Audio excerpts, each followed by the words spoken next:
The boy always thought that he and his sister would have an ordinary life. But then dragon blood got into his eyes. Summoners have infiltrated the human world. The whirlpool of fate drew me in and gave me a great opportunity. The guy with blue hair kept repeating that no one passed the exam. However, the main character decided that he would still fight for his future. Even if his enemies mock him, his friends betray him, and those around him look down on him, he decided to prove his strength to everyone and rise above them, destroying their illusions and rising to the very top. 1,000 years ago, the magical beasts were ruled by a clan of dragons, and the one who stood above all was called the demon god. He had enormous ambitions and sowed chaos everywhere, led an army of magical beasts that conquered the human world. His greed knew no bounds, seeking to plunge every part of the universe into endless darkness. And then, in the face of death, humanity fully revealed its potential. At the dawn of the awakening of spiritual power, a select few gained the ability to control magical beasts and became known as beast hunters. The blue-haired rider, riding a lion, destroyed one dragon after another. The dragons groaned in pain and died in agony. She reported that a magical beast had been shot down over the northern district of Qingfeng City. The animal fell into a residential area, so emergency assistance is needed. Xiao Xinyu, a third-grade student from Xiangnan High School, looked at the falling magical beast with his mouth open. The dragon, covered in blood, fell face down next to Xiao. The dragon's blood unexpectedly gets into Xiao's eyes. The buildings around were destroyed. Everything was on fire and blood was splashing from the dragon's carcass. Looking at all this, Xiao stood in shock and could not move. She looked at everything that was happening with surprise and fear. The dragon was hit by a spell from the fire lion.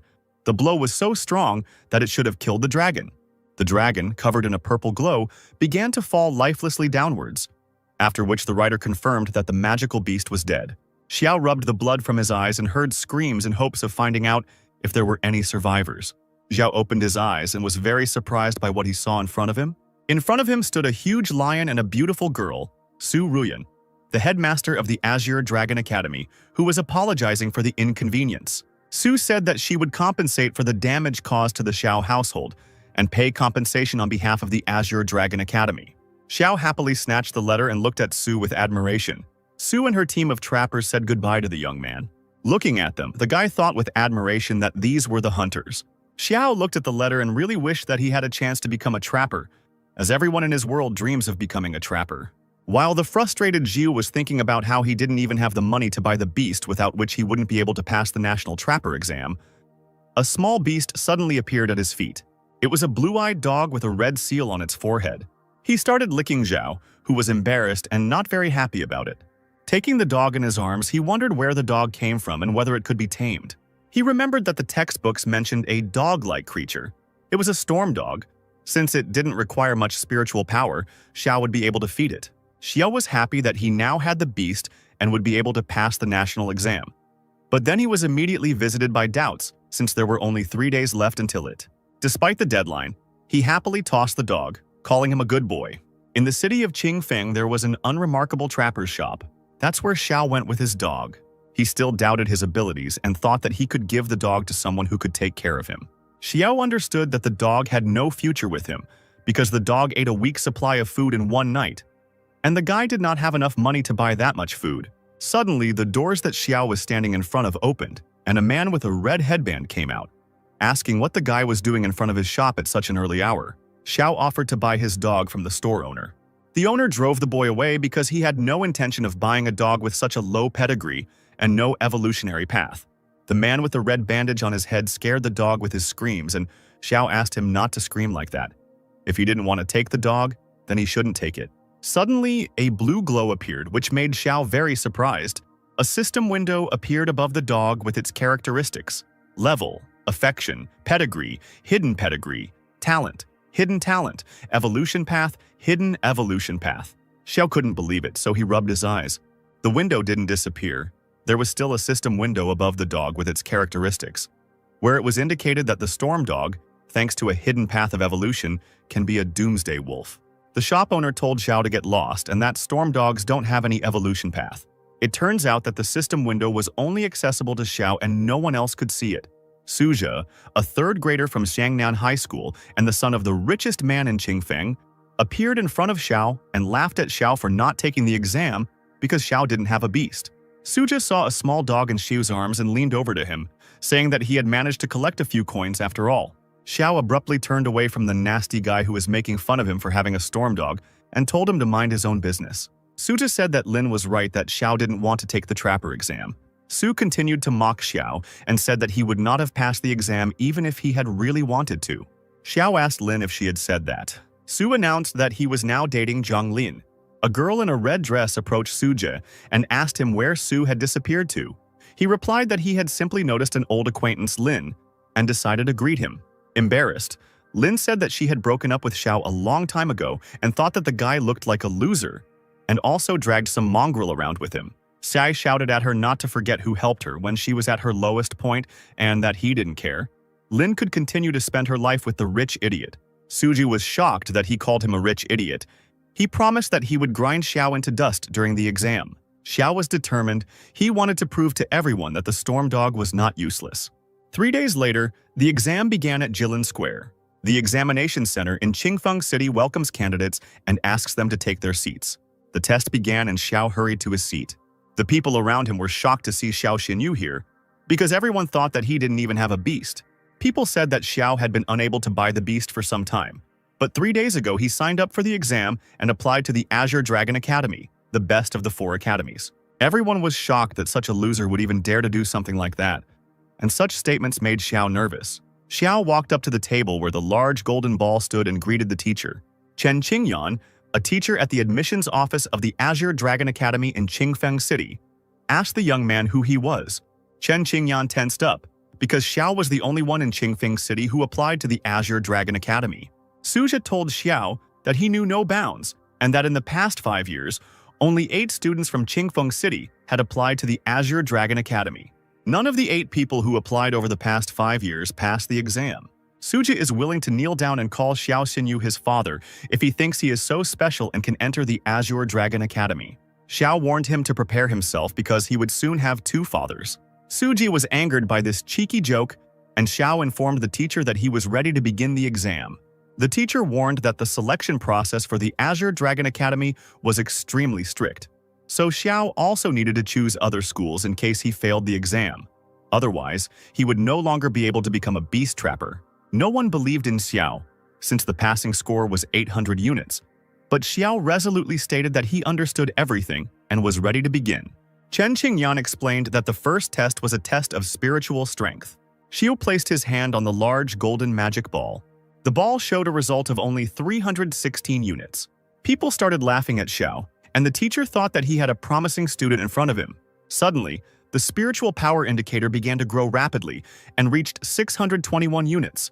The numbers on the ball were still rapidly growing upwards. There were already 711 units. The spiritual power indicator has already exceeded 800 units. People thought that the spiritual power measuring device was broken, as it showed an unimaginable 956 units. As a result, the ball stopped at 1,028 units of spiritual power. The teacher was shocked to see such large numbers that the device even cracked. The mood of the people around suddenly changed to horror. They did not understand what kind of monster was standing in front of them. The spiritual strength indicator is directly related to the potential of the hunter. Every 100 units of spiritual power allows you to make a contract with one magical beast. In the future, Xiao Xinyu might even become a 10-star level beast hunter. In recent decades, only a few such trappers have appeared in the land of the dragon. Chen Qingyan announced the result of candidate Xiao Xinyu. He didn't expect that Xiao would be so strong, only 2 points less than the genius Ye Ningshuang. The crowd was furious because there were 2 tests in the Azure Dragon Academy. The second was a test for the quality of the magical beast's bloodline. The teacher was about to announce the next test, but then his assistant approached him. The assistant reported that there was a minor malfunction in the spiritual power meter. The final result was 1,032 units. Chen Qingyan asked not to tell anyone about this because it was 2 units higher than Ye Ningshuang. The teacher announces the second test, a test of the quality of the magical beast's bloodline. Xiao raised his right hand to summon his magical beast. He shouted the name Black Fang, and the creature began to slowly appear piece by piece. A golden whirlwind formed around the creature. This spectacle fascinated people and terrified them at the same time. The storm hound appeared. It caused outrage because it is the worst choice for pedigree testing. At present, no one contracts with it. The teacher was upset because the quality of the pedigree is one of the decisive factors limiting the development of trappers. The teacher was going to upset Xiao because his beast. Suddenly, shouts could be heard from the crowd that it was not a storm dog. The dog was transformed before our eyes into a huge beast. People couldn't believe it, because storm dogs don't evolve. After the dog's evolution was complete, the teacher approached him and began scanning the dog to a pedigree level that was equal to epic. Xiao Xinyu passed the tests and was accepted into the Azure Dragon Academy. Suja realized that it was time to quietly slip away with his new girlfriend. But then Xiao noticed this and asked where he was going, if he wanted to say goodbye to his father. Suja called Xiao a freak and said that he needed to know his place because he was not going to kneel down and call Xiao father because he would not do anything to him anyway. Xiao gave a command to Black Fang, causing Suja to turn around in horror. A second later, he found himself under the dog's powerful paws and Xiao asked him what he would say now. Suja asked for forgiveness from his new father, Xiao Xinyu. Xiao told him to get out, as he couldn't have such a worthless son. Chen Qingyan confessed to Xiao that she had fallen in love with him very much over the past 2 years, and she thought they still had a chance to start over. Xiao left and said that she and everything connected with her was already in the past. Chen Qingyan fell to her knees, exhausted, and begged him to forgive her because she was wrong. Xiao picked up the phone and started calling his sister to brag about getting into the Azure Dragon Academy. He greeted his sister happily, but heard nothing in response except beeps. The boy realized that his sister was in danger. On the outskirts of Qingfeng City, where there was a farmer's market, chaos reigned. People were running from monsters. Someone was trying to find their child. Hiding behind a rock, the white-haired girl hugged a crying child. Suddenly, a huge sting of a monster appeared from behind the stone. Behind them was a giant scorpion. Xiao felt that something was wrong. Something had clearly happened, so he rushed to help. After running to the farmer's market, Xiao immediately started looking for his sister. The monster was already ready to attack the girl with a small child. Xiao rushed to help his sister. Suddenly, his eyes started bleeding and a blue glow appeared. A system window appeared in front of him, offering to use the new available skill of the Hellish Storm Wolf, the Bonds of Hell, Hellish Howl. Xiao shouted in a fit of anger, "Black Fang! Hellish Howl! Hellish Bonds!" But nothing happened. Xiao was confused and didn't understand why. The monster struck its stinger first at Sister Xiao. At this moment, Xiao remembered that when the magical beast attacked him, the man from the Azure Dragon Academy shouted something like a spell. Then he decided to try to read the same spell. At the beginning of this catastrophe, when heaven and earth were not yet separated, a pact was made, sealed with his blood, and the spirits from the void were called, "Let blood become payment, and words become bonds." He shouted loudly for the beast to listen to his order. A powerful beam burst out from the Hellwolf, which split the monster into several parts. Xiao didn't understand whether he had killed him, whether this was the power of a beast hunter. Xiao remembered that his sister was still near the monster. He ran to her, asking if everything was okay. Xiao apologized for coming so late. He was glad that everything was okay. He bragged to his sister that he had entered the Azure Dragon Academy and was now a beast hunter too. Suddenly, Xiao's dog jumped on him, and he was unable to stay on his feet, falling with him. He said that this was his new contract animal. Xiao introduced him as a hellish storm wolf, Black Fang. People were shocked that the monster was dead. Xiao confirmed this with a satisfied face. The woman who had lost her child called the little girl to her and thanked the trapper. The girl cried very loudly and asked her mother where she had disappeared to.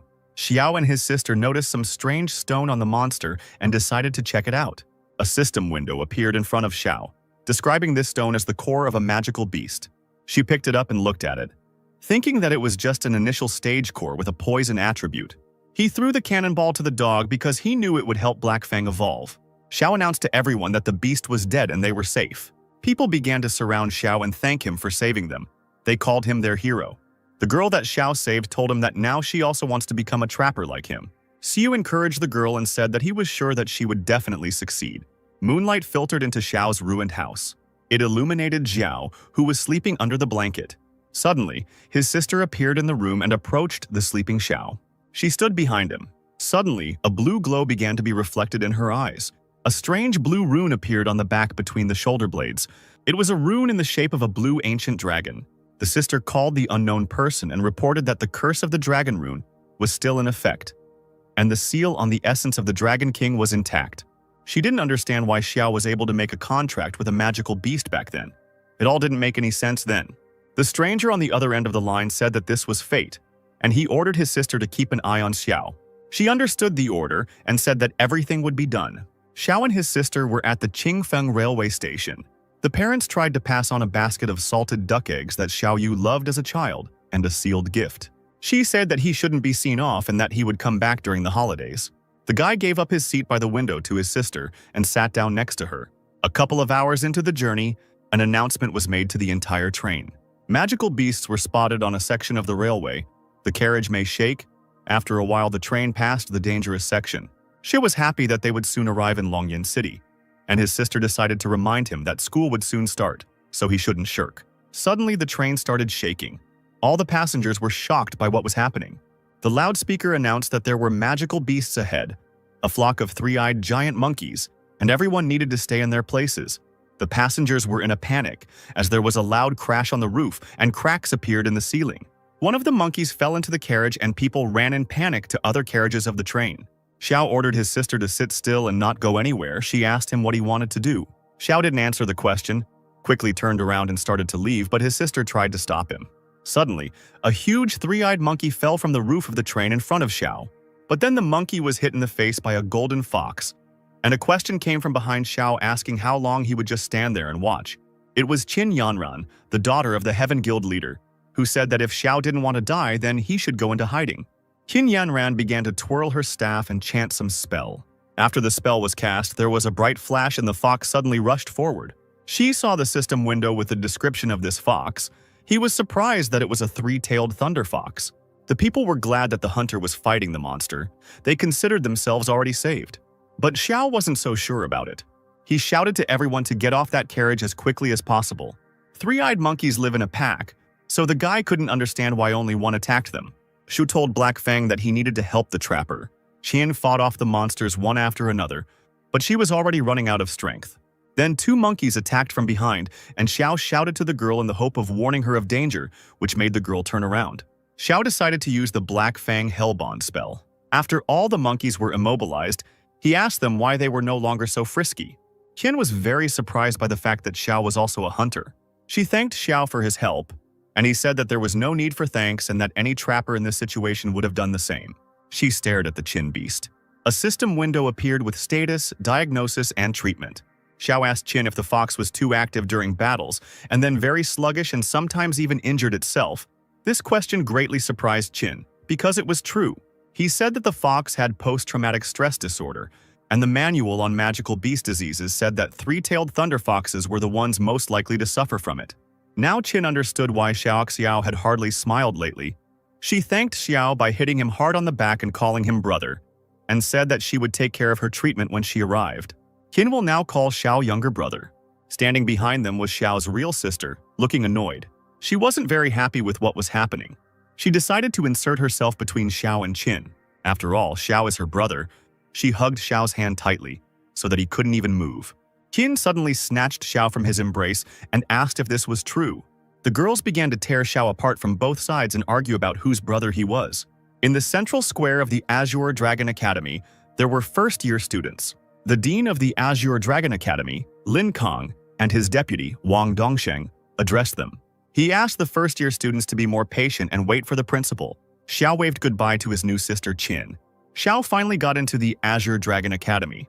The purple giant beast emitted a purple ring with its roar. The freshmen were delighted because Principal Su arrived on her beast. She flew past the crowd of first-year students, accompanied by their enthusiastic cries. The director began to land on her purple giant lion. The dean asked if Su could say a few words to the freshmen. Xiao remembered that this was the woman who defeated the Shadow Magic Dragon. He didn't expect that Su would be the principal of the Azure Dragon Academy. Su congratulated everyone on entering the academy, but decided to remind them of one more thing. It doesn't matter whether they are from a noble family or from a poor one. In the Azure Dragon Academy, they must obey its rules, especially the 8th rule. The first-year students were shocked by these words. No one knew about this rule and what it consisted of. Su said that the 8th rule of the academy is that if a conflict arises between students, it must be resolved through a duel in the arena, regardless of who is right or wrong, and the loser must apologize to the winner. Xiao reasoned that the 8th rule may seem harsh, but in fact, it prevents the scions of noble families from using their power to oppress the weak. Even ordinary students can defend their honor with their own strength. 2 hours later in class, Xiao's classmate couldn't believe that he was in the same class with him. After all, He is the same monster with spiritual power almost like that of senior disciple Ye Ningxuang. The teacher came in and told everyone to sit down because they were starting class. The whole class obediently obeyed their teacher and sat down in their seats. Someone from the back of the class whispered to Xiao that they would now always follow him. The teacher asked with displeasure to keep quiet in the classroom. He turned to the students and said that from now on, he, Chen Qingyan, was the supervisor and hoped that they would all achieve great things in the Azure Dragon Academy. Then asked the class to open the first chapter of the Illustrated Handbook of Magical Beasts. The strength of a magical beast is determined by two factors. The first is the form of the beast. At the moment, the following stages are known from the lowest to the highest: initial form, mature form, full form. The next stage is the transcendental form. And finally, the form of the king of beasts. The second is the quality of the magical beast's bloodline. According to records, the blood of magical beasts is classified from the lowest to the highest. Beasts with a higher pedigree can suppress those with a weaker pedigree. In addition, the attributes of magical beasts can suppress and affect each other. For example, the 5 most common ones: metal, wood, water, fire, and earth. The principle is as follows: wood suppresses earth, earth, water, water, fire, fire, metal, metal, wood. Based on these 5 basic attributes, others can appear, such as sand and lightning. But this is the topic of the next lesson. Xiao was fast asleep on his desk. He missed the teacher's entire lecture on magical beasts. The teacher noticed this and threw chalk at him, shouting at him to get up immediately. Xiao had a lot of courage since he decided to sleep in his class and during the introductory lesson at that. Since he was so smart, the teacher asked him to name the weakness of the demonic lizard. If Xiao didn't tell him, he might as well pack his things and get out right now. Xiao confidently said that the demonic lizard's weakness was the poison sac under its belly. The teacher asked the next question: which area does the ice giant crocodile usually live in? Xiao immediately answered that it was in the southern part of the Dragon Country, in the Shuangjiang Lake area and the Kunlun Glacial Waterfalls, and the whole class was delighted. The next question was not long in coming. If a guy meets a sky-tearing demonic tiger in the wild, what will he do? She said he would clutch his ID badge in his teeth and hide somewhere in the shadows. Xiao's answer caused confusion among his classmates and the teacher himself.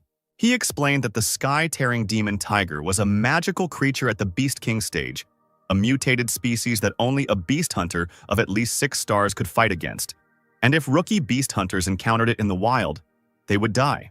Therefore, Xiao concluded that taking the ID tag in his teeth would be a better idea, since it would be easier to identify his body, and he would lie in the shade in order to slow down the decomposition of the body. The teacher shouted with delight that this answer was beyond all praise, and also asked how he was able to answer the questions from the following editions. Xiao, holding all the publications in his hand, replied that he had already studied them. His classmates were at a loss as to how they were supposed to keep up with Xiao and where he came from. The teacher told the class to study on their own, so that they could get closer to Xiao in knowledge, and also ordered Xiao to follow him. Xiao apologized to the teacher for sleeping during his lessons.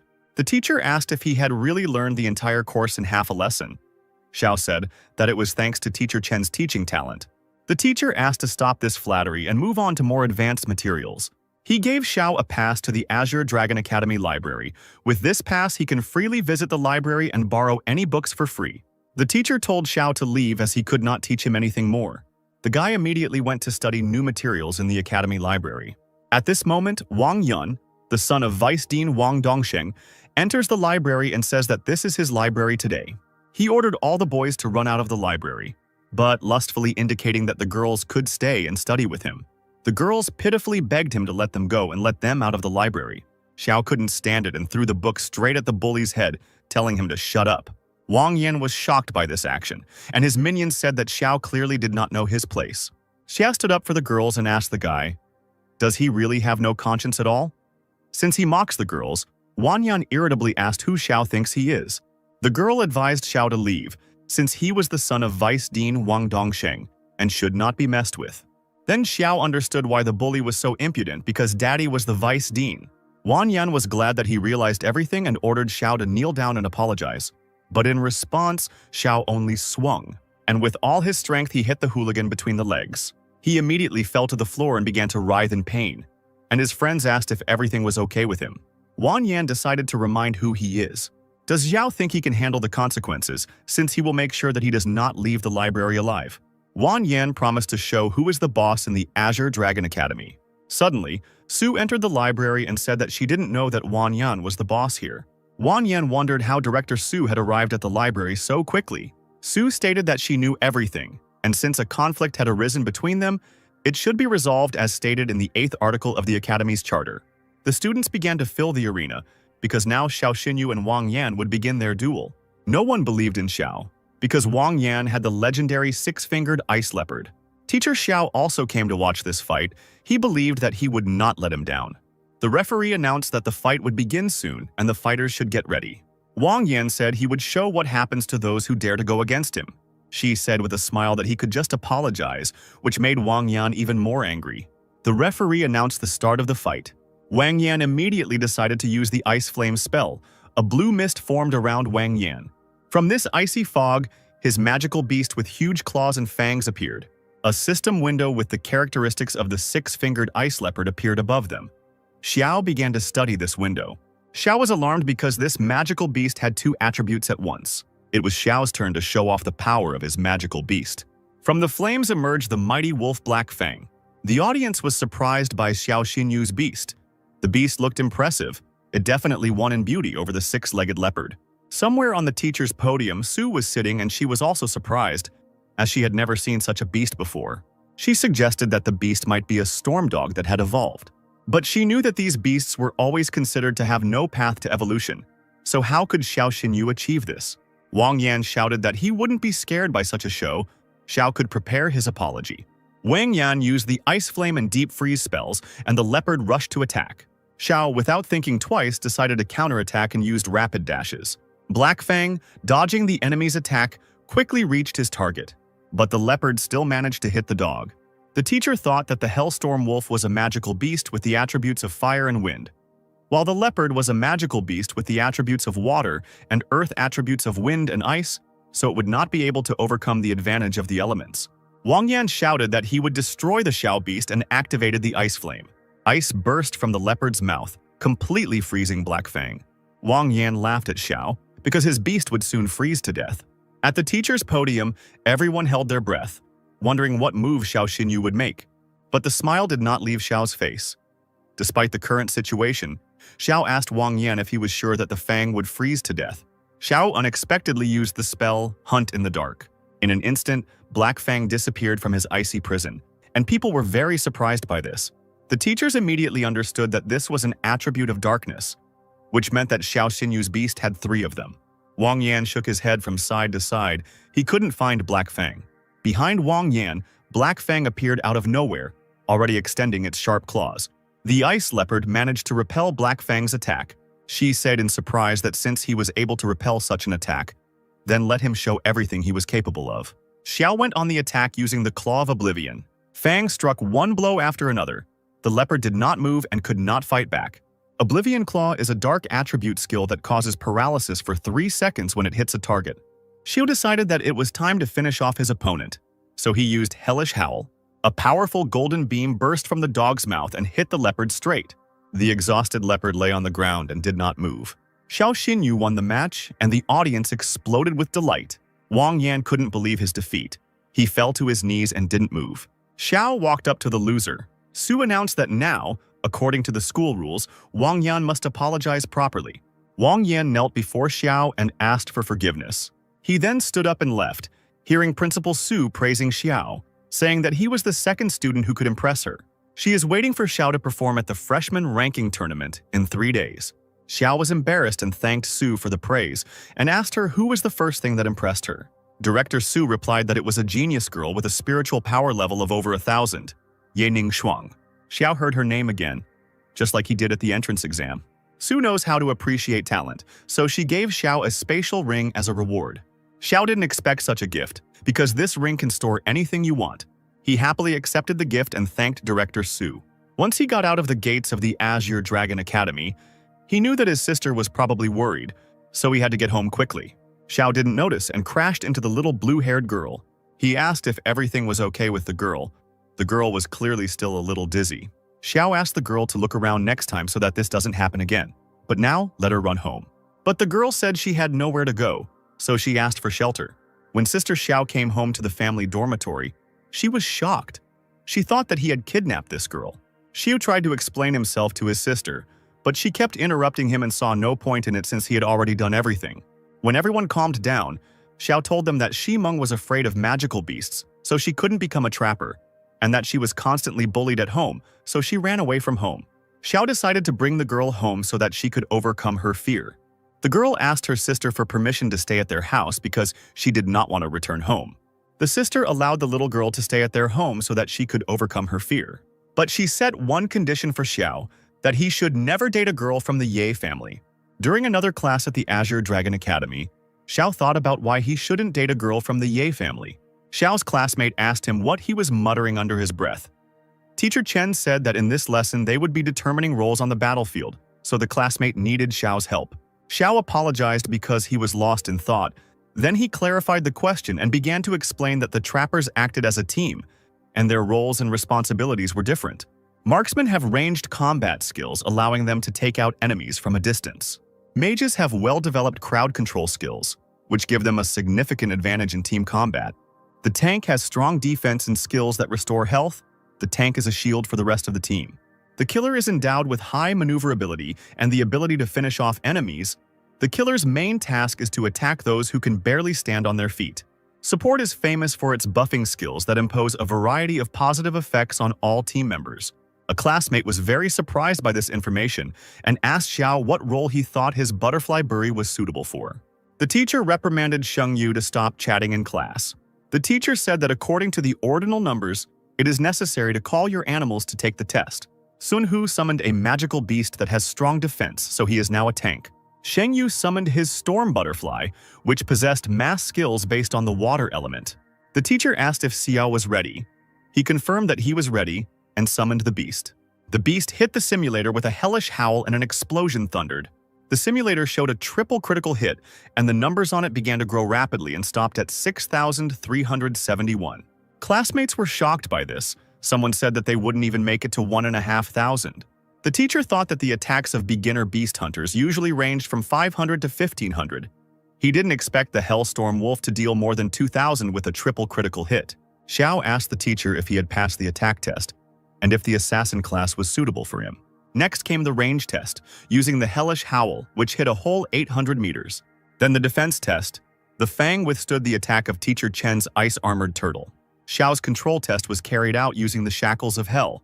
A buff test revealed that any beast within 10 meters of a Hellstorm Wolf gains a 30% increase in rage, 10% in attack, and 10% in movement speed. Classmates asked the teacher what role suits Xiao, because he is good at absolutely everything. The teacher admitted that in addition to these 5 roles, there is another special role called a generalist. The students asked the teacher about this role. What does this mean? The teacher explained that this is the name given to a beast hunter whose summoned creature is equally suitable for all roles. It is clear that Xiao has become the only all-rounder in his group.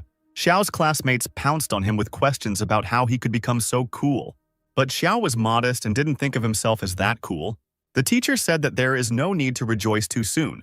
Universalists are rare, but they still exist. At the moment, not only Xiao Xinyu is known, but also Yening Shuang and Han Tianjun from the second group, Murong Qingyang, and Li Xuancheng from the third group.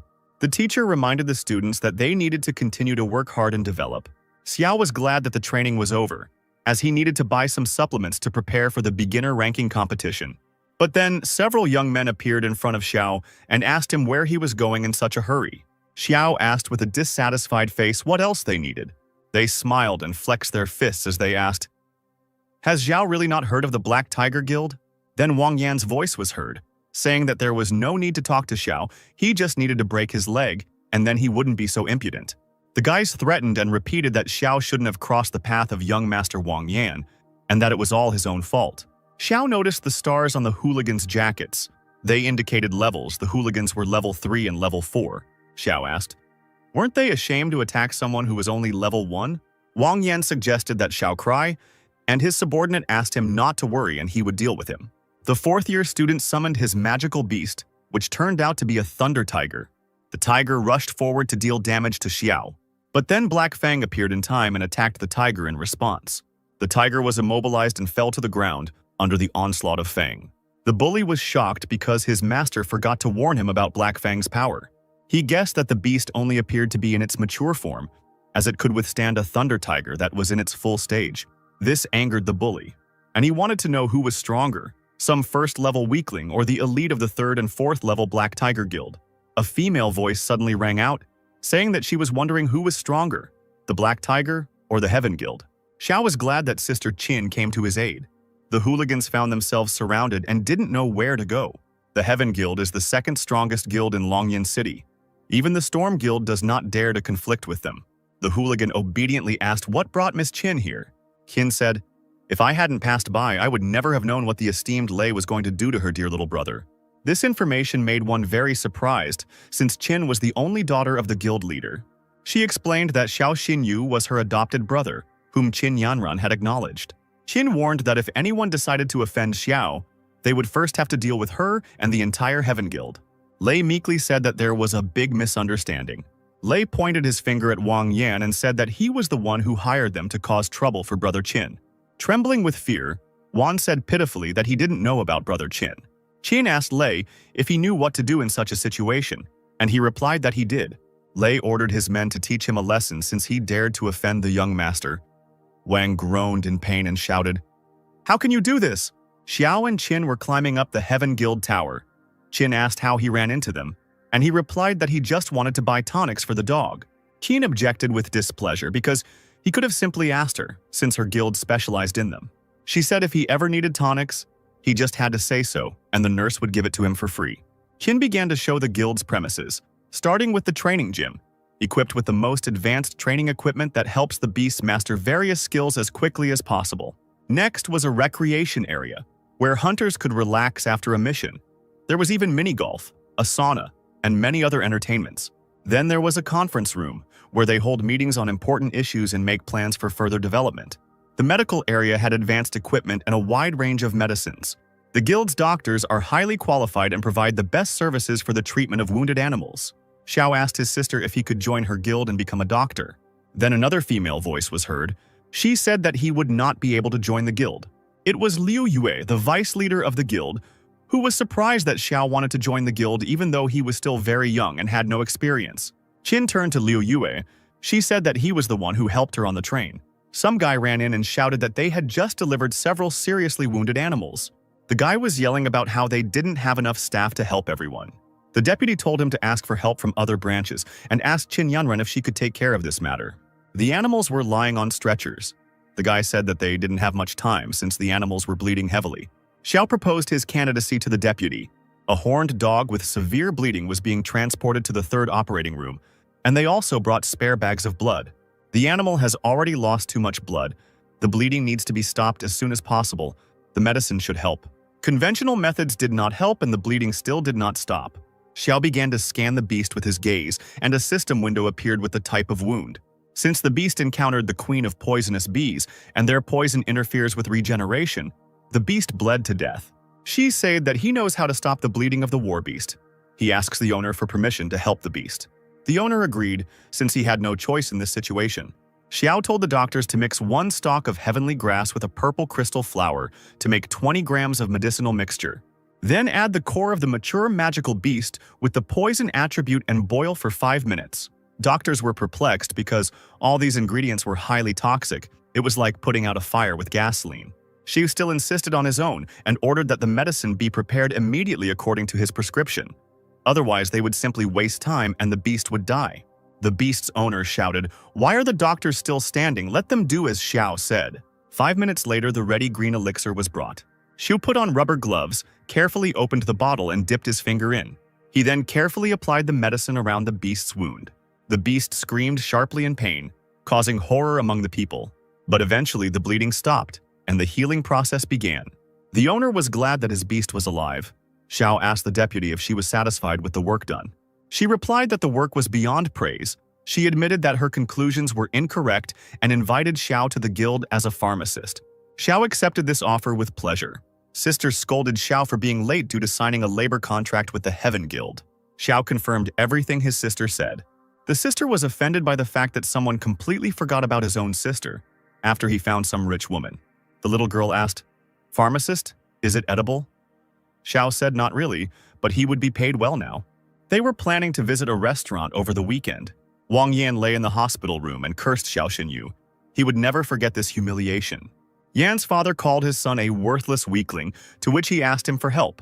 The father couldn't believe that his son lost to some country boy from a small town. Yan cried when his father said that his son had brought shame on the whole family. Yan said that Xiao was backed by the Heaven Guild, so he didn't even have a chance to take revenge. Father asked sarcastically, if Xiao Xinyu accidentally died at the hands of a magical beast during the trials on Mount Yunnan, then it wouldn't have anything to do with the Wang family? On Mount Yunnan, all the arriving students were faced with another test, which would be broadcast in real time on all screens. The Vice Dean announced that the bracelets that the test subjects would wear would record the number of magical beasts killed, and would also keep a log of combat actions. Killing 1 to 10 magical beasts will result in a C rating. For killing between 11 and 30 magical beasts, a B grade is awarded. For killing 31 to 50 magical beasts, a grade of A is awarded. From 51 to 80 magical beasts are given an S rating. Killing more than 80 magical beasts will result in an S+ rating. Su asked the deputy to announce the particularly gifted participants among this year's recruits. The deputy announced that, according to the results of the entrance tests, 3 particularly gifted students would be singled out this year. Murong Yangshuo, the eldest son of the Murong family, first class. Murong Xin, the youngest daughter of the Murong family, first grade. Xiao Xinyu is a third grade student. There are 4 great trapper dynasties in the country, the Ye, Li, Murong, and Shangguan clans. In the broadcast studio of the Azure Dragon Academy, everyone was greeted by the host of this test, Yang Shu. Su asked the deputy how many magical beasts did he think Xiao Xinyu could kill. He replied that it was 50, and that he had taken that with extra. The teacher categorically disagreed with the deputy, because if you take into account his talent, he would be able to kill at least 80. Su said that they were wrong. She believed that Xiao would perform a real miracle and break Ye Ningxuang's record. Newcomers began to enter the testing area. The host announced the start of the test, and less than half an hour had passed before second-grade student Wang Lin successfully killed a short-tailed bear. Sun Tian Hao, of the 5th grade, had already killed 20 magical beasts. Surprisingly, just an hour after the test began, Murong Yangshuo of the first class had already killed 43 magical beasts. His griffin is the only beast to achieve full form in this test. The griffin's ability, Spatial Dash, not only instantly reduces the distance to the target, but also enhances any attack by adding a penetration effect. Although the silver-fanged snake has exceptional regeneration abilities, it was unlucky to encounter the white griffin, whose attack completely ignores its regeneration. Murong decided to extract the magic core from the beast and move on. At the moment, the Murong family was in the leading position with scores of 50 and 49, and Xiao was in 3rd place. The camera moved to the battlefield where a young girl from the Murong family was fighting. Her beast is a bone-winged wyvern of legendary bloodline, the only undead beast in this trial. She met the bloodthirsty lion, a second-stage mature magical beast with an epic bloodline. Its attacks deal 5 times the damage. If the girl kills this bloodthirsty lion, the total number of her victims will be 51. Elder brother Murong was at a loss as to whether she would be the one to take first place in this test. But then he saw that someone had overtaken his sister, which caused him confusion. His sister was fighting a lion, and her beast fired a powerful beam towards the lion. Suddenly, she heard someone ordering Black Fang to attack. Black Fang suddenly jumped on the lion and cut off his head with the claws of hell. Xiao, riding on the Fang, thanked his younger sister Murong for distracting the beast. This made Murong's younger sister extremely angry, and she wanted to kill the impudent boy. With his cunning, he managed to steal the beast from Murong and thus top the table. But it's too early to relax, as a dangerous beast has appeared, namely the 3-eyed magic ant. The presenter said that he felt danger coming from the beast, and he did not know who would dare to challenge such a ferocious creature. The first to attack was Xiao with his Black Fang. He used the Bonds of Hell. The ant has a very strong shell, but the Hell Wolf's fire ignores armor and still deals damage to the monster. Xiao gave the order to Black Fang to finish off the monster with a hellish howl. Murong Xingxin also decided to enter the game and ordered the wyvern to use sound waves to prevent the Hell Wolf from finishing off its opponent. She pulled this trick to use necrotic flame and kill the 3-eyed ant herself. After the murder, she walked up to the stone, bent down and picked it up. Xiao was shocked by this. He didn't think that his classmate was so vindictive. The situation in the tournament was becoming increasingly heated. Xiao Xinyu and Murong Xinxin were tied and shared first place. There was less than an hour left until the end of the test. It was unclear who would ultimately win. Xiao noticed a magical beast on the road and told Black Fang to get ready. But Murong Xinshin kills the monster again and snatches the glasses right from under Xiao Xinyu's nose. It seems that wherever Xiao goes, his vengeful rival immediately appears nearby and takes away his prey. In the last half hour, Murong Xinshin has firmly secured her position in first place by killing monsters, the host reported. Xiao asked Xinshin if stealing one beast justified her behavior. She stood there with a dissatisfied face, and the audience wrote in a stream about why she looked so offended. She said that he would not serve her anymore, so she could prepare herself. The host couldn't believe that Xiao had been holding back the whole time. But no one believed that Xiao would be able to overtake Xinshin, since there was less than half an hour left until the end. Minutes passed, and the number of killed monsters had already broken all records. Xinshin believed that she had air superiority and Xiao would not be able to get past her. But Xiao, with a great leap, was able to jump up to the eagle that Xinshin was hunting and kill it. Xinshin was very angry and kept saying that Xiao was a scoundrel. Xiao turned to his dear classmate, reminding her that there was less than a minute left and she could no longer defeat him. Xinshin kept repeating that Xiao was a scoundrel again, and he asked if that was really the only word she knew. A magical beast, namely a lion, watches their squabble over the stone. The lion emerged from behind cover and went on the attack. The leader did not understand how a fully developed magical beast of the third form ended up there. Leo attacked Xiao. He was clearly not prepared for this. Xiao fell from the Black Fang and flew down into the abyss. Xinshin was afraid that something would happen to Xiao and began to worry a lot. She was very lucky because he managed to catch hold of a branch sticking out of the rock. Xinshin tried to pull Xiao out of the abyss while her wyvern fought with the lion. Xiao noticed Wang Yan sitting on a nearby tree and immediately realized that it was his doing. The branch began to crack and break. Xiao held on with all his might. The branch broke and Xiao fell down. Xinshin was scared and continued to call him. In the broadcast studio, Teacher Chen put forward his candidacy to search for his students. Su asked him not to worry so much. Teacher Chen decided to activate the emergency rescue program through the security service. The vice dean considered himself a genius because he pulled off a little trick, and Xiao went to the realm of the dead. At the foot of the mountain, Xiao woke up and couldn't believe he was still alive. Xiao scratched his head and remembered that this was all Wang Yan's doing. The guy got up from his beast and saw that it was lying unconscious. Xiao couldn't believe that Fang had offered his body to save him from falling so high. He took out a blue bottle and gave it to his dog to drink to make him feel better. The clouds thickened and it started to rain. Xiao was not very happy about this. Xiao hid his dog back in order to quickly find shelter from the rain. The boy found a cave and entered it, but he was still worried about how soon the rain would stop. Xiao thought that his sister was probably very worried, and besides, he was worried about Xinshin.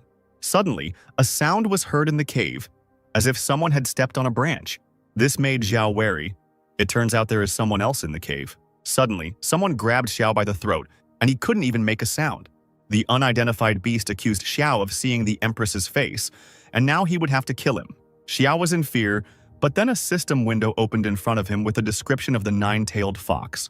He was surprised that it was a nine-tailed fox with a mythical bloodline and 3 attributes. The fox was puzzled as to why some person knew who she was. She was ready to strangle Xiao when he asked her to wait. He asked if the purebred dragon had injured her. If so, then she would die in literally half an hour.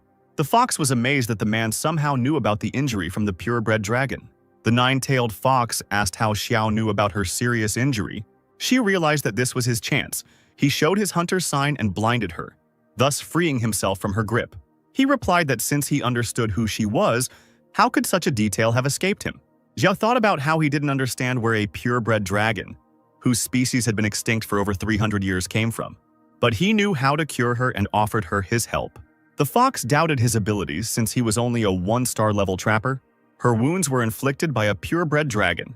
Even the most outstanding doctors could not help. It wasn't a difficult task for Xiao because he knew how to cure her.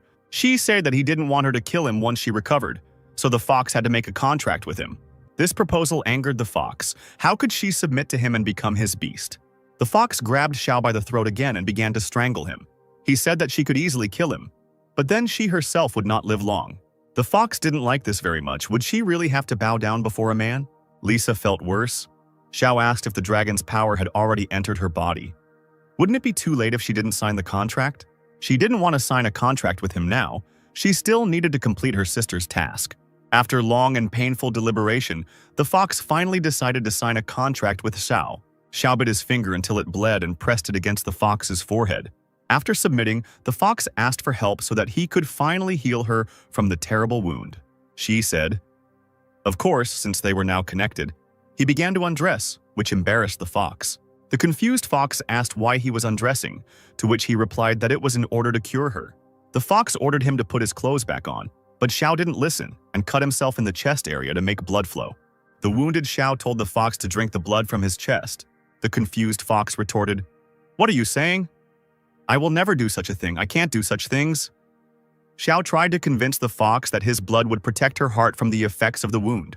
The fox resigned herself and realized that there was no way back and began to lean towards Xiao's chest. She began to lick the blood from Xiao's chest, and her heart began to fill with some kind of power. She said that it would help her for a while, and she could now say her name. The fox introduced herself as Dailu. Dailu asked Xiao, since he became her master, how did he know that her wound was inflicted by a purebred dragon? Xiao wondered if Dailu was somehow connected to the missing dragons. Maybe she could understand what was happening to him. He then admitted that his eyes had changed after dragon blood entered them 2 months ago.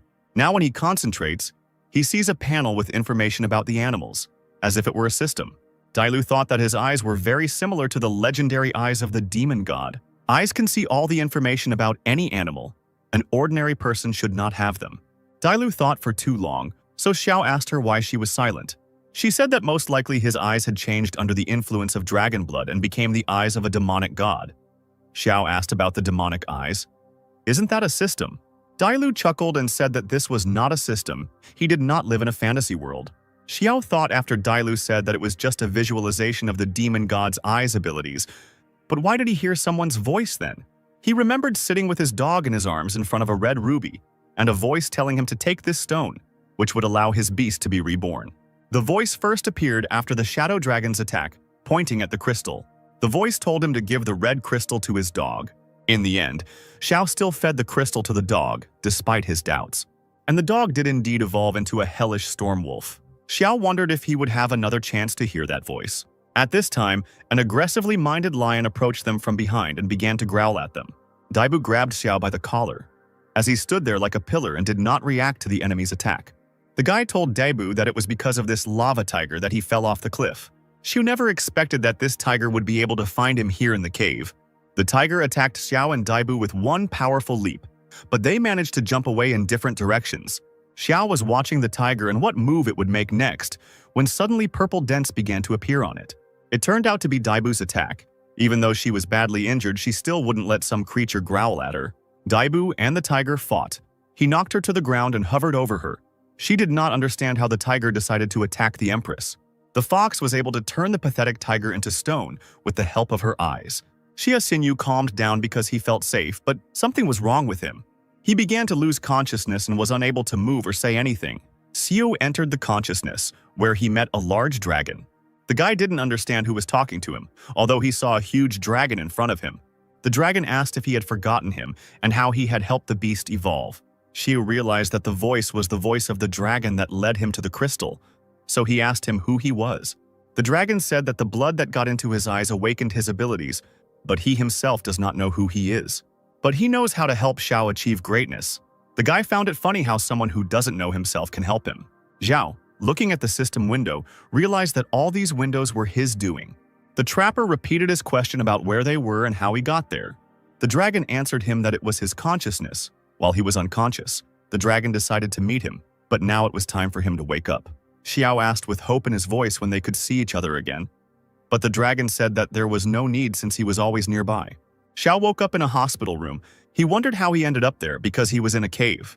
Teacher Chen and Su stood in front of Xiao's bed and waited for him to wake up. When he woke up, he said that the last thing he remembered was a cave near the cliff. Su explained that he was found by a rescue team next to the body of a lava tiger. She said that he was unconscious. How could he know what happened there? Su asked Xiao not to worry. The academy would conduct a thorough investigation and sort out this situation. Xiao thanked Su for her concern and said that he believed in her in this investigation. Teacher Chen said that in the Yunnan Mountain test, he and Murong Xinshin achieved S+ rank and set a new academy record. So he'd better focus on recovering and preparing for the rookie rankings this weekend. Then Xiao's hand lit up and a projection of a fox appeared, and he realized where it had disappeared to. The fox was surprised that he sacrificed his blood to save himself and then lost consciousness due to his wounds. Daibu said that the rescue team arrived in time so that they wouldn't see her. She hid. She asked Xiao if he told the teachers that falling off the cliff was an accident. Xiu knew that this was not an accident. He suspected who was behind all this. Wang Yan won't get off so easily this time. Wang Yan burst into the Wang family's office and told his father that something terrible had happened. But he sternly replied that the guy should pull himself together and tell everything in order. Wang Yan shouted that Xiao Xinyu had survived and showed him the article about his rescue on his phone. The guy was in a panic because Xiao would not leave him alone and would definitely take revenge on him with the help of the Heaven Guild. But father was calm because even if Xiao Xinyu suspected them, he had no evidence. Van asked his father what he should do now, and he replied that he didn't need to do anything. If they start doing something, they will kill him with the poison that he threw to his son. It was already dark. Xiao was lying on the bed, and someone called him on the phone. From the other end of the line, he heard the voice of his classmate, who admired his results. He said that the freshman tournament had been postponed, but that wouldn't stop Xiao from defeating everyone and taking first place. This news surprised Xiao, because it turned out that it was because of him that the tournament was postponed. A classmate said that Xiao's disappearance was the most discussed topic. The academy declared a state of emergency and organized a large-scale search. The freshman tournament is the main event of the Azure Dragon Academy, which is held every year. All participants are divided into groups, and the order of matches is determined randomly. And after the 8 finalists are determined, the fight for the 3 prize places will begin. A classmate asked Xiao not to be late, and he accepted his message and wished him good night. Xiu thought that a good result in the tournament would attract the attention of the academy and its financial support. The skills of beasts depend on the level of spiritual energy of their master. The stronger the beast, the more spiritual energy is needed. With the help of the academy's resources, Xiao would greatly accelerate his development, which would avoid the situation where Dailu's skills completely exhausted Xiao's spiritual energy. And Xiao will need her help to get rid of this Wang family. However, in order for Xiao to use Dailu's skills, he absolutely could not stand still. So the pressing question was, how could he increase his spiritual energy before the tournament began? Xiao fell asleep to ask the dragon this question. The dragon reproached Xiao for looking for the easy way. She replied that he had it, so why not take advantage of this opportunity? The dragon agreed that if Xiao could return his memories, he would do everything in his power to help him, to which Xiao agreed. Only deep meditation will allow you to penetrate into the space of consciousness and communicate with the dragon. The dragon upgraded the data panel based on the game systems from the human world. Now Xiao will be able to buy the necessary items through the store. But to prevent Xiao from relaxing and forgetting about the return of the dragon's memories, he will periodically issue tasks through the system, for the completion of which Xiao will receive points and other rewards. Xiao chose the dragon's spiritual pill, which instantly increases spiritual energy tenfold, but after 5 minutes it drains all strength and causes weakness. The dragon said that this was the thing he needed, but it had very strong side effects, so it should be used with caution. To activate the system, it is enough to mentally say, "Divine Panel, submit to my will." And now the dragon needs to recover, and he asked not to disturb him. Xiao wished the dragon a good rest and said goodbye to him. She warned his sister that he had gone to class, but his sister asked him not to run like that because he had just recovered. The guy walked and thought that the freshman tournament was already today.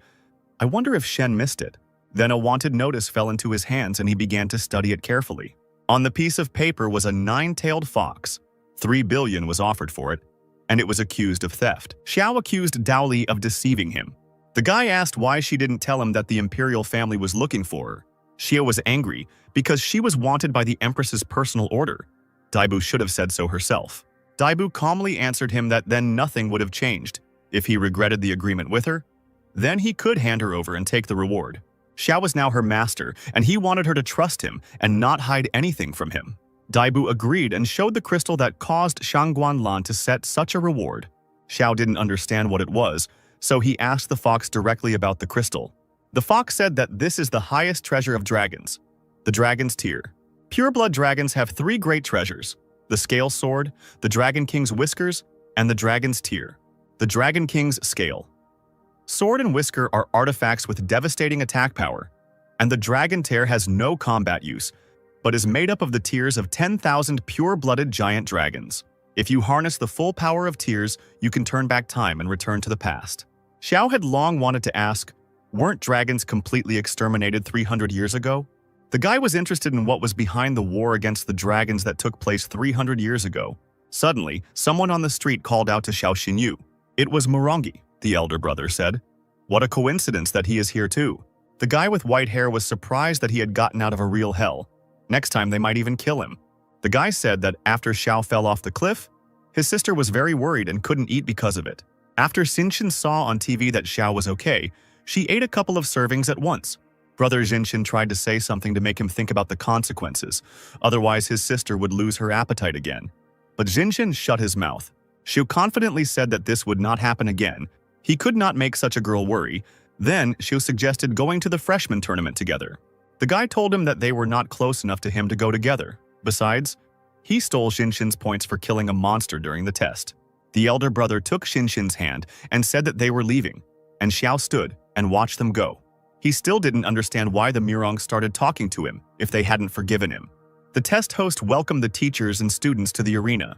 Since the freshman tournament is about to begin, they are required to draw lots to determine the order of the fights. All the first-year students stood in line and drew lots from the box one by one.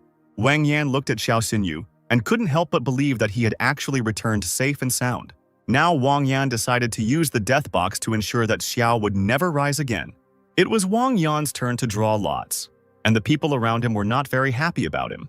The freshman said that he was taking advantage of his father's status, but Xiao beat him up, causing Yan to lose all dignity, and now he is a disgrace to the academy. Wang Yan was ashamed by these cries, and he understood how much humiliation Xiao had brought upon him. But now he is ready to trample Xiao and bring him 100 times more humiliation. Since Wang Yan drew Xiao Xinyu in the draw, fate itself brought the sworn enemies together. Now Wang Yan could not let his father down, since he had helped him by attaching the lot to the wall of the box in advance. Yan told Xiao that he would personally destroy the pet in the arena, to which Xiao simply chuckled and said that he wasn't sure about that. In the arena stood two sworn enemies, Xiao Xinyu and Wang Yan, both ready to fight to the death. Brother Murong asked his sister why she kept looking at Xiao Xinyu. She explained to him that she felt that after falling from the cliff, Xiao Xinyu had become much stronger. Su thought about the horrors Xiao had to go through in these few days to become so strong. The host of the match announced the first round of the match between Xiao Xinyu and Wang Yan and gave the command to begin the battle. The opponents immediately summoned their magical beasts. Xiao summoned Black Fang and Yan summoned Ice Flame. Information about the animals obtained using a scanning device was displayed on an electronic board. Xinxin didn't like something about the aura. Although the board showed the aura of a first-stage Hellstorm Wolf, it was clearly higher. At that moment, she realized that Xiao Xinyu was deliberately suppressing the level of his beast in order to use the battle to break through. Ice Flame jumped to the side, opened his mouth wide and used Ice Ball. The ball rushed towards the Black Fang, but then managed to use its hunting in the dark skill. Fang dodged and the ball hit the stands, so it became very cold there. The spectators were shaking from the cold. Black Fang used Hell Howl and struck out from the darkness at the Ice Flame. The presenter was amazed by such an exciting battle. Sometimes freezing cold, sometimes unbearable heat. Xiao Xinyu decided to use his signature move, the Claw of Oblivion. The attack hit the Ice Flame straight. He couldn't dodge and froze in one place like last time. The host commented, "The six-fingered ice leopard fell under the Claw of Oblivion and cannot use its abilities. It had the same stupid expression on its face as its owner." But then Wang Yan declared that he was not so stupid as to fall for the same trick twice. Wang Yan threw a blue ball into the leopard's open mouth. The leopard swallowed it and began to rapidly increase in strength, and he developed an icy mane. While no one was expecting it, the leopard carried out one of his most powerful attacks. Xinxin didn't pay attention to this. She was still thinking about how Xiao Xinyu could become so strong in such a short time. Xiao noticed how the leopard's strength began to increase sharply and did not understand why this happened. He decided to check something, whether Wang Yan had used a forbidden potion that temporarily strengthened the beast. Xiao turned to Wang Yang. "Did you really force your beast to take a forbidden potion in order to win?" But he told Xiao Xinyu to mind his own business, and then continued to attack him with an icy barrage. Black Fang took the blow and was wounded, but still stood on his feet. Xiu supported his beast, shouting at it to hold on a little longer. Then came another powerful attack from Wang Yan. It was an ice hammer. The ice hammer froze the Black Fang, and he couldn't even move. The audience was shocked at how the six-fingered ice leopard suddenly became so strong, and they were worried that Xiao Xinyu was losing ground. Wang Yan proudly said that he had given in to Xiao Xinyu last time, but now he would see his true strength. Wang the Elder said to Su, "Is it true that my son's talent is no less than Xiao Xinyu's?" Su was very surprised that the ice leopard had become so strong that even a blind person would notice something was wrong. She continued to think that Xiao Xinyu was in a really dire situation.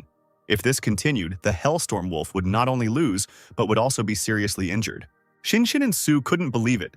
They were very worried about Xiao Xinyu. They thought that everything was already decided. The teacher believed that Xiao Xinyu had a trump card that could turn the tide of the battle. Xiao knew that it was not for nothing that his Black Fang killed more than 100 magical beasts on Mount Yunnan. Xiao ordered Black Fang to use the Hellfire Lotus. This was his trump card that was supposed to help Xiao win. Wang Yan realized that this was a very dangerous attack, and if his ice flame was not dodged, he would lose. Black Fang opened its mouth and released hellish fire, which formed a fire lotus. The teacher happily noted that the fire element combat skill is precisely the lotus of Hellfire. Su was amazed that Xiao used a combat skill that was only available to fully developed beasts. Xiao's future was simply limitless. Hellstorm is still only in its initial form, but it has already mastered the fire element combat skill. If this continues, Xiao Xinyu might even surpass Ye Ningxuang and become the best in the entire Azure Dragon Academy. The lotus fell straight into the icy flames. Xiao was intent on completely defeating the enemy. Through the flames, one could see the enemy dissolving from the heat. There was a deathly silence in the stands. Everyone watched this scene in horror. Suddenly, the host announced to the entire stadium that Xiao Xinyu had won the battle. The stands were shouting with delight that Xiao was a real monster. The Lotus of Hellfire was simply incredible. The spectators' gaze quickly turned to the electronic scoreboard. Everyone was shocked, as the Stormwolf's data had changed. At first, he was only at the first stage of the initial form, but now he has immediately reached the third. Xiao Xinyu set an unprecedented record for the first time since the Azure Dragon Academy started holding the freshman tournament. The beast was able to rise 2 steps right in the arena, and the person who caused this miracle was Xiao Xinyu.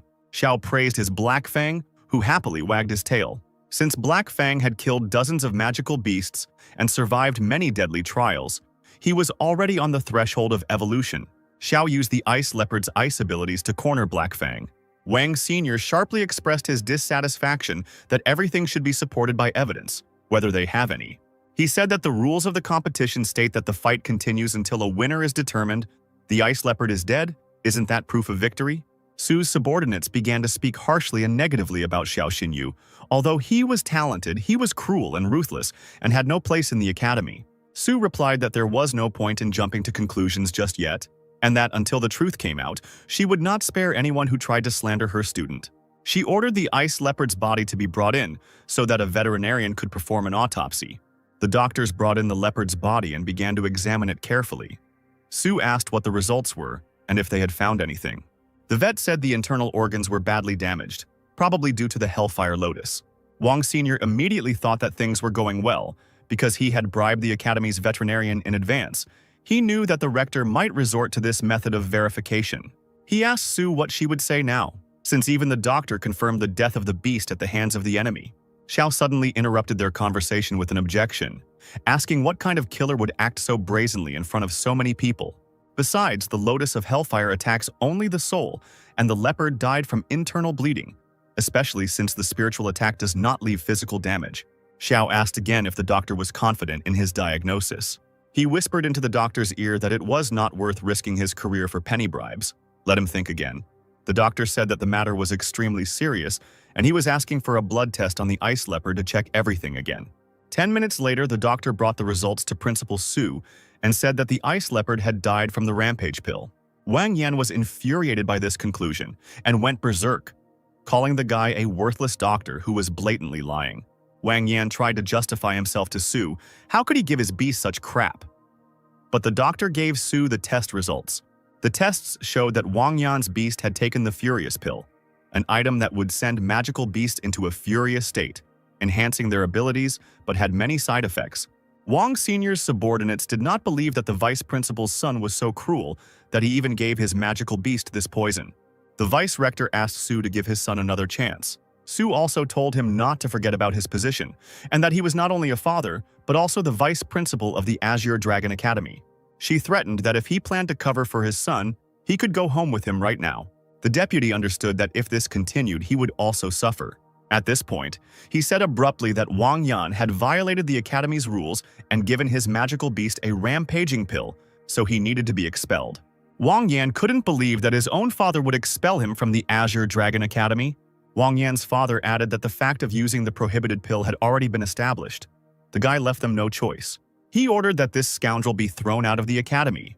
The crowd was discussing that it was finally all over, and now the list of the top 8 was out. The audience discussed that Xiao Xinyu had become a real dark horse among the newcomers. Without connections and wealth, he managed to enter the top 8. He is a real genius. Brother Xinjin told her that Xiao Xinyu was among the top 8. He stole so many points from Xinjin on Yunnan Mountain. If he met him, he would definitely avenge her. Xinjin looked at the scoreboard with the names of the best, where Xiao Xinyu was, and said that she now wants to beat him herself. Xiao Xinyu's friend ran to meet him. He had good news for Xiao, because he got into the top 8. But Xiao didn't think it was something to be proud of, and his friend was already ready to celebrate his entry into the top 8. Vice Director Wan was very angry with Xiao because he failed to harm Xiao, but he already had a plan for revenge. Xiu walked through the city at night after celebrating his victory. Although he didn't really want to celebrate, he was now happy to get home. When Xiao arrived home, he was surprised to find that the front door was broken and the house was in disarray. Ximing's sister ran out to him, very frightened with tears in her eyes and horror on her face. She started hugging Xiao and told him that her sister was kidnapped. It was done by a man in a black mask and he left a letter for Xiao. Xiu began to read the letter with concentration, which said that if he wanted to save his sister, he had to go to the Yinanshan Mountains. Frightened, Xiao dropped everything and ran to save his sister. He did not understand. Who could dare to touch his sister? Having run to the place, the guy saw his sister lying unconscious by a tree. A man in a black cloak came out to Xiao and told him not to shout because his sister was still alive. The guy shouted for him to let his sister go quickly, but the man in the cloak was in no hurry. He was surprised that Xiao didn't even ask who he was. Xiao frowned and told him that he had a conflict with Wang Yang recently, but he would not dare to steal a person, so the man in the cloak was Wang Dongsheng. The man laughed and began to remove his hood, amazed by the boy's insight. Dongsheng fantasized that if Xiao Xinyu were his son, he would make him the most powerful beast hunter in the entire Dragon Empire. But then Dongsheng became serious because life had turned out differently, and Xiao had even wounded his son, so he had to die. Dongsheng summoned a stone guardian and a huge, powerful bear jumped out of the ground. It wasn't just any bear, but a ruthless stone demon bear in the form of a beast king. Powerful. The bear is constantly in a state of absolute defense, which makes him invulnerable to physical attacks, and he can also neutralize any control skills. Dongsheng laughed at Xiao. After all, he was a 1-star level beast hunter who was currently facing a king-level beast, so Xiao's path had to be interrupted here. At this point, Xiao smiled and told Dongsheng that he would disappoint the deputy director. Adjusting his glasses, Dongsheng was surprised that Xiao really wanted his dog to become a snack for his stone bear. Since Xiao had another beast in reserve, he raised his hand and ordered Dailu to kill this bear. This frightened Dongsheng because he sensed a powerful aura. Then Dailu appeared, yawning and stretching, and in a lazy voice told the owner to think carefully about moral compensation. She allowed her to sleep as much as she wanted, but first she needed to kill that stone bear. Sweat began to drip down Dongsheng's forehead from excitement. Dailu terrified him so much that he decided to act unexpectedly. Right now, the stone bear flew towards Dailu, swinging its massive hammer. But in one moment, the bear froze and turned into stone, due to which he could not even move. The frightened Dongsheng realized that this was the same 9-tailed fox, a king-level beast that was wanted throughout the country. Dongsheng was angered by the fact that Xiao had made a contract with the most wanted criminal in the empire. But Xiao smiled and interrupted him, saying that since he summoned the 9-tailed fox in front of him, it meant he didn't plan on leaving him alive. Dongsheng went berserk. The gap between 1 and 6 stars could not be bridged with just one summoned beast.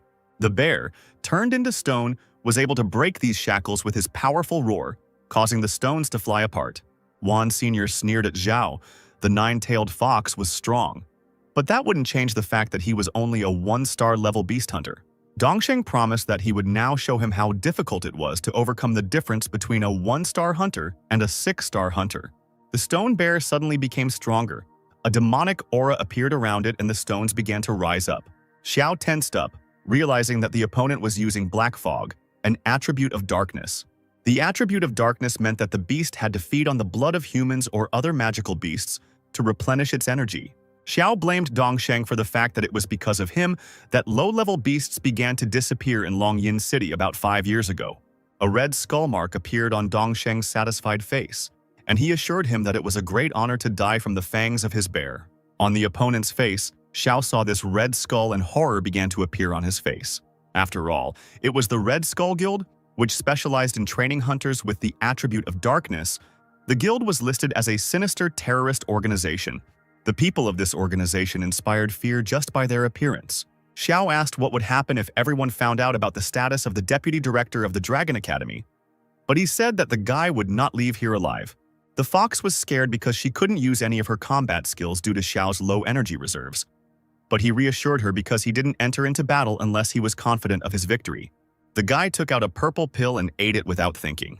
Immediately after this, Xiao felt a powerful surge of strength, and an aura of the same color began to emanate from him. His opponent put his hand forward and told him to prepare to die. After his words, the fire bear immediately rushed forward. Xiao raised his hand, on which the seal glowed, and he called Dailu, who appeared in front of him, shielding him. To repel the bear's attack, Xiao used Bloody Gaze.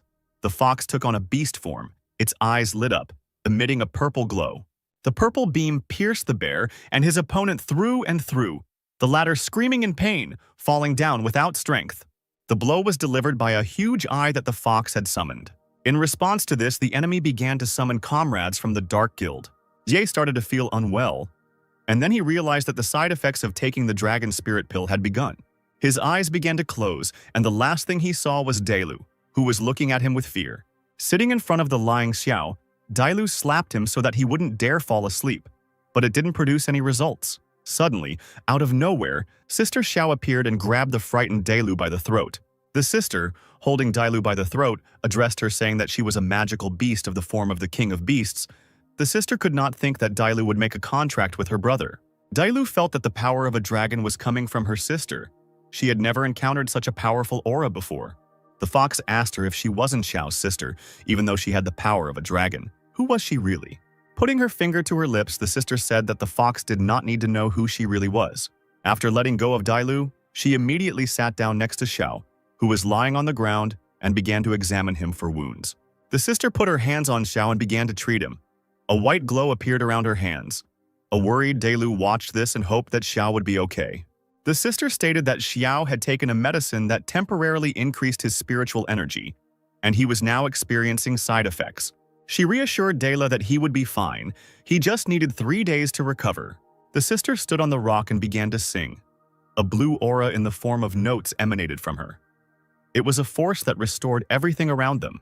Surprised, Dailu knew that it was a dragon whisper, a skill that is unique to purebred dragons, which allows one to restore any essence in the world through a special melody. The sister turned towards Dailu. Blue dragon scales appeared on her face. She said that there was no trace left of today's battle. Dailu remembered that among purebred dragons there was only one dragon with such scales. A blue glow emanated from the sister's eyes. She inspired horror with her very appearance because her name was Chaos. The sister turned to the nine-tailed one. She didn't care that she was wanted by the order of the Empress of the Dragon Kingdom.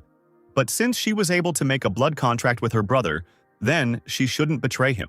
She ordered her to help Xiao properly, and then she would not harm her. Pointing her finger at her tails, she threatened that otherwise she would cut them all off. In response, the fox said that she understood everything clearly and distinctly. Her sister also ordered her not to tell Dailu anything about her real identity. She woke up in a hospital room and saw his sister and Director Su sitting next to his bed. The sister lay down on him and started crying because she was very worried about him and she was glad that he was okay. She said that after she woke up, she found him unconscious and decided to immediately carry him down the Yunnan Mountains so that he could receive help. Xiao thought that since his sister didn't find anything strange, it seemed like Dailu had cleaned everything up thoroughly. Director Su informed Xiao, who was lying on the hospital bed, that he had been lying there for 3 days already and had missed the semifinals and finals of the freshman ranking tournament. She said that Murong Xinxin won first place and her brother Murong Yangshuo won second place, so his absence was considered a voluntary withdrawal from the tournament. But there was another piece of news. It turns out that Deputy Wang disappeared 3 days ago. Xiao broke out in a cold sweat because they might start to suspect him of Deputy Wang's disappearance. Sister Xiao tensed up and extended her claws behind her back, ready to kill Su if she harmed his brother. But Su immediately stated that Xiao was innocent and would continue to investigate the case. But for now, it was necessary to find a new deputy director of the Azure Dragon Academy. Xiu thought that Director Su must have decided to protect him. Su also told Xiao that she came not only to check his health, but also to tell him about the Supernova competition. The Supernova competition is a major event jointly organized by the Azure Dragon, White Tiger, Red Crane, and Black Tortoise Academies. Since each school selects 3 of the most talented newcomers, everyone at the Azure Dragon Academy considers Ye Ningxuang to be the most talented student. But in last year's Supernova competition, she lost to Li Mucheng from White Tiger Academy and only took 2nd place. Therefore, Director Su said that Xiao should become one of the representatives of the Azure Dragon Academy and restore the honor of the Azure Dragon Academy. This was a great chance to make up for the missed opportunity at the freshman ranking tournament. But Xiao didn't know the conditions for participating in this competition. Director Su explained the conditions for participating in the tournament. A participant must have at least 2 battle beasts, and the participant must be at least a 2nd-star trapper. Su put her hand on Xiao's shoulder and said that she believed in him, and that he would be able to qualify as the 2nd-star trapper before the competition started next month.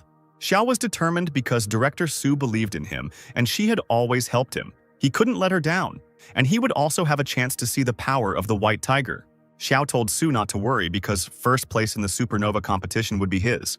As he walked through the Yunnan forest, Xiao thought about how the participants in last year's Supernova competition had made a contract with at least 2 beasts.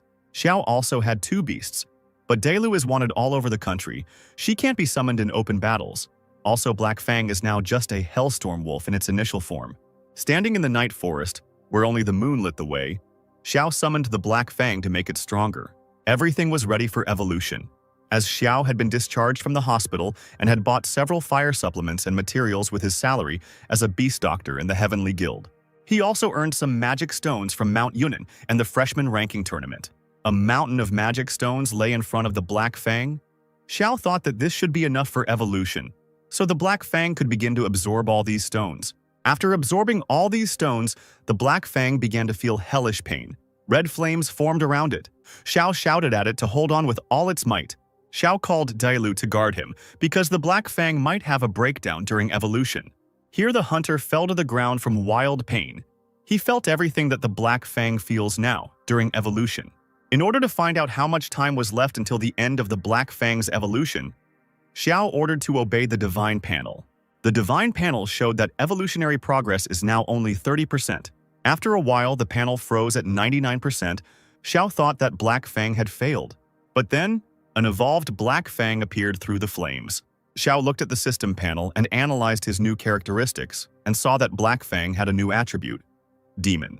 Dailu was very surprised that the Black Fang's demonic attribute had awakened. She was also amazed by Xiao because this guy is truly a unique hunter.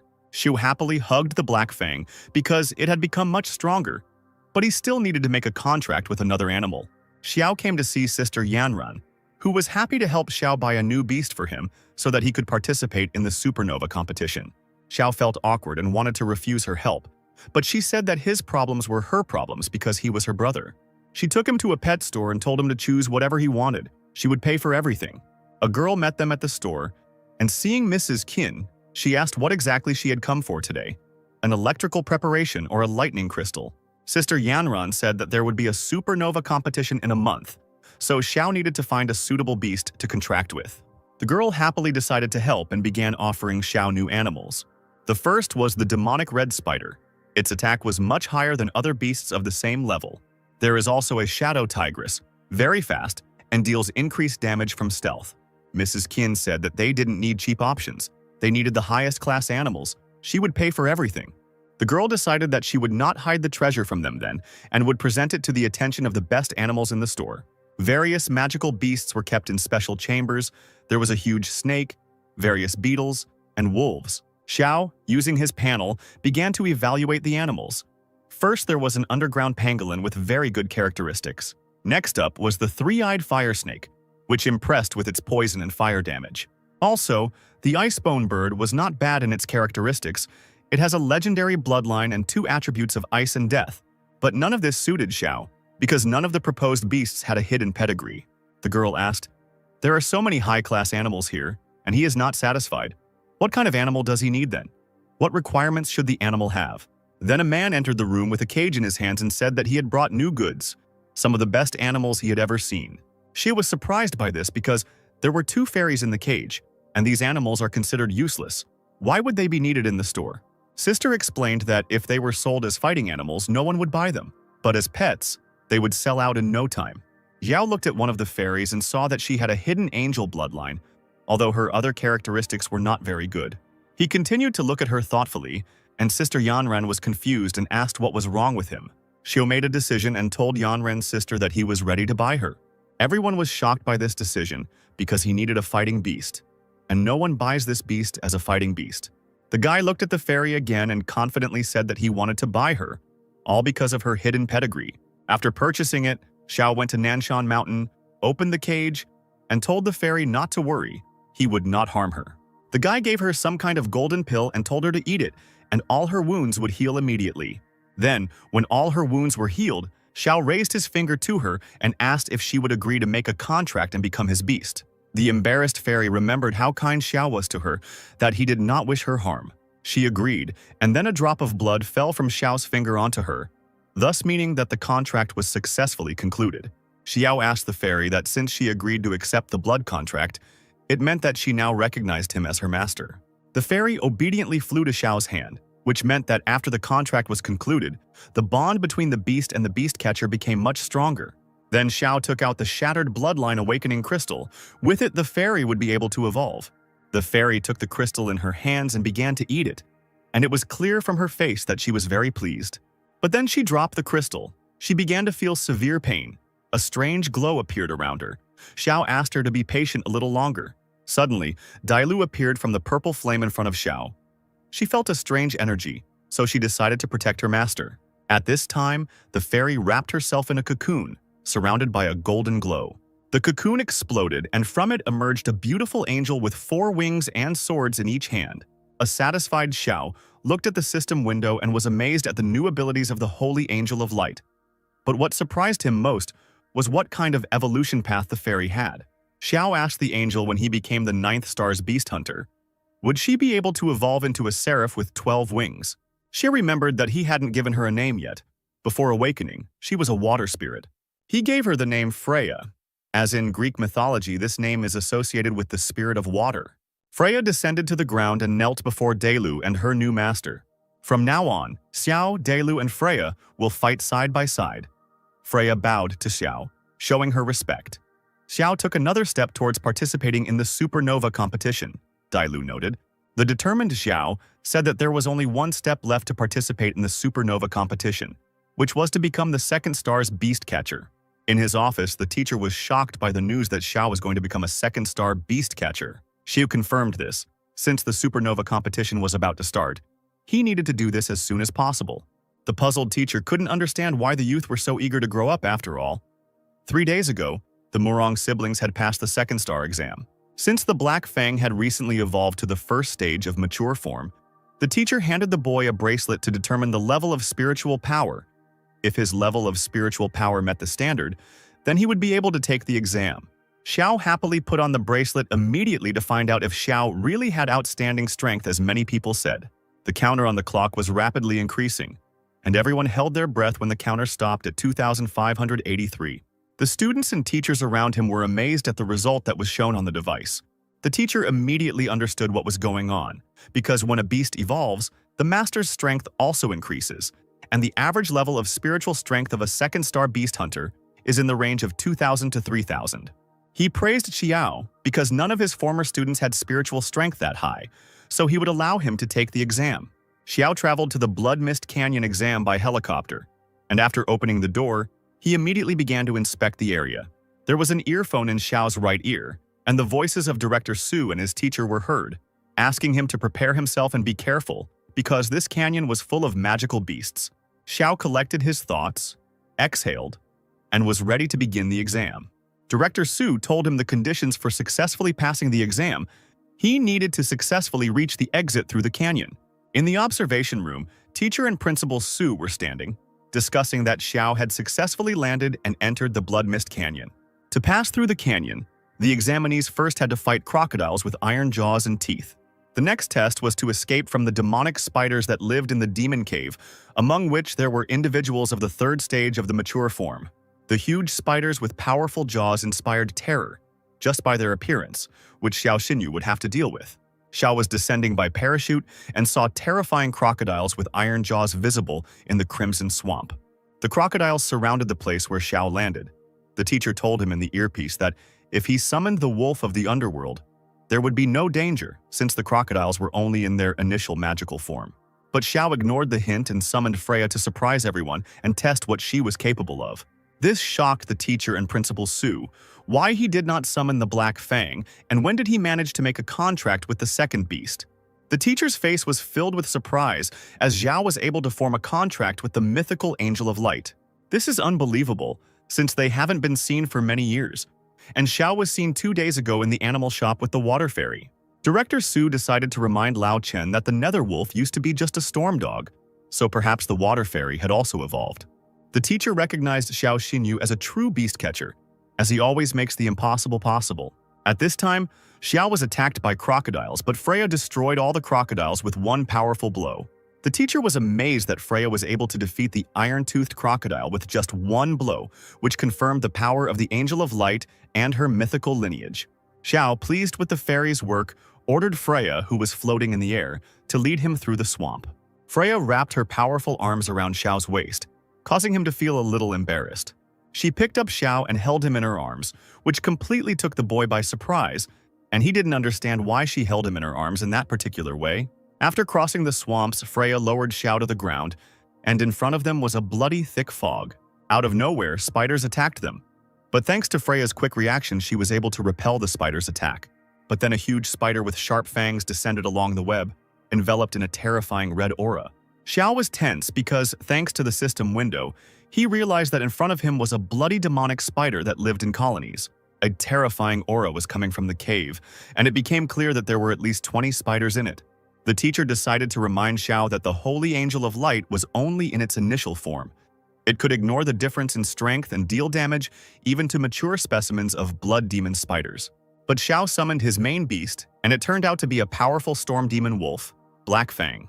Director Su was not happy with this. She told Xiao that the main goal of the exam was to reach the finish line, not to kill all the magical beasts. Without listening to Su, Zhao stretched out his hand, formed a goat sign with his fingers, and commanded the Black Fang with a hellish howl. The bloody demon spiders tried to hit the Black Fang with their webs, but it dodged again and again. But then one of the webs still hit the Black Fang. Let's grab him by the hind leg. Xiao didn't lose his composure and began giving commands. First to Freya to activate the sacred shield of light on the Black Fang, then to the Fang to spin around and use the Lotus of Hellfire. The animals obediently began to carry out their master's orders. Thanks to this, none of the attacks were able to reach the Black Fang, all because of the purple shield. Then this purple shield turned into a real tornado, which blew away the spider one by one. Black Fang destroyed all the blood demon spiders. There were only 25 of them. Suddenly, the ground beneath Xiao shook. Rocks began to rise up, and a Black Fang began to howl, all because of the terrifying aura. The cause of these disasters was a fully evolved magical beast that had emerged to the surface. The teacher advised Xiao to retreat quickly.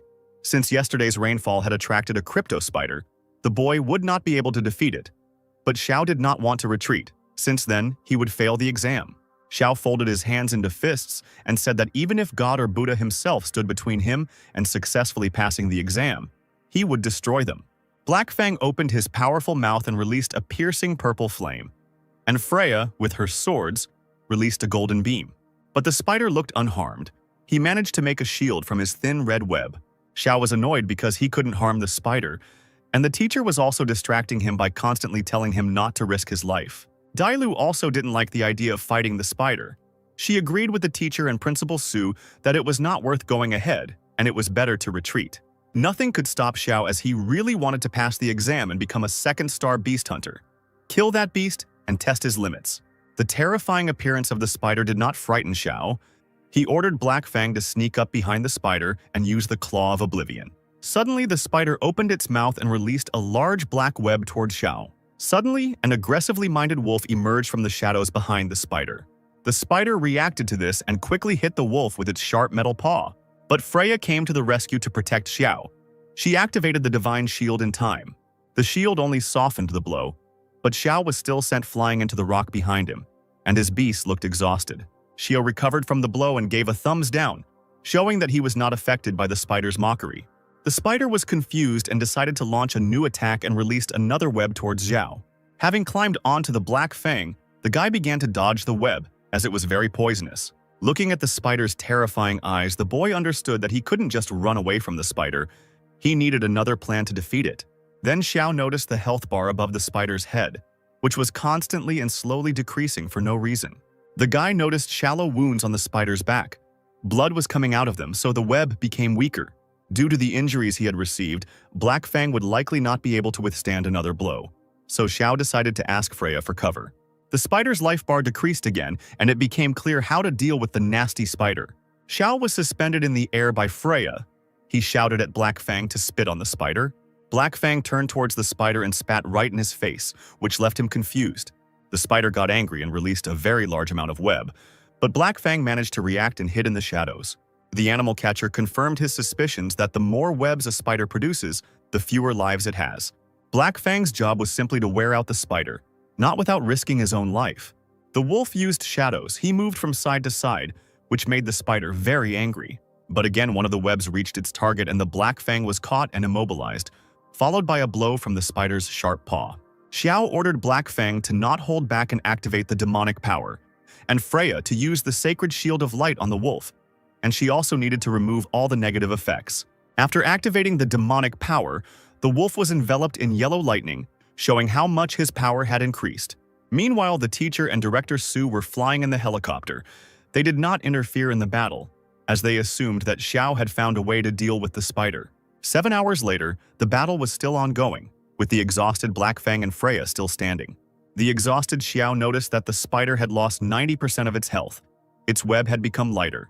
The spider would not be able to defeat Black Fang and Freya. It needed to hold out a little longer. The only thing that bothered Xiao was that the spider, having lost so much blood, did not try to escape, perhaps because it was furious. Opening its mouth once again, the spider fired a powerful shot of web towards Xiao. But since the black wolf used Hell Howl and the purple flame was able to reflect the web attack, the spider was left without strength, and this was a chance for Xiao, and he, without thinking, immediately attacked the spider with the Lotus of Hellfire. In response, the spider released a rain of webs. Freya managed to react and covered Xiao with her body, but the beast didn't need to worry about Xiao.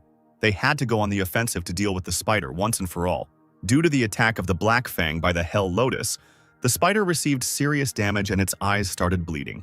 Tired from the battle, Xiao sat down on the ground and realized that he had managed to kill the spider with the help of the coordinated work of his beasts. She stood up and walked deeper into the cave to see what was hidden there. There should definitely be something worthwhile there. Suddenly, Xiao heard someone telling him to leave immediately, because even after death, the spider could continue to move for some time. Immediately after these words, the spider actually rose up and opened its mouth to launch another attack on the beast catcher's squad. Frightened, Xiao commanded his beasts to hide inside it immediately. Freya flew up and decided to launch a powerful attack on the spider's body, which made Xiao worry. This attack sent the spider flying into the air, and then it exploded into tiny particles, which now definitely meant the spider was dead. Xiao looked at Freya with bewilderment, because she was able to master the combat skill on her own. Returning to the cave, Xiao saw what the spider was so fiercely and desperately defending. He decided to ask Delu what it was. Xiao was delighted to hear that it was a heavenly soul vine seed that had an ancient bloodline. Now he would be able to cultivate it. Dailu knew that this would be an extremely difficult growing process, as it required dewdrops from the feather grass plant and nectar from the magical yellow flower, as well as fertilizer from the excrement of higher beasts. Xiao looked at the seed with disappointment. It was so small, but it was even more troublesome than the daughter of an aristocrat. Since Dailu is the form of the king of beasts and is being sought by the empress of this country, she can simply ask for help from other beasts of the same high level. After leaving the cave, Zhao waved to the helicopter and said that he was okay. 2 weeks later, in the city of Xiling, as expected from a national competition, the atmosphere and scale were amazing. As he climbed up to the stands, elder brother Murong was surprised that the great Xiao himself had come so early. Xiao wished good morning to brother Murong and complimented Liu Jin that she had become even more beautiful. Yanshu was so angry that he crushed the can in his hand, and Xiao calmly explained to him that Murong Xinshin's name was too long, so he came up with a nickname for his sister. The guy was puzzled as to how he even had the courage to insult his sister with such a stupid nickname. The sister asked him to calm down and sit down, and he obediently agreed with his sister. Xinshin told Xiao about her successes, because her first beast had evolved and reached the second stage of its mature form, and the second one had awakened the ability to control lightning. Murong Sr. was horrified that his little sister would talk to another guy herself, and even accept this stupid nickname so calmly. The guy was desperate because girls grow up too quickly, and his sister was always so vindictive that she remembers how he gave her a nickname, and after that, she did not talk to him for several days. The world has gone mad. The cat now hangs out with the mouse, and it seems that soon there will be cancer on the mountain because Murong's sister has found her betrothed, Yanshu declared. In order to distract himself from the strange brother Murong, Xiao asked Xinshin who they were fighting today, but he didn't get an answer since the results of the draw hadn't been announced yet. Then a female figure appeared and claimed that the guys were wrong and the results were already known. Director Su approached the boys, holding the results of the draw in her hands, and told them that their first opponent would be the White Tiger Academy, and they must defeat them at all costs. The girl in the luxurious purple dress with a gorgeous figure heard this and asked Su why she was so nervous. Wasn't she afraid of losing to them? An angry Su decided to ask what Director Zhu was doing here, why she wasn't in her place in the preparation area. If you're interested, all the information was on the phone. With their chests pressed against each other, the two headmistresses began to argue over the talent of this year's Azure Dragon Academy's trump card, King Yu since elementary school. The teacher interrupted the headmistress's argument as he announced that the Empress had arrived. Director Zhu continued to threaten Director Su and said that she would force him to return to his pathetic academy in disgrace. There was a roar of excitement in the stands as the Empress descended from the heavens. People believed that she was the most beautiful and powerful woman in the country. Shangguanlan was the Empress of the Dragon State, dressed in a beautiful white kimono and riding a qilin. Xiao watched her with admiration, because she was the strongest beast catcher in the Dragon State, and her presence alone caused awe. The Empress had the mark of 11 stars on her, which meant that she was above all the 10th star hunters. The difference with Xiao was a real abyss. Xiao looked at the 7-colored sacred qilin and saw terrifying characteristics that even he couldn't analyze. There was horror on Xiao's face as he expected. The gap between them was too big. Even the dragon's eye could not appreciate the strength of this beast. Xiao asked Delu, since the Empress ordered the capture of the fox with 9 tails, how could it survive? She should be grateful that Xiao made a contract with her. The qilin was not the only powerful beast the Empress had under her control. She had even more powerful beasts under her command. A golden dragon wriggled around the Empress, its aura striking and breathtaking. The astonished Xiao asked Dailu if Shangguan really had a purebred dragon under his command, to which he received a negative answer. According to the chronicles, only purebred dragons, phoenixes, and qilins have divine origins, and phoenixes and qilins come after dragons in strength. If the purebred dragons were extinct, then how did the Empress manage to make a contract with one of them and obtain one of the 3 dragon treasures, the Dragon Tear? Xiao wondered about these questions. The Empress announced that the battle was about to begin, as the draw had Xiao going first. On the left side of the arena stood the White Tiger Academy's participant, Lin Tianxi, the guild leader's son, dressed in an orange suit, and on the right stood the Azure Dragon Academy's representative, Xiao Xinyu. Without a second's delay, Xiao summoned Black Fang, a purple wolf that announced its appearance with a roar, while the opponent summoned a red snake with a long tongue sticking out and an aggressive hiss. Xinshin and Yangshuo were surprised by this clash of beasts, fearing that the fight would not be easy, considering that Red Snake and Black Fang were each other's opponents. The Red Snake used a hurricane blade, illuminating the arena with a bright yellow light, directing a fiery whirlwind towards Black Fang. Black Fang, without hesitation, released a purple light from his toothy mouth, the so-called hellish howl. Black Fang, assuming the confident pose of a predator, growled terrifyingly, seeing someone's blood scatter across the arena.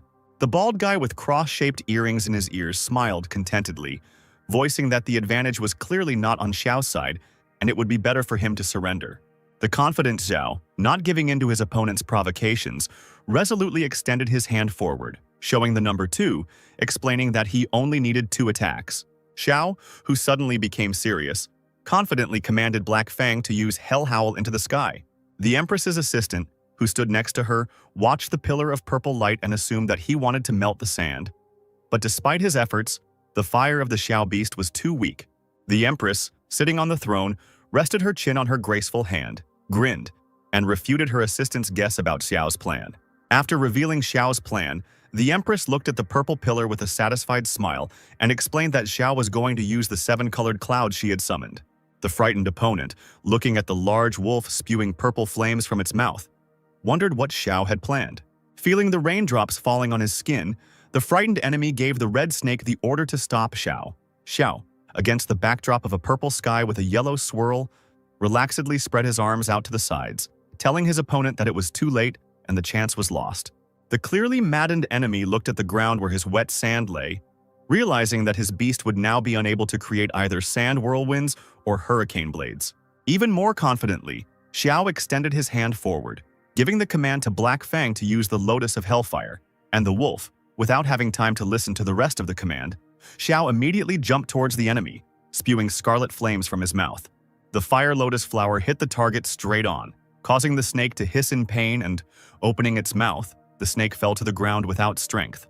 The red snake, lying on the ground with blood flowing from its mouth, only heard the commentator's words about winning with 2 attacks. The battered opponent fell to his knees, hearing only how great Xiao's idea of artificial rain was. Dressed in golden and white clothes, the Empress looked at the arena with satisfaction, not hesitating to praise Xiao's intelligence. The assistant, who came up from behind with a file on Xiao in her hands, announced that there was nothing strange in his past. And upon hearing this, the Empress said that the invitation to the training camp of the Emperor's souls should be given to Xiao. Xiao, who was returning from the arena, was already waiting for Xinjin and Yang Shuo, who congratulated him on his victory and praised him. Inspired by Xiao's victory, Director Su, dressed in blue as always, jumped up from her seat in the stands, waved her hand happily, and promised to reward him later. Dailu's inner voice told Xiao that he smelled the scent of phoenix grass, which made Xiao very wary because he knew very well that this grass did not grow on the western border. Confused by Xiao's intention to leave, Xinxin asked if he was sure he didn't want to watch the next fight.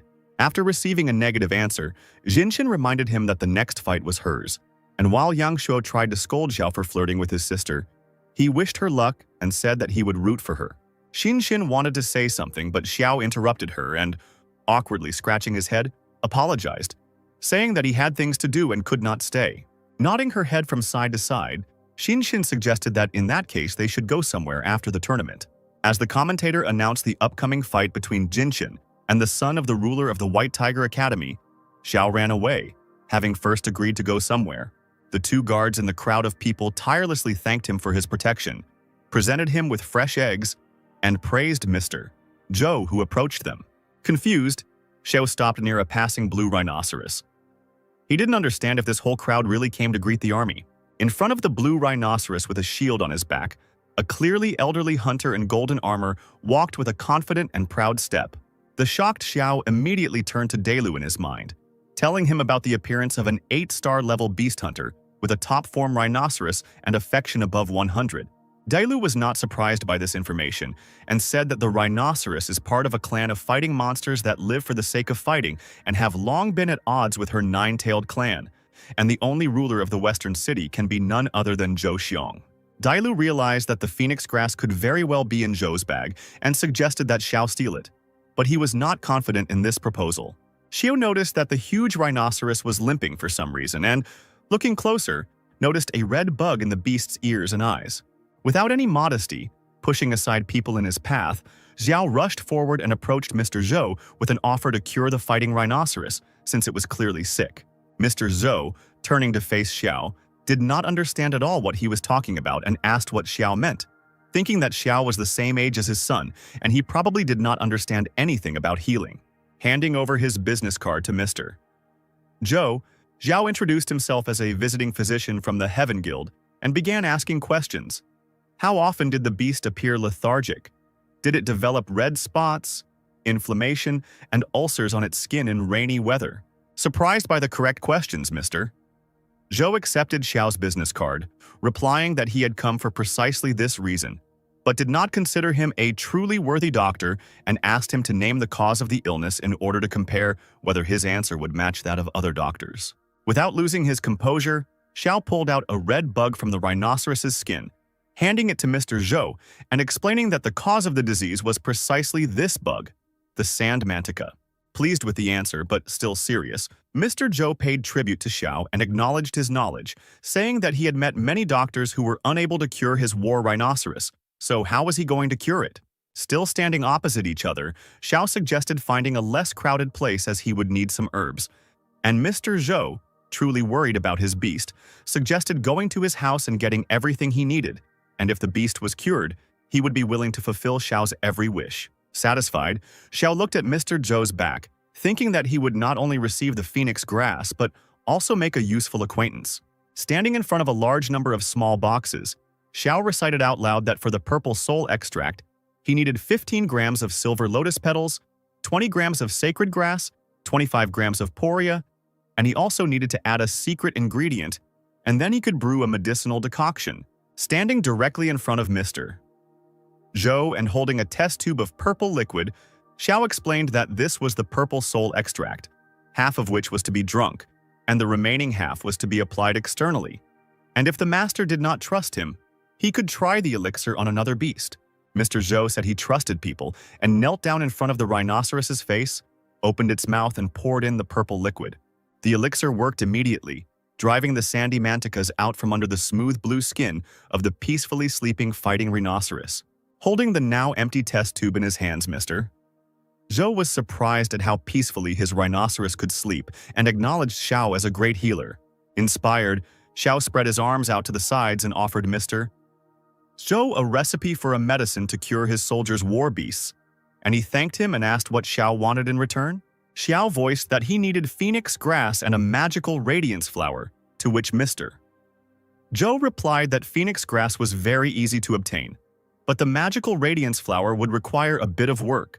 Mr. Zhou, overjoyed at the healing of his beast, invited Xiao to stay and have a cup of tea. But Xiao refused, admitting that he had sneaked out here while Mr. Zhou's son and Xiao's girlfriend were fighting. Hearing about his son's fight, Lord Zhou thought that this would be a great opportunity to visit the Empress and suggested that they go together. Xiao, leaning on the stands with both hands, shouted in surprise that an hour had passed and the fight was still going on.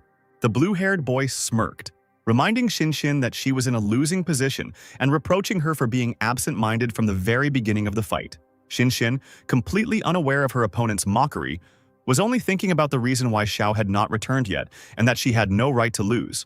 Otherwise, she would be incredibly ashamed of her weakness. Xinxin immediately turned towards the stands at Xiao's familiar cry, who was surprised that she was still holding on.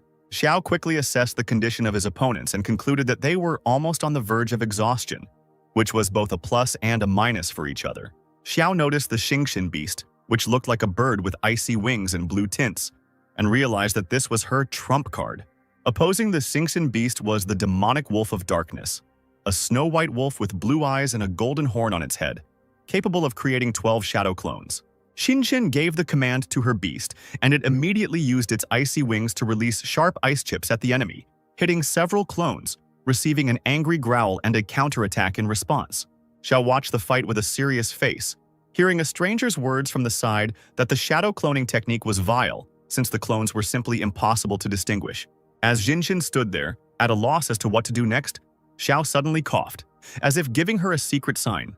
Xiao, putting his palm on his chest, began to cough even louder, while the crowd did not understand what was happening. And Xinxin guessed that all this was not just like that, but a hint. Realizing Xiao's plan and hint, Xinxin immediately turned back to her opponent's beast, which was tiredly exhaling fumes from the cold, hiding somewhere behind its clones. Realizing exactly where the original was, Xinxin confidently commanded her bird-shaped beast to attack the enemy, and this precise and swift strike hit the target, spraying the blood of the white wolf. Shocked by the bird's sudden strike, the blue-haired boy attributed his opponent's normal luck to his commanding wolf to move the clones, but even that didn't help the wolf avoid the ice attacks.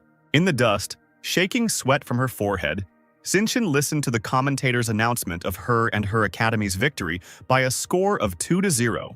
Yangshuo and Xiao, who were watching Xinxin descend, applauded and shouted congratulations on her victory. Ignoring her brother, who was so happy about his little sister's victory, Xinxin immediately threw herself into Xiao's arms, thanking him for his congratulations. Yangshuo, who didn't understand anything, was shaking with fear, voicing his fears that Xiao had definitely done something to her. Before Xiao could say that he hadn't done anything special, Yangshuo interrupted him, ordering him to take his hands off his sister and threatening that if he went near Shinshin, Xiao would kill him without a second thought. The blue-haired boy, awkwardly scratching the back of his head, walked back to the director, who was standing with a cigarette in her hands and was clearly angry about her charge's loss. Breaking the smoldering cigarette, the director pointed towards her charges, informing them that no one would go to bed until they came up with the perfect plan and tactics for a team fight. Mr. Zhou, standing next to the Empress, amid the joyful cheers of the spectators, acknowledged that his son had much to learn. But the general's daughter was a promising student who had managed to spot a weak spot at a crucial moment. The Empress, smiling, asked Mr. Zhou not to pretend and admit that it was the very divine doctor he had praised so much who had suggested her weak spot. Hearing these words, Lord Zhou immediately knelt down on one knee, asking the Empress not to punish them and to give them another chance. The Empress, rising from her throne, reassured Lord Zhou and said that all three of them would receive an invitation to the Imperial Soul Camp, to which the Lord smiled and thanked her. Xiao, clasping his hands, addressed Yang Shuo as his brother and suggested having a barbecue in the evening. But Yang Shuo, in turn, embarrassedly and angrily refused Xiao and told him not to call him brother. A guy in a gray uniform appeared in front of Shinshin and Xiao, handing over a beautiful golden envelope with a red seal on it, explaining that their performance had impressed the Empress enough that she was inviting them to the Emperor's Soul Camp. Yang Shuo, having moderated his anger and crossed his arms over his chest, looked at the golden envelope in Xiao's hands, explaining that the Emperor's Soul Camp is an elite program for the best first-year students, supervised by the Empress herself, from where they emerge as pillars of the Dragon State.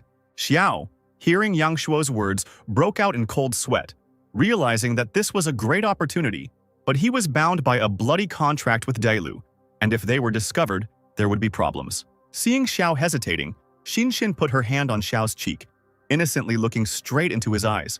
Smiling, Shinshin tried to calm Xiao down, asking him to stop frowning, since they were going to a barbecue today, and they could think about it later, to which Xiao still breathed out thoughtfully, agreeing with the girl.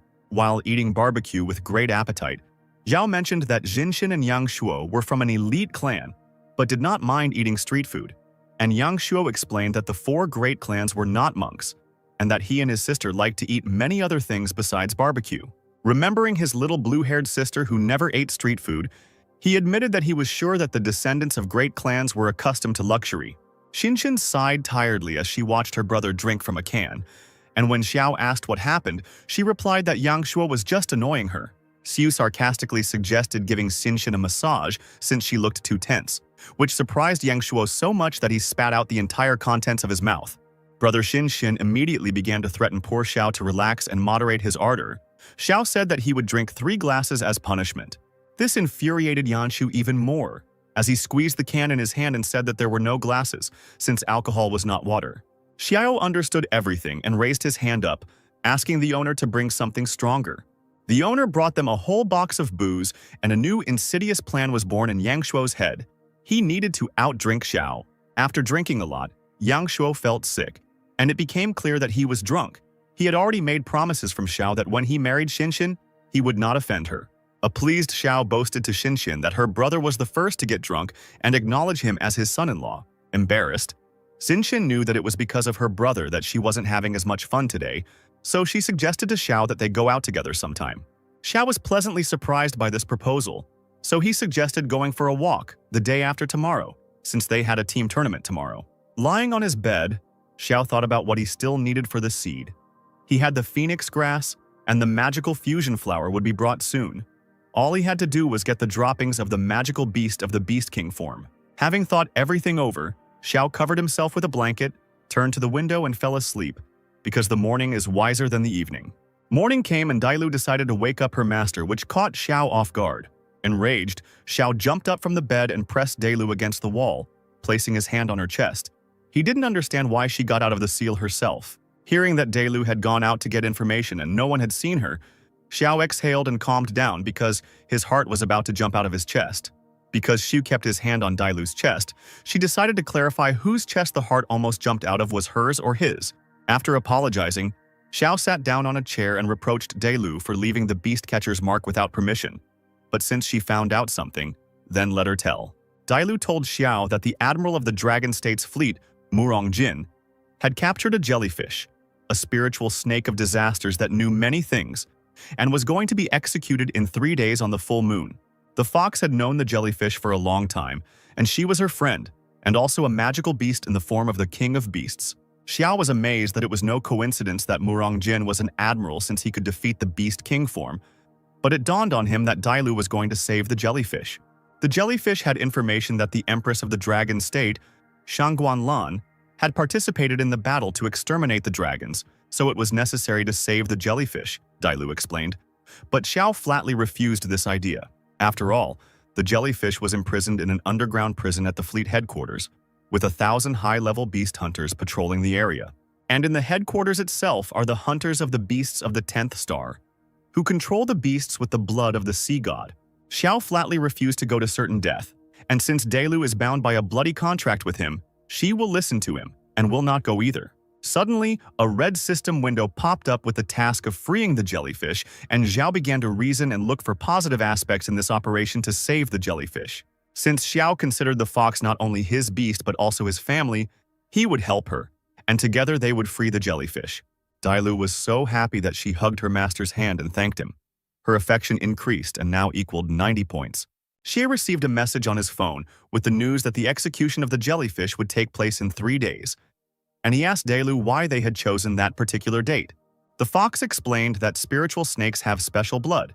If you cut off its head on a full moon, you can get a whole magic crystal, but if you kill it on another day, the crystal will be incomplete.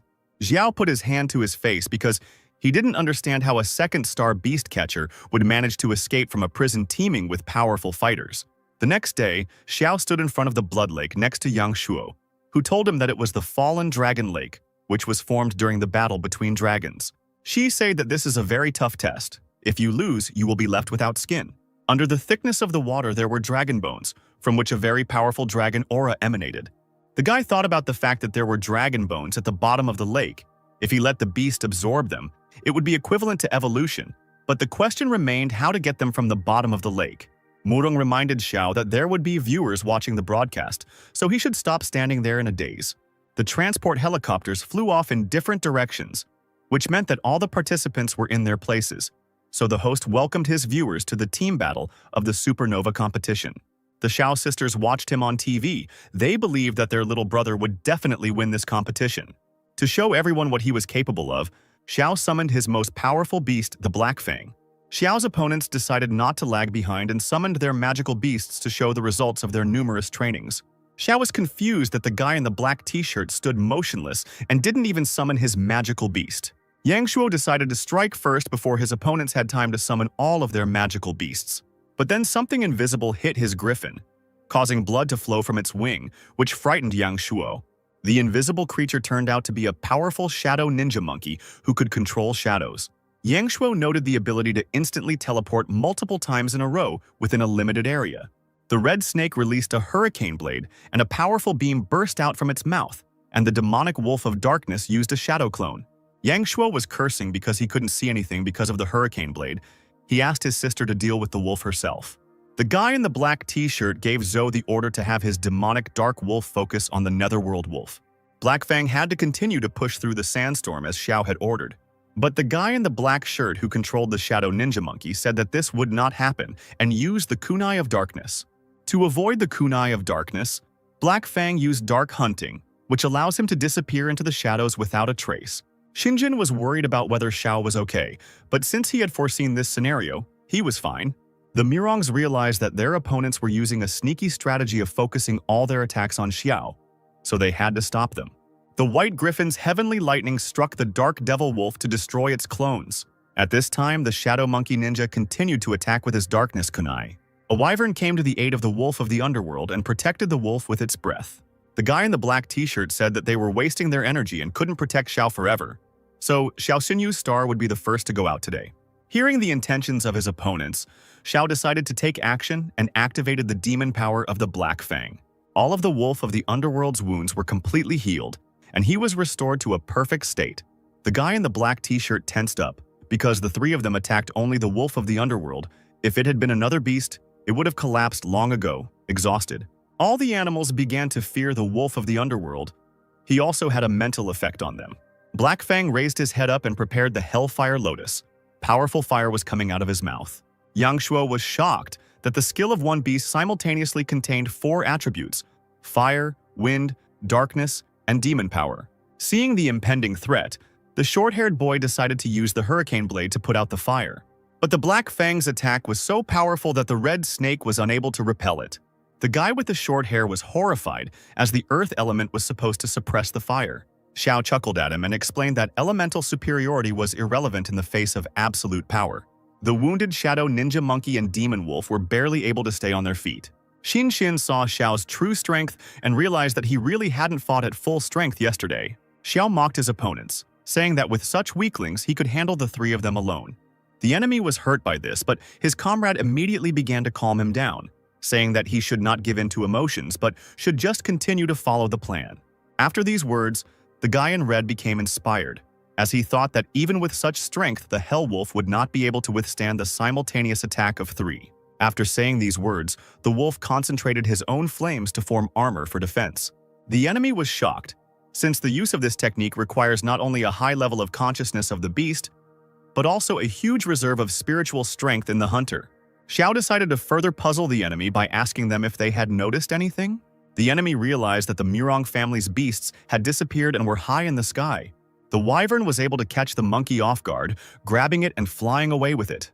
The trapper realized that the shadow ninja monkey would not have the strength to break free and would simply be thrown out of the arena. Therefore, a stone giant was summoned and given the order to save his comrade. Glad that the enemy had fallen for the provocation, Zhao summoned Freya. The enemy was even more shocked, because he recognized the beast. It was a sacred angel of light that was only seen in books. But how could he resist the stone giant if he was in the initial stage? In response, Xiao stated that it was simple. His beast was much stronger than one could imagine. Unfortunately, due to Xiao Xinyu's interference, participant Yang Heng was unable to save his beast. Xiao was not distracted by the defeated monkey and ordered his wolf not to interfere, as he wanted Freya to prove herself. The enemy was perplexed by the impudence. Could a beast in its initial form really defeat their beasts, which had already reached an advanced form? The red snake was given the order to teach this arrogant fool a lesson. The stone giant had to cover his partner. But before anyone could blink, Freya struck the snake with all her might, sending it flying free. The reporters nearby were in shock because the filming had to be slowed down 1,000 times to make out anything. Yang Shuo asked Xiao what kind of technique was used, in response to which the guy said that Freya had mastered this technique herself and it was called lightning dash. The enemy was confused, as even the stone giant with its enormous defense was no match for the angel's attacks, so they had no idea what to do next. Xiao didn't give them a chance to think, continuing to mock them, asking how they liked the lightning dash. They were sure that such a powerful skill couldn't be used often, so they had to attack now to make it in time. After making the decision, one of the guys summoned a thunder rhino. The second guy was also full of determination and, activating the seal on his hand, summoned an indomitable gray fox. The Murong family didn't want to stand aside and began to activate summoning seals after the enemy. Xiao did not expect help from his allies and ordered Freya to deal with the smallest one and remove the gray fox from the arena. In response to the angel's attack, a stone giant stood in front of her to protect the fox. The Murong also sent their beasts in response to delay the enemy. The enemy was on the verge of exhaustion, but since they had almost no spiritual energy left, then Xiao Xinyu's should also be running low. The bald guy supported this statement, saying that he had only enough energy for one more session. So they decided to use their signature technique. It was their last chance to win. Xiao and the Murong family realized that the enemy was running out of steam, so they would launch a final attack that they had to repel in order to win. The stone golem began to grow greatly in size. The dark demon wolf used its shadow clone ability on the stone giant. They intended to all attack the Black Fang at once, but the attack was not successful, as the griffin managed to pick up the Black Fang at the very last moment. Xiao, with a satisfied grin, ordered his beast to finish off the enemy. Xinshin ordered the wyvern to ignite the flames of souls, and brother Yang Shuo was about to unleash the full power of lightning. All the skills were used to combine the power of the 3 beasts, directing everything to attack the Black Fang. The combined attack with enormous force rushed downward so quickly that it broke the sound barrier. The animals below didn't even have time to react. They were all defeated at once. The participants in the battle experienced different emotions from what happened, but one thing was clear: they lost this battle. And the Azure Dragon Academy achieved a crushing victory without a single loss. Xiao was delighted with what they had accomplished and began to congratulate Liu Jin, hugging her around the waist. Yang Shuo was furious that Xiao allowed himself to grope his sister on live TV. The opponent also congratulated Xiao's team on their well-deserved victory, calling him a real monster. Xiao was embarrassed and thanked the compliment. Changing his smile to a serious expression, Xiao thanked Director Zhu because the whole country was talking about their academy only because of the director and the White Tiger Academy. But at this time, the directors only shook hands vigorously, laughing in each other's faces. Principal Zhu mockingly warned Principal Su to keep a closer eye on her star student in case he transferred to their academy next year. To which Su expressed doubt that Zhu was capable of luring away her student. Su called her favorite student to her.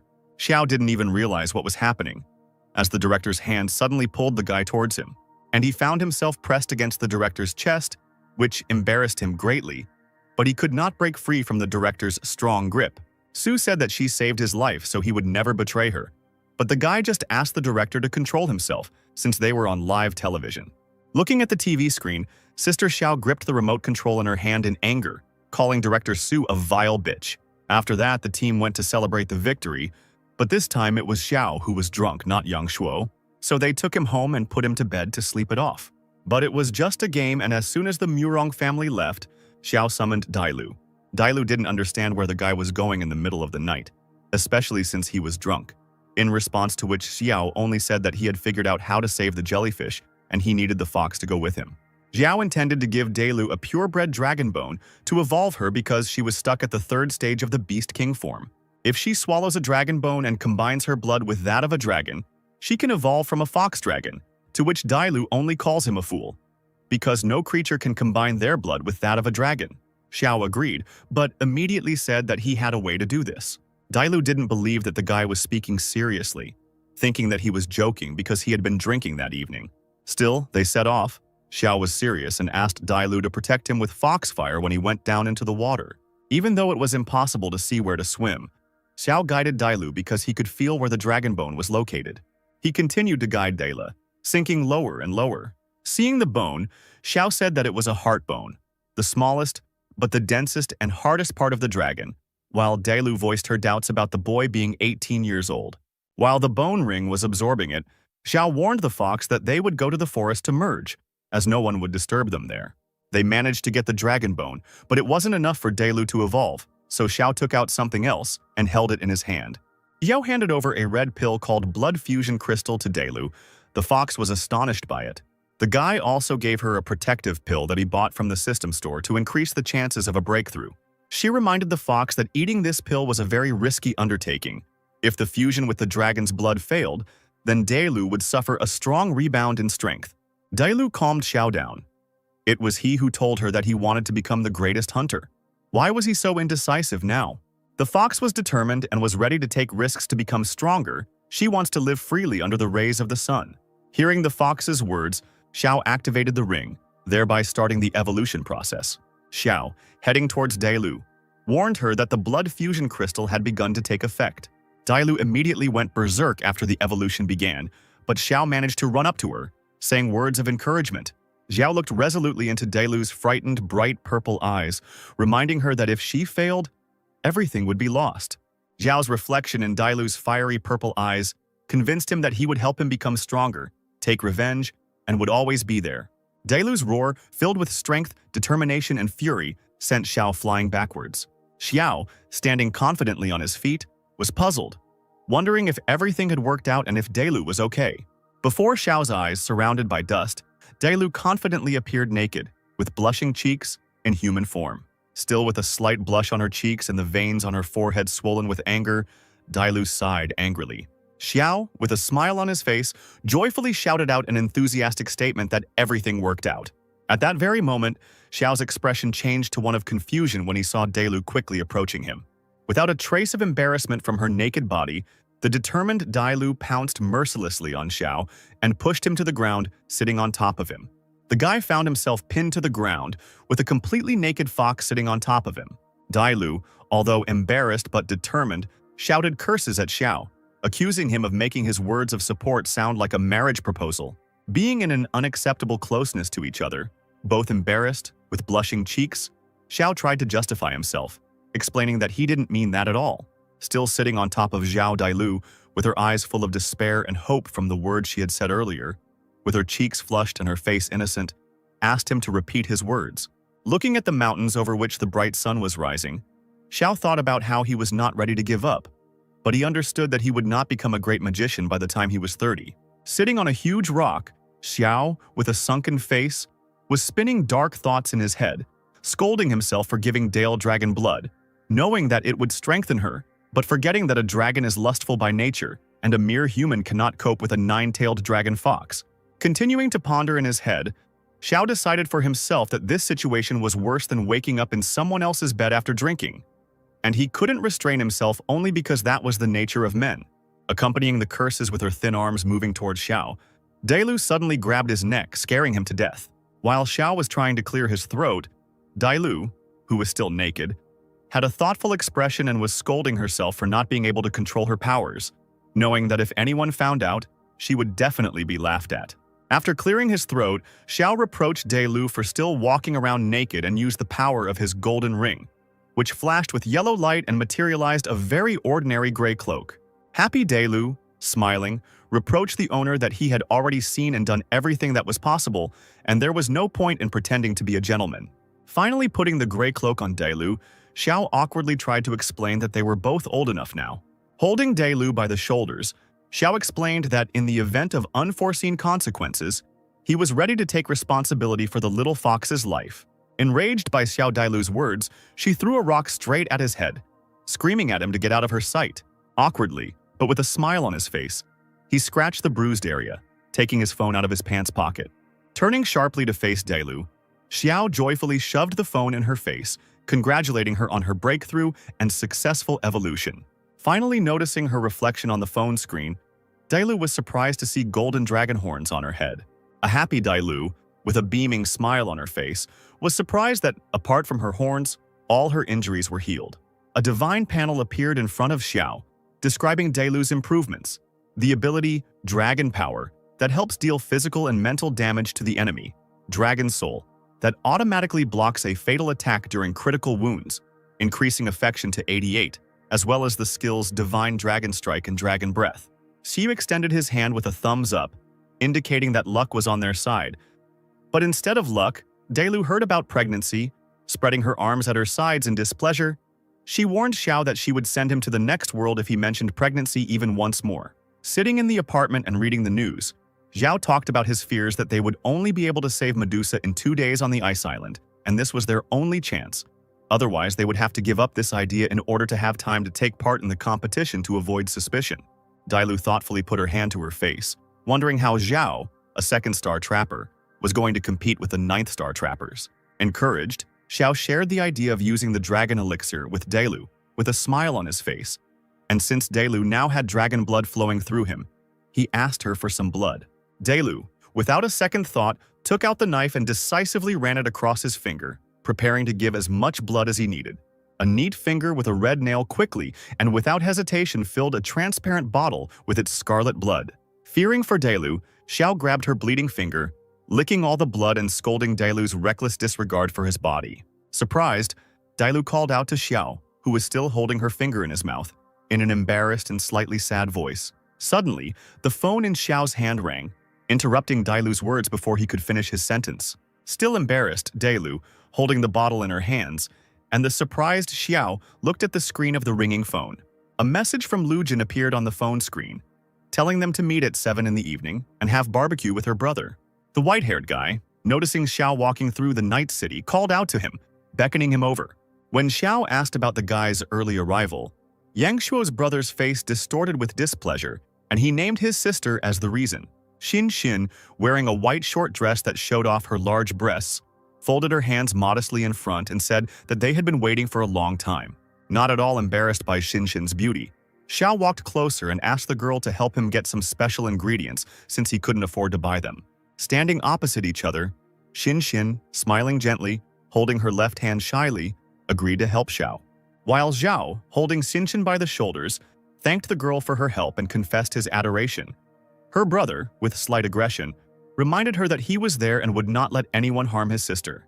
An inspired Jinxin, with a glint in her eyes, warned her brother that she would go with Xiao to get some herbs.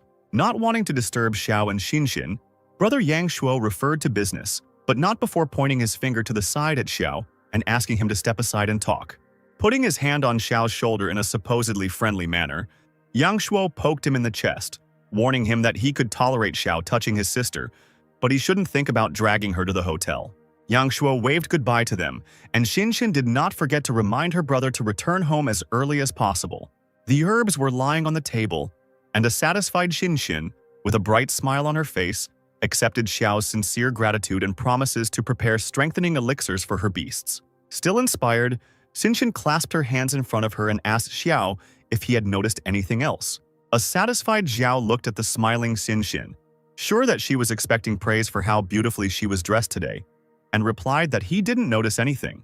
Surprised, Xinxin looked at Xiao's back as he turned around and walked away, asking again if he was joking. Frustrated, Xinxin sighed, not believing that he really hadn't noticed anything. Xiao and Xinxin were walking around the city at night and came across a very scary-looking dark alley. The frightened Xinxin suddenly screamed in fear, which made Xiao nervous. Xinxin, who was sitting on the ground, assured Xiao that she was okay and was just scared of the kitten. Xiao, like a true gentleman, leaned over to Xinxin and began to help her. Since she had sprained her ankle, she needed to be more careful. The guy turned his back and offered to carry Xinxin on his back, since the street was quite slippery. But she refused because she was able to walk on her own. But the persistent Xiao asked her not to be naughty and took her on his back, which greatly embarrassed Xinxin. Because it was pouring rain outside, Xiao started running with Xinxin on his back so that they wouldn't get soaked to the skin. Finally reaching home, Xiao sat Xinxin down on the bed and began to dry her wet hair with a towel. Noticing Xinxin, Xiao threw her a towel to dry herself off so she wouldn't get sick and offered to massage her ankle. Xiao lowered himself to Xinxin's feet and began to slowly and pleasantly massage her leg. Because of his demonic eye, Xiao knew that Xinxin had twisted her ankle for the first time because of a magical beast. Xinxin began to tell the story of how she ended up at the sea with her father when she was 5 years old. During a severe storm, the Navy ships were attacked by magical beasts, and because of this, Xinxin fell overboard. But her father was able to save her from a black and gold armored shark with the cost of one of his hands. She thought about how tomorrow he would go to the naval headquarters prison to meet her father. Having risen to his feet, the guy began to walk away and asked Xinxin not to strain her leg, and then she would definitely recover before the final. Xinxin managed to grab Xiao's hand as he was leaving and asked him to carry her to the bathroom, since it was difficult for her to walk. Xiao couldn't refuse the beautiful girl and still helped her get to the shower. Afterwards, Xinxin happily took a hot shower after jogging in the cold rain. After getting out of the shower, Xinxin was embarrassed, thinking that the guy was waiting for her. But she saw her brother sitting on her bed, who asked her how her leg was. Brother came because Xiao, who had some business, asked him to. The worried brother understood that Xiao liked his sister, but he asked her to learn to control her feelings, as they could push her to rash actions. The girl sadly agreed, looking at the phone screen, hoping to see a message from Xiao, and understand what kind of business could be going on at such a late hour. At this time, in another place, Xiao raised his hand up and the seal of Dailu lit up on it, which he asked to come out to help with the elixirs. Dailu decided to tease Xiao by asking him why he didn't stay at the girl's house, but he avoided answering by saying that he needed Dailu to control fire to create at least 2 dragon elixirs. The girl was upset that the guy didn't react to her joke and immediately got down to business. After that, they began to brew elixirs with concentration. It was already deep night and the rain did not stop. Having sent him away, Xiao, with bags under his eyes, happily reported that everything had worked out and they had 2 pills. Before he could say that he would go and get some sleep before setting off on his journey, he immediately began to fall from lack of strength, but Dailu managed to catch him. She thanked her master for his efforts, saying that he was not only her master, but the boy never heard who he was to Dailu, and fell asleep. After Xiao's sleep, he stood dressed in front of the mirror and realized that it was time to set off on a journey full of mortal dangers. Dailu was still hesitant, since Xiao had no reason to risk his life for the sake of a summoned beast. Snapping his fingers at Dailu's forehead, causing her to stumble back, Xiao reminded her that she was not just a summoned beast, but part of the family, and that he would be with her until the end. There was also the question of Xiao disappearing from the Azure Dragon Academy for a few days, but the guy had already thought everything through and asked for 3 days off to go home to his sister. The sports complex announced that Xiao had taken a vacation and gone home, so he would not be attending training in the coming days. Upon hearing this news, A frustrated Jinjin prepared to return to the hotel, lying to her brother that she was not feeling well. The disgruntled teacher watched as everyone ran away and no one wanted to go to class. Meanwhile, Xiao and Delu stood on the azure beach, since if they sailed directly from there to the island of ice and fire, they would get there the fastest. The fox reminded him with displeasure that she was not a shark, and that if she spent too much time in the water she would feel ill. The guy asked in response what she was suggesting in that case. After asking the master to watch carefully, she began to concentrate her power. The water began to rage violently, raising waves. The fish that were in the sea began to fly out of the water. The waves rose so sharply. Xiao asked Dailu to stop because with such manipulations she would attract all the sea monsters here. But this was what Dailu wanted. Whale appeared from the water, which had the form of the king of the first stage beasts. Xiao and Dailu climbed onto the whale and asked it to take them to the island of ice and fire. She sat down and Dailu noticed how her master began to get nervous. The guy confirmed this. Dailu reminded him that it was not too late to refuse, but he did not regret his choice and asked to wake him up when they reached the island. Looking at the sleeping Xiao, Dailu knew with a satisfied face that she would protect him for the rest of her life. Meanwhile, at the main naval base, Admiral Murong was reading a newspaper that said something about his children and that they were on the right path. Lao Bai came into the admiral's room and said that if the admiral was so worried about his children, then he should take a vacation and visit them. Lao Bai revealed his purpose for visiting. It was because of the execution of the jellyfish, and the empress was worried about it. It turns out that on land, not long ago in Sakurano, cultists tried to break through the border, but the Empire's troops were able to push them back. In the south, things are also restless. There are only fugitives and bandits. But the ground forces General Bai Yu assured that no one would dare to interfere with the treasury and the jellyfish, since there were 2 generals there. After these words were spoken, Admiral Murong realized that it would be best to begin the execution quickly and ordered the prisoner to be brought in. In the cell was a beautiful girl, chained, and on her forehead there was a shining red stone. A blue-haired Medusa, bound in chains, knelt before the scaffold, awaiting her death. General Bai assured the jellyfish that if she had survived to this day, after all her countless atrocities, then she had received mercy from the Empress. Medusa found his words funny since they considered her a monster, because Shangguan Lan had the most dirty secrets in the world. When they reached the place of execution, Xiao and Dailu were surprised by the fact that the jellyfish was guarded by 2 generals, and they would not be able to fight them. Raising his only hand, General Murong gave the order to prepare the Dragon Fang execution weapon. Medusa spoke to Shangguan Lan, telling him that his secrets would not remain at the bottom of the sea even after her death. Shrouded in her purple aura, the jellyfish continued to say that Lan's sins that she committed 200 years ago would come to light. With the help of this aura, the jellyfish managed to subdue 2 guards, and one of them pointed a sword at his neck, intending to cut it. Seeing this, Bai Yu decided not to hesitate, inserted his hand and used spiritual mist. Roots flew out of the ground and enveloped the guards, not allowing them to make any unnecessary movements. General Bai noted that the jellyfish was truly incredible. Even in such a position, it could still use illusions. Medusa reminded the general that out of the 5 great clans, only his was destroyed, and now he serves Shangguan Lan, betraying his ancestors. The men in cloaks approached the guards, who showed them the location of the electrical panel and gave them orders to act when they turned off the power.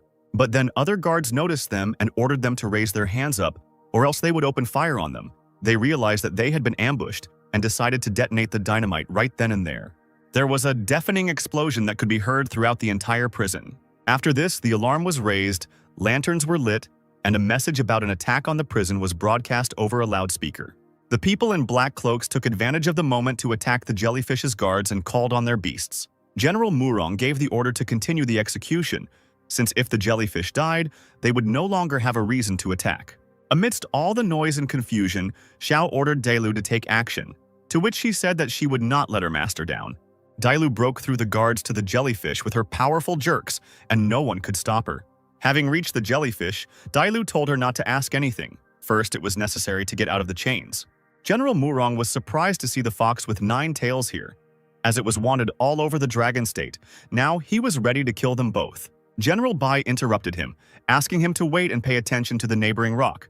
On the rock stood a guy in a cloak and a terrifying mask in the form of a skull with fangs. Bai Yu raised his head to the masked stranger and asked him if this guy was from the Yan clan.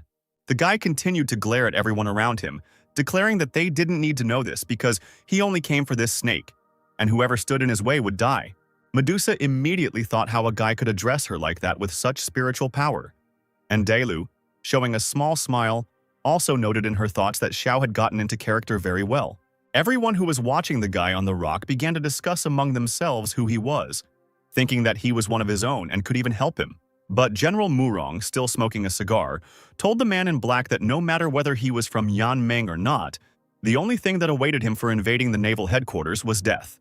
And supporting the general, Bai Yu shouted with all his might that whoever captured the guy alive would receive a generous reward. At these words, Xiao grinned slightly, but no one could see his smile under the mask. Medusa, looking at the guy, immediately noticed that his spiritual power had just increased tenfold and continued to look at the guy with an amazing look. Finally, Xiao told Dailu that he would last for a maximum of 10 minutes, and then his life would be in her hands. And the fox only replied that she understood what the guy was talking about. Murong pointed his index finger at the rock, signaling everyone to advance. All the guards and the animals of the people in cloaks rushed towards the three figures standing on the high cliff. Almost quickly, the animals were already next to Xiao and the others, and Dailu was the first to come out to them. After commanding the fox to act, Dailu asked the boy to take care of the jellyfish before launching an attack. Later, taking a step forward, Dailu crossed her arms in front of her. And having placed them again, the fox quickly activated her powers, causing stones to fly in different directions behind her, her eyes to glow with a bright light, and magic to sparkle around her body. And at that very second, there was a powerful flash that reached right up to the sky, blinding everyone around. The soldiers could not hold back their screams from such a strong light, and everyone wanted only to turn away from the source of the light. The animals also began to whine, unable to withstand the fox's strength. The people in cloaks, seeing their summoned animals suffer, were also affected by the power, and one of them noted that this just indicated that the guy was indeed from the Flame Alliance. Murong, looking at what was happening from the side, immediately thought that the fox apparently had evolved.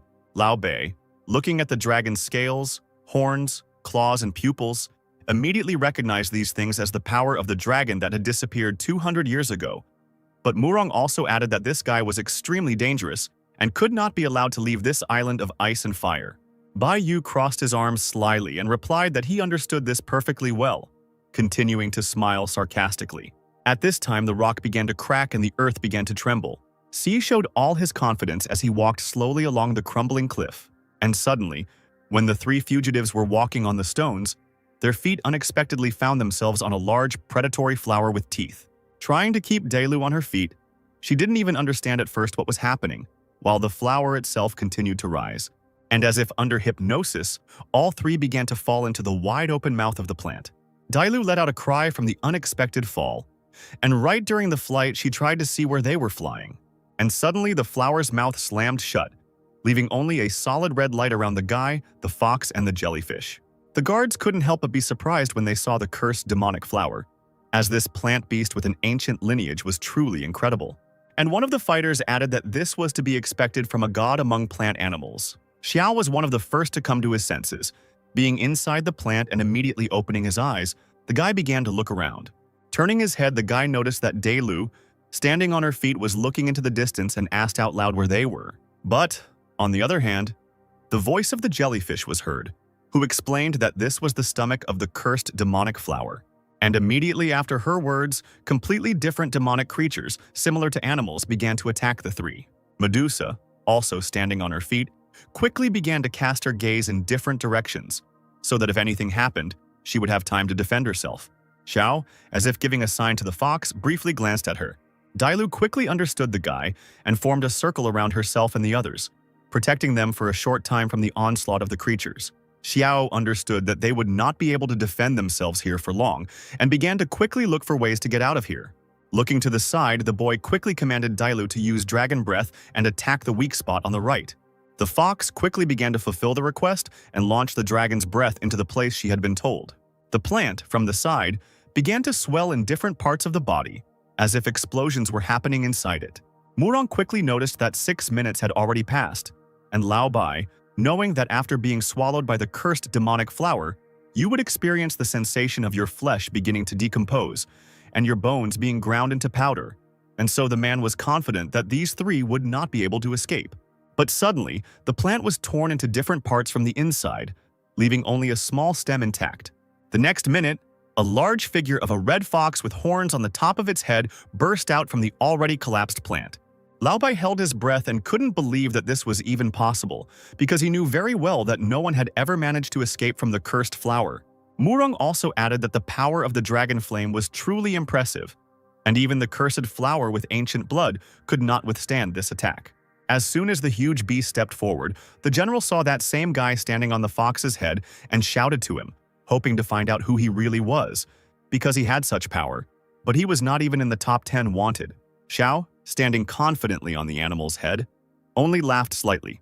Murong, who was not at all satisfied with the guy's behavior, said that in that case they would have to arrest him and slowly interrogate him in an underwater prison. And after his words, a large fish began to move under the water, trying to get to the surface. Xiao quickly tensed up as he felt something under his feet, and the big fish, opening its mouth, began to radiate its powerful force, from which came equally strong shockwave shocks. These shocks reached the fox and the guy, and only because of the fox's large size were the two able to stay on the ground. The guy, looking forward, felt what a powerful destructive force had just passed through him. The fish, more like a shark, continued to shoot out of its mouth like charges, which, with a shockwave, captured the area of land where Xiao stood. But the fox was not going to give up so easily, and in order to defend herself, she opened her mouth and also began to radiate her bright red power. The big fish, in front of the boy and Delu, continued to exude its energy, trying to absorb its enemies, but the fox did not hold back its attack, also showing its strength. Xiao understood that he couldn't drag out the fight, because the medicine would only work for a little more than 3 minutes, and he immediately voiced his thoughts to the fox. Delu, understanding the guy, suggested that in that case they leave quickly. But Bai Yu stood in front of them, not wanting to let the uninvited guests go so quickly. The man extended his hand and released a myriad of vines, and Dela began to be engulfed in vines from all sides, first wrapping around her paws and then her body itself, preventing her from moving. The general continued to hold his hand outstretched, but already clenched it into a fist and added that although they had burned his flower with dragon flame, plant animals by nature do not feel pain. Xiu looked down at the man and realized that they were being attacked from 2 sides, surrounded from the front and from behind. It seemed that everything was lost. The vine wrapped around all parts of the animal's body and then began to strangle the fox, causing it to lose its balance. The large fish standing in front of them, having finished giving impulses, suddenly formed a large trident above itself, making it clear that it was intended for the guy. This trident almost immediately flew towards the fox, who could not even move. Seeing the angry fox, Xiao knelt down on one knee and continued to be on her head. He told her to stop resisting and suppress the dragon's power by turning off the energy shield. Dailu didn't even understand why she should do this at the moment when a large trident was flying at them, but the guy convinced her to just do it. And suddenly, the two seemed to fall through the ground, and the vine began to get entangled in the ground.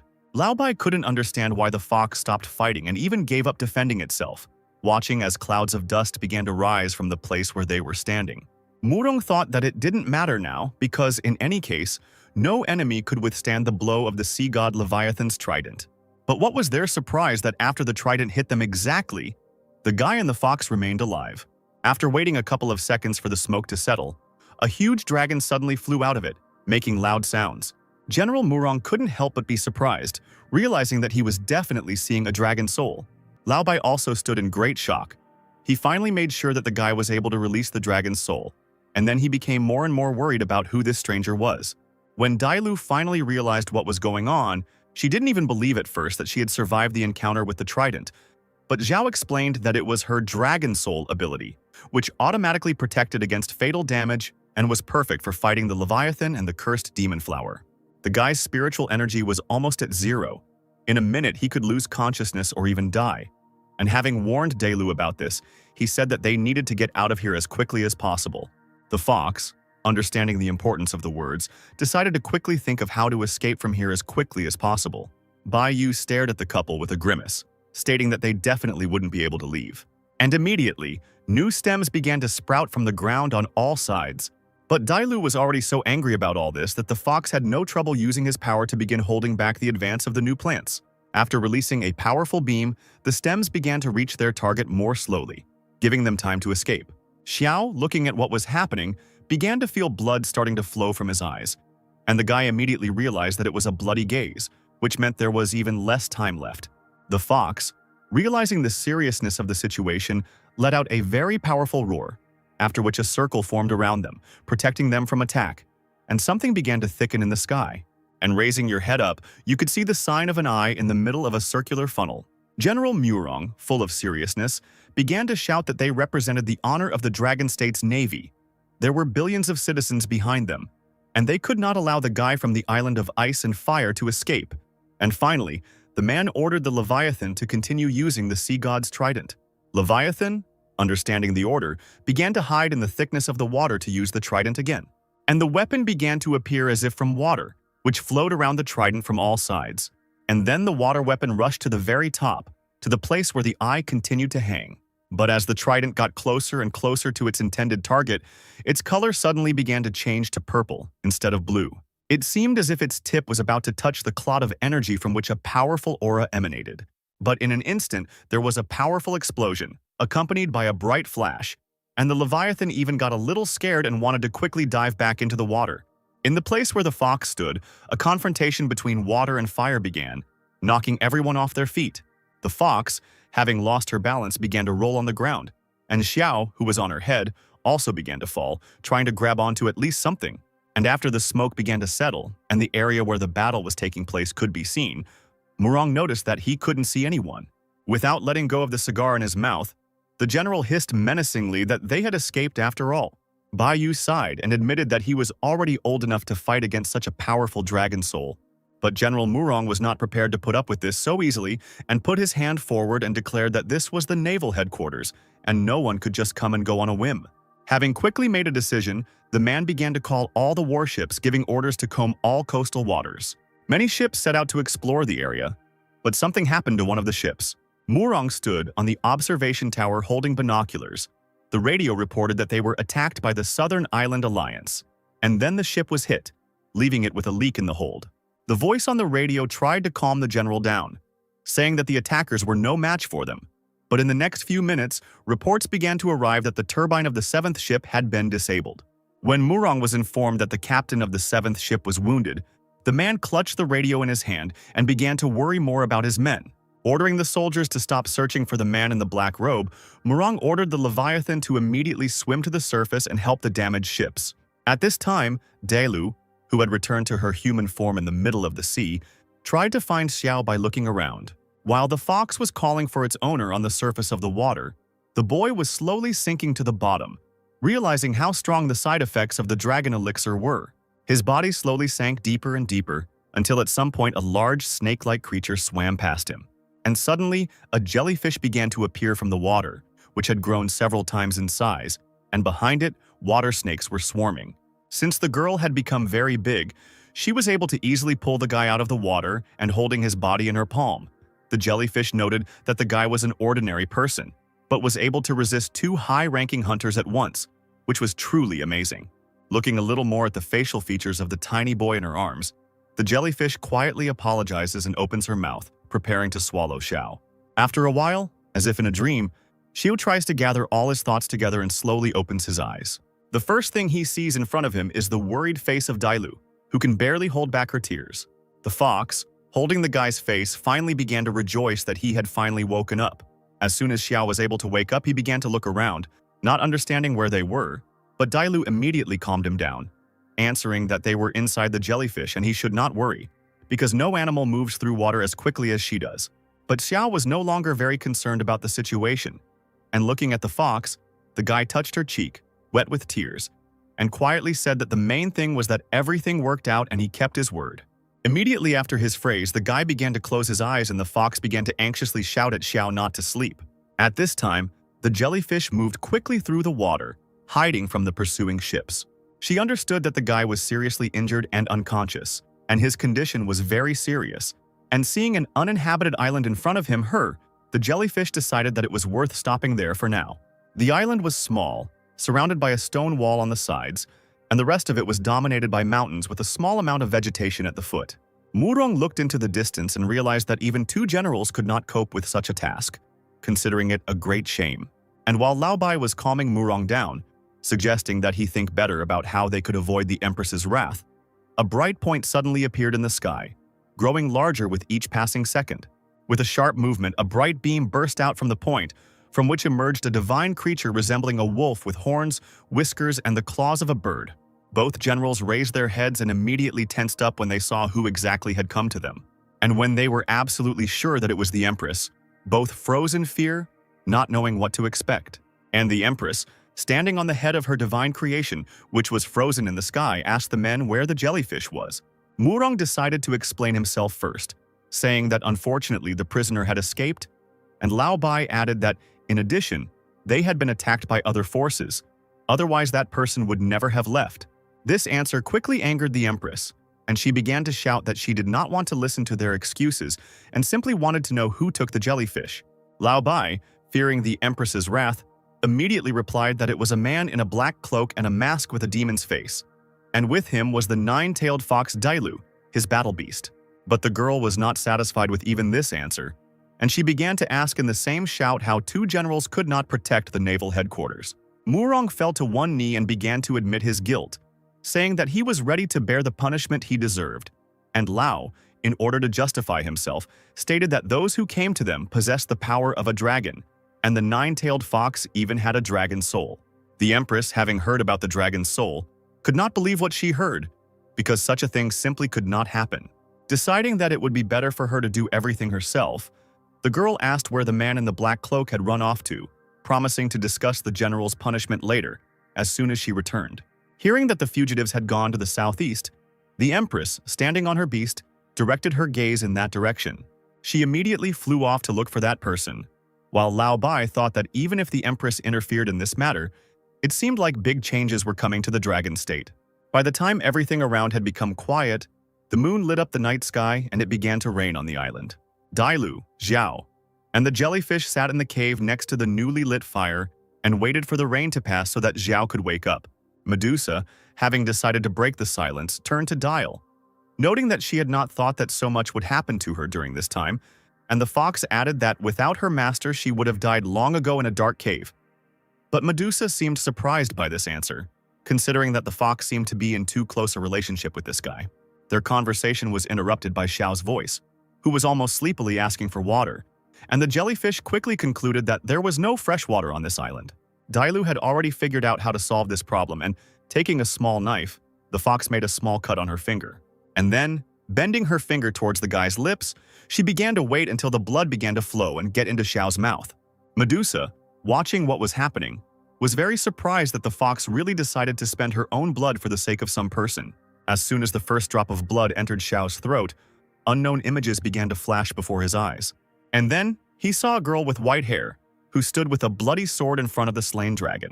And then this girl stood in front of him and Xiao seemed to recognize her as Shangguan Lan. As soon as he said her name, the girl suddenly put her hand in front of his face, which made the guy put his hands in front of his face, thinking that he was about to be attacked. But the moment the girl put out her hand, his dream seemed to begin to crack into little pieces. He jumped up sharply, accompanying his awakening with a scream. The guy didn't even immediately realize that it was a dream. The fox, smiling at the fact that the guy had finally woken up, immediately exclaimed how happy she was. First of all, Xiao was immediately interested in where they ended up this time, and Dailu calmly supported the owner by the shoulders and explained that they were on an uninhabited island near the magical strait, and it was outside the jurisdiction of the Dragon State Fleet, so there was no need to worry about them being found. Having come to his senses a little, licking his lips, Xiao felt the taste of dragon blood and also learned from the fox that after losing consciousness, he was severely dehydrated, and there was no fresh water on the island. So this was the only way, and the guy was very grateful for such care. As soon as he expressed his gratitude, the system showed that the affection level had increased to 99. But their conversation was interrupted by a jellyfish, who suddenly entered with a glass of water in her hands. But Zhao didn't immediately notice the water because he was only looking at the crown that was on the jellyfish's head. The guy, of course, gladly accepted the water from his savior. The moment the jellyfish bent down to hand over the glass, Xiao's eyes dropped to the level of her chest, which was only slightly hidden by her dress. Xiao, as soon as he noticed that the girl's chest seemed to be about to fall out of her thin dress, immediately blushed with embarrassment and hurried to change the subject. Medusa, as if noticing the guy's embarrassment, folded her arms across her chest, declaring that there was no need for thanks, since she should be thanking the guys for saving her life. The fox, looking out from behind the guy, noticed that this was the highest form of gratitude among the snake tribe. Not noticing Dailu's words, the jellyfish continued to thank the guy, stating that the snake tribe always repays kindness, especially for saving a life, so Xiao can wish for anything. The guy, having finally quenched his thirst, looked at the snake with an almost greedy gaze, not even hiding his gaze. After thinking for a while, Xiao said without any embarrassment that in that case he wanted a jellyfish. But the snake immediately and sharply refused the guy's wish.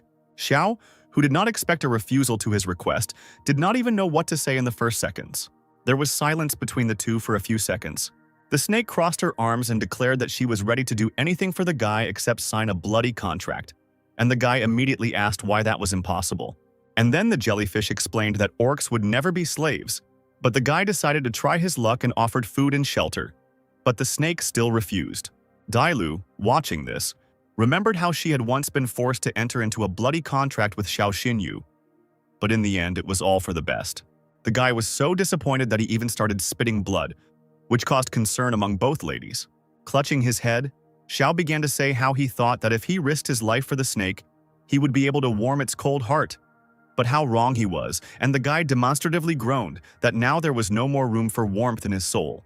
With his hand on his heart, Xiao continued to say in a pained voice that since the jellyfish didn't want to make a contract, then he no longer had a reason to live, and in his next life, he would never save such an ungrateful snake. Medusa, listening to the boy's suffering, could no longer bear these words and abruptly declared that she would sign the contract, if only the boy did not die. Having named the jellyfish Shasha, the guy began to talk about how kind she was, adding that he now had an incentive to live. The fox, pulling the guy aside, asked him since when he began to manipulate so shamelessly, to which the guy only added that in such a situation all means are good. But Dailu, continuing as if scolding the guy, asked him what he would do if moral pressure did not work. Smiling slyly and looking straight into the fox's eyes, Xiao said that he would simply catch the jellyfish and hand it over to the authorities for a reward. That way, it would definitely give in faster under his pressure. Having discussed all the plans with the fox, the guy hurried to conclude a bloody contract with the jellyfish, and touching the forehead of the jellyfish with his finger, the guy, with the help of his blood, left a small seal on the forehead of the snake as proof of their contract. Afterwards, when the deed was done, the jellyfish stood up and almost immediately the seal began to glow underneath it. And on the snake's forehead a small, barely noticeable mark appeared. Xiao, satisfied with what he had done, declared that now Shasha was his jellyfish. Swaying a little, she herself could not believe that she had made a bloody contract with a human. Almost immediately, the guy's system had a complete description of the snake, which contained a lot of useful information, starting with its abilities and ending with what the path of hidden evolution is. Looking at the large stat, the guy noticed that Shasha was really strong, thinking that he could use another dragon bone. Suddenly, over the island where they were hiding, a powerful clap of thunder was heard, accompanied by a bright red light. Xiao, who a minute ago was simply beside himself with happiness, suddenly stopped, feeling as if lightning had pierced him. Dailu immediately noticed the owner's condition and quickly asked the guy what was wrong with him. And Xiao, continuing to hold his hand on his chest, said that he had some kind of bad feeling. Although the danger had already passed, the guy's heart was still pounding wildly. And it suddenly dawned on the guy that he had sort of saved the jellyfish. But the system had not given out a reward, which meant that the task had not been completed. Quickly coming to his senses, Xiao commanded Dailu that they needed to quickly leave the island, but the fox and the jellyfish did not really understand why there was such a rush. The guy, putting on the mask, understood that if they didn't leave now, it would be too late later. As soon as everyone was about to leave, the jellyfish offered to sit on her back, since she swims better in water anyway. When everyone left the island and found themselves on the water, the island suddenly seemed to explode. It was as if someone had fired a large beam into the middle of the earth, blowing up every part of the island. Sitting on the snake's back, the fox turned his head and realized in horror that the island had simply been razed to the ground. Xiao, with a mask on his face, began to run his eyes in search of who did this to the island and almost immediately noticed someone in the sky. Looking up at the sky, someone's silhouette was visible. It was the Empress who, looking at the fugitive's features, immediately recognized in him exactly the one she was looking for. The fox, as soon as she saw the seven-colored sacred Kilin, at first did not even believe that the Empress was here. The snake, turning into a large water serpent, raised its head higher above the water and added that they were being pursued, and it was unlikely that they would be able to escape. Xiao, looking at one of the strongest of all the beast hunters, mentally thought about why she was here, And realizing that his spiritual power was already running out, there were no pills left and the guy would not be able to use techniques, so the situation became even more complicated. Dailu, noticing the owner's concern, stepped forward, activating her power and asked the guy not to worry and just trust her. Meanwhile, the Empress approached the fugitives, continuing to stand on her large white beast. The girl, looking at the fox walking ahead, said that she was just lucky to merge with the blood of a purebred dragon, and turning to the guy, the Empress, as if ordered him to tell her who he was and then she would save his body. Lisa, realizing the danger of the situation, immediately began to stop the Empress, offering to talk, in the hope that she would not find out about Xiao's identity. The fox's violent reaction really attracted the Empress and she agreed to listen. Shielding the guy with herself, Dailu declared that she was ready to swear allegiance to her right here and now, and she could leave her master alive even if it meant imprisoning him forever. But the Empress didn't like this idea at all, and the girl was even ready to simply kill everyone present there. Having angered the snake with this, the jellyfish began to scream that in that case it was worth simply fighting the Empress, and there was nothing more to wait for here. These words became like the beginning of action for the Empress, and she, looking once more at her victims, prepared to rush into the attack. Having flown higher into the sky, the girl summoned her yellow dragon, which was many times larger than all those taken here. The fox was the first to feel the dragon's strength, and even tensed up from such power. The Empress's mood changed to a more threatening one, and it became clear that she was not going to talk. As soon as she landed on her beast's head again, large black demonic wings appeared on her back. Dailu looked at the Empress with confusion, seeing the ominous energy of the black dragon's soul emanating from the girl, although this was impossible for people. But then the jellyfish declared that this was precisely the real face of this woman, adding that now they knew for sure that she wanted them to take this secret with them to the grave. The fox was almost completely overcome with fear from such powerful energy. But Dailu still wasn't going to give up so quickly for the sake of her master. With one quick jerk, the Empress's beast flew at the three of them, approaching them closer and closer. Dailu, having encouraged herself a little, was already ready to enter the battle. In a second, she transformed into a nine-tailed fox and stood confidently in a fighting stance, awaiting the attack. And deciding not to wait for the full approach, the fox made several dashes towards the large beast.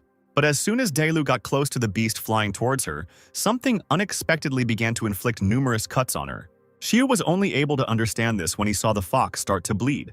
And at that very moment, something cuts off one of Dailu's paws. Immediately after this, part of her ear is also quickly cut off, leaving only a small piece. And then, without even having time to scream, the fox loses his head with just one felling. She quickly shouts the girl's name, afraid that this is how it will end now. Fearing for the fox, the boy sees how it, having become human again, began to fall almost unconscious at a great height. The boy couldn't leave Dayla like that and quickly ordered the jellyfish to catch the fox. As soon as the jellyfish lowered its head to the fox's body, the guy tried to lift it up, realizing that it was almost exhausted. Placing her head on his lap, Xiao saw Dailu trying to call out to him.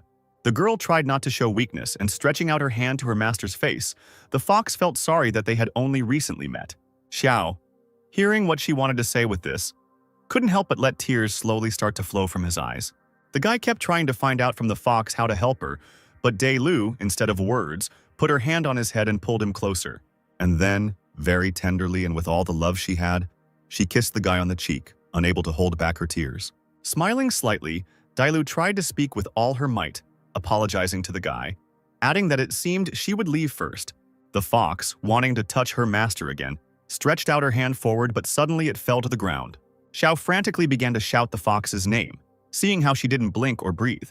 The guy finally realized what exactly had happened, and he could no longer hold back his tears. All the good and bad moments associated with the fox immediately began to float through his head, and realizing how attached he was to her, the guy hugged the girl's already lifeless body. The Empress, watching what was happening, said that there was no need to worry so much because they would soon be reunited. Xiu seemed to no longer pay attention to the words of the one who killed the fox and simply continued to hug her body, while the Empress, deciding to take advantage of the moment, began to form a new attack. The girl, flying up on her wings, began to gather all her energy together to strike the others again. The snake, beating the owner, directed its gaze at the Empress and declared that it would protect the guy to the end. But immediately after her words, Xiao loudly and clearly shouted that this should not be done. Medusa paused for a second, not understanding the meaning of the words spoken to her. But Xiao, who could no longer calm down, continued to shout that this was not the ending he wanted. And wanting Delu to survive, he took out a small but strongly glowing crystal. The snake, as if understanding the owner's desire, wrapped itself tighter around him, hiding him from prying eyes. Small particles of water began to thicken in the sky, and suddenly, a powerful flash appeared around the guy, surrounding everything around with a shockwave, from which the water, the sky, and everyone who stood nearby began to fill with blue light. The Empress froze in place as soon as she saw the dragon's tear, not believing what was happening. And then, the time on the clock seemed to start rewinding, starting from 7 hours and 10 seconds all the way to 4. As if a clock had been rewinded, the torn parts of the fox's body began to grow together. The wounds on her body began to disappear on their own, as if they had never been there. After all this, her body again acquired a living appearance. The Empress, looking at the guy, tried to do something, but as soon as she even waved her hand, nothing happened. And then everything seemed to return to its original state. Not far from them, stones from the destroyed island began to appear from the water. And as if brick by brick, the recently destroyed territory began to be put back together. In the end, it was as if no one had touched the island. Xiao only came to his senses when he heard Dailu calling him. The fox, not noticing anything, already standing on her feet, asked the guy why he was in the clouds. But suddenly the girl seemed to realize what was happening, and the next moment the guy jumped up on the spot, ran up to Dial, kissing her right on the lips, confusing the fox. Medusa, having forgotten, or rather not knowing, what would happen in the future, looked at the guy in surprise. Breaking away from the kiss, Xiao commanded the two that they needed to leave, and then he would definitely explain everything. Dailu, also forgetting everything that happened to her, agreed with the guy, seeing how worriedly he spoke. And after some time, something happened again that only the guy remembered. The island began to collapse from a powerful shot. The Empress, leaving a large hole in the center of the earth, waited for the guy she was chasing to finally come out. But looking at the destroyed island, the girl realized that they had escaped after all. The Empress promised that next time there wouldn't even be bones left of that guy in the black cloak. Meanwhile, Xiao, the jellyfish, and the fox wanted to quickly hide from the impending threat. Hiding on another island in a rock, the guy tried not to look out, afraid that someone might follow them. But the jellyfish hastened to calm him down, assuring him that most likely no one was chasing them anymore. And Dailu was still very interested in how Xiao understood that Shangguan Lan would pursue them. Turning worriedly to the fox, the boy took her hand and declared that he could not lose her a second time because he would never survive it. Clutching the crystal in his hand, Xiao explained that he was helped by a dragon tear that accidentally activated, and holding it closer to the girls, the guy invited them to touch it to confirm his words. Medusa was seriously about to touch the crystal, while the fox continued to show only incomprehension. As soon as Dailu touched the stone, tears flowed from her eyes, causing confusion in the snake. When everyone had come to their senses a little, the system showed the guy a notification that he had completed the task and received 1 purebred dragon egg as a reward. Realizing that, since the reward had already been given out, it meant they were finally safe, and the guy could finally breathe a sigh of relief. Turning to Shasha, the guy remembered how Dailu told him that the snake knew the secret of that battle with the dragons that happened 200 years ago, and asked the girl to tell him more about it and who Shangguan Lan was. Medusa began to remember how she once exterminated dragons in flocks, but in the end, she herself became what she fought against, an evil dragon. 90% of the strongest warriors of the dragon state participated in that war. And at that time, there were 2 strongest fighters, Shangguan Lan and Xiao Lian. And then Shangguan was not yet the empress of the dragon state, and Xiao Lian was not the leader of the rebels of the Flame Alliance. At that time, the jellyfish was just a small snake hiding in a rock. But she remembered how they fought in the Dragon Valley, where her refuge was, so she saw the whole battle with her own eyes. After Shangguan Lan killed countless dragons, she stood in the center of the valley, covered in dragon blood and laughing hysterically, and then transformed into a black dragon that was much larger than its brethren. Possessed by the thirst for blood, she destroyed the entire valley, not distinguishing between the enemy or ally in front of her. When the battle was over, the dragons were destroyed. Almost all the trappers were killed, and the only survivor was the current leader Xiao Lian, and the jellyfish, because it was far away and was able to escape death. But even despite this, Shangguan still wanted to kill it, and the guy finally understood why Xiao Lian handed over the dragon state, created the Flame Alliance, and became an enemy of Shangguan. After the girl's story, Xiao wondered how Shangguan became an evil dragon.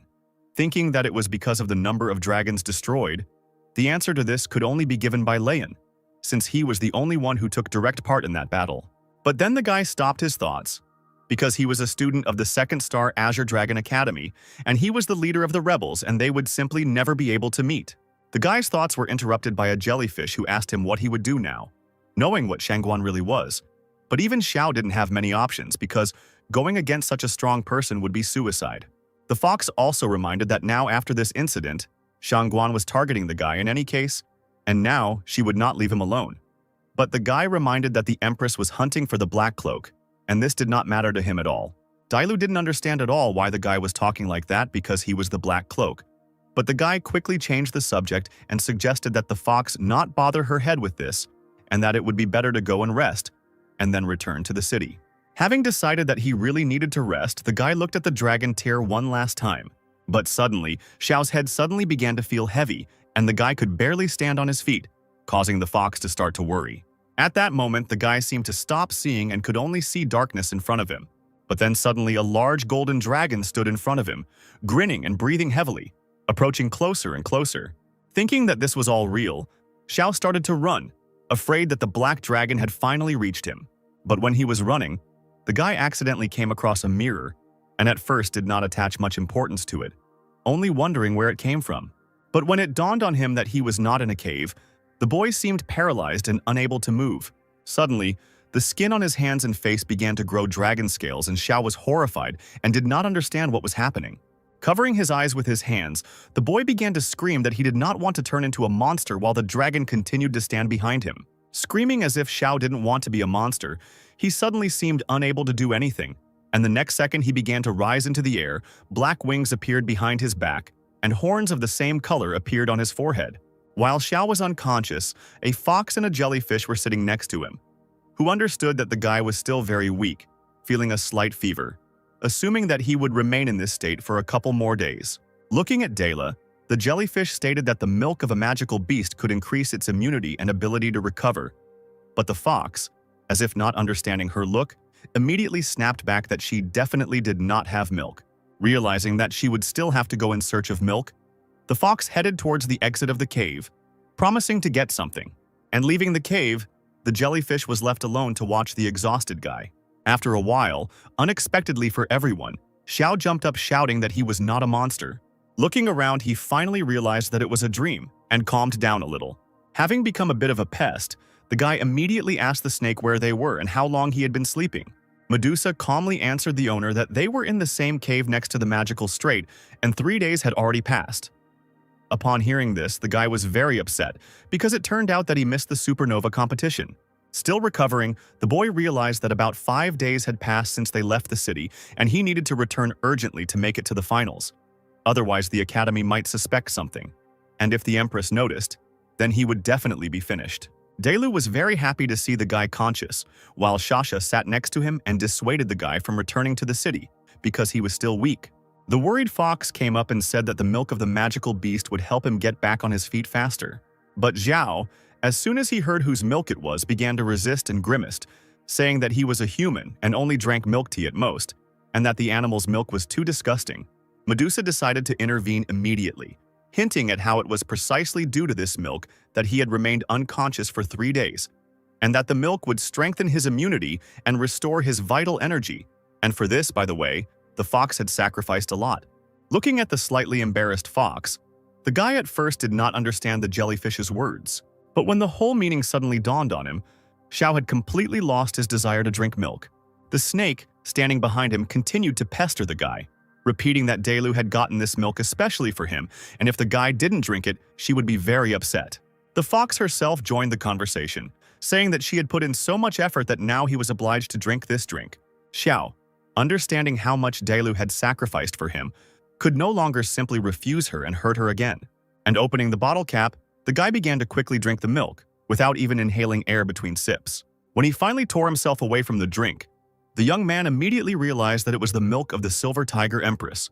Jellyfish quietly laughed and whispered to Xiao that the tigress was currently in her lactation period, and that was why the fox hunted female animals every day. Deciding to end this awkward moment, Zhao drank some more milk and asked Shashi how long it would take to return to the coast of the Dragon State given her maximum speed, and the snake, without thinking twice, said that half a day should be enough. Realizing that there was still time, The guy suggested that the girls catch the beast and roast it together. Once the fox and the jellyfish had gone hunting, Xiao could finally see what kind of reward the system had given him. Looking at the dragon egg in his hand, the guy began to read about the item in the system. After learning that this was an ice lotus made from dragon bones, Xiao remembered that he couldn't even grow anything from a seed, but here in front of him lay a real dragon egg. But the guy's thoughts were abruptly interrupted by a sound coming from the entrance of the cave. It was a fox with a jellyfish that was being dragged by several animals. After a while, all three lit a fire, cut up the meat, and finally roasted it over the fire. Having gathered around the fire, everyone began to eat. And Xiao's attention was drawn to how the jellyfish was eating another piece of meat and, compared to the fox, had definitely eaten more. As he continued eating, the boy thought, "Are they that big even in humanoid form? By the way, if she eats so much, then the rest of her is big too?" Noticing the thoughtful guy, the snake asked him what the gentleman was thinking about, and then Xiao, without any suspicion, asked what kind of relationship he had with the jellyfish and received the answer that for the girl, he was her savior, so he could speak directly. A little shy and stuttering, Xiao carefully asked the jellyfish to give him some of its feces. At this question, the snake immediately bared its teeth and released its claws, asking the guy if he was looking for death by asking such questions. Wanting to pounce on the guy, the jellyfish was quickly stopped by the fox, who tried to calm her down. But Xiao, as if he was asking for something simple, decided to ask Delu for it in that case. The fox, continuing to hold the jellyfish so that it would not attack its owner, declared that the guy was too spoiled if he thought that after the jellyfish refused, he could just ask her for such a thing. Unable to contain her anger, Delu herself was now angry, calling the guy a pervert, and the jellyfish completely agreed with her words. To calm the girls down, the guy took out a small pot containing some kind of fruit with a root and showed it to the girls, saying that his request was needed for exactly this. Medusa, looking at the plant in surprise, didn't even know what to say. But Dailu said that they were not wild animals after all, and they also had dignity. The guy, of course, agreed with her words, and even realized that he was rude to them. But he tried to explain to them how he really needed it. And the main thing was that the magical beast had the form of the king of beasts. Medusa, guessing that other magical beasts would be suitable for such a task, said that in that case it was not a problem, because there was a magical strait at the bottom of which many beasts of this level slept.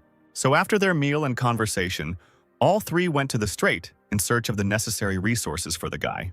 Approaching the shore, where it was clear that someone was living there, the guy began throwing small stones to attract attention. And to make sure it worked, Xiao threw a slightly larger stone at the end. Almost immediately, someone began to scurry about in the water, wondering who dared to disturb his peace. And suddenly, a little girl with blue hair appeared from the water, screaming at those who disturbed her. Xiao, as if joking, began to be surprised, calling the creature a mutated imperial whale, which was a great rarity. But the words about rarity did not make the girl happy at all. And seeing that the guy was able to anger her, he began to shout, offering to fight him. This proposal only made the girl even more angry, and she immediately jumped out onto the rock with her fishtail. And suddenly the girl stood up on her feet, staggering a little, and then stopped abruptly as soon as she saw who was standing in front of her. A jellyfish stood in front of her, who threateningly stated that if the girl wanted to touch her master, it would be very bad. And the fox, confirming the snake's words, asked if the girl had already chosen how she would die. The little sea beast quickly fell to her knees, begging her for mercy, adding that she had a mother and 3 more unhatched eggs. And then Xiao came up to her, gently stroking the girl's head. The guy said that they had no need to kill her, and slightly leaning towards the girl, Xiao declared that he just needed her to go to the toilet once, and then they would immediately let her go. The very next second, the guy was called a pervert and given a powerful slap in the face, which made the guy unable to even stand on his feet. So Xiao sailed away without getting what he needed. The guy sat quietly and could not hide his irritation, and Dailu simply laughed at him. To distract himself from his thoughts, Xiao suggested that they first take a rest, because he needed to wash himself, otherwise someone might suspect something due to the strong smell. And the snake happily replied that the right place would be when they crossed the snowy mountains. After a while, the three found themselves near a small freshwater reservoir. Taking off his outerwear, the guy looked at the fox and the jellyfish, offering to wash together, but the fox, embarrassed, immediately refused. And the jellyfish, without even hiding her gaze, began to say how much energy the gentleman had and how hardy he was. But Dailu didn't particularly like such approving words towards her master, and the fox hurried to cover the jellyfish's mouth.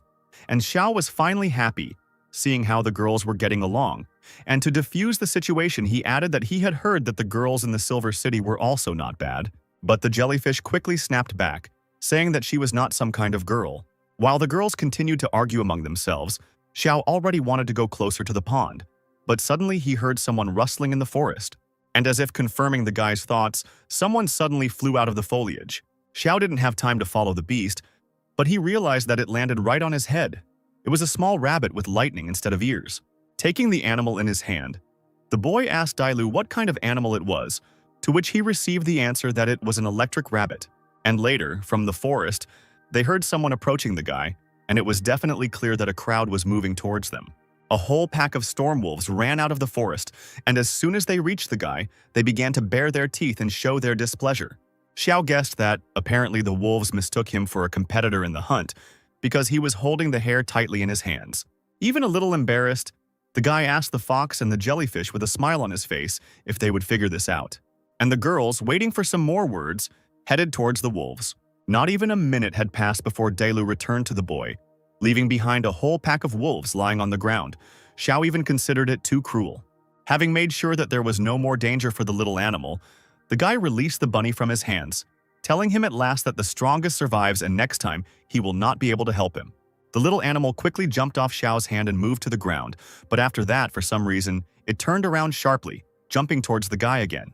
And to Xiao's surprise, the bunny began to climb right into his pants, which made the guy completely embarrassed and even angry. Pulling down his pants, Xiao began to shout at the hare that he would sue him for harassment if he came out right now. Without waiting for obedience, the guy simply pulled the animal out of his pants, holding it tightly by the ears. But looking into his small eyes, Xiao even began to think that maybe it was worth giving the bunny another chance, and if they were connected by fate, then he would leave him. And as soon as he decided to keep the beast for himself, the system showed all the information about the electric rabbit. Seeing that the little animal could reset the cooldown of the ult, the guy was very surprised at how useful this animal could actually be. Inspired by all this information, Zhao approached the girls with a rabbit in his hands and declared that this long-eared one would go with them, and the guy wanted to make a bloody pact with him. But the jellyfish and the fox immediately began to dissuade the owner from such an idea because this beast was still weak, did not develop, and was completely useless. Meanwhile, the city of Cylong lived its life peacefully, illuminating the city's residents with bright sunshine. Spectators had already gathered in the open arena, and loudspeakers were shouting at the top of their lungs that the decisive battle of the supernova competition would take place today. One of the screens showed Xiao's team, and on the second screen, the second team from the Red Crane was visible. Meanwhile, Yang Shuo, convulsively clutching the phone, did not understand why Xiao, who was supposed to show up, was still not there. Xinjin tried to calm her brother down, saying that he just needed to call again, but the guy couldn't stand it and started shouting angrily, saying that he had already called Xiao 15 times. But despite his sister's attempts to persuade him to call again, Yang Shuo gave in and was about to call again.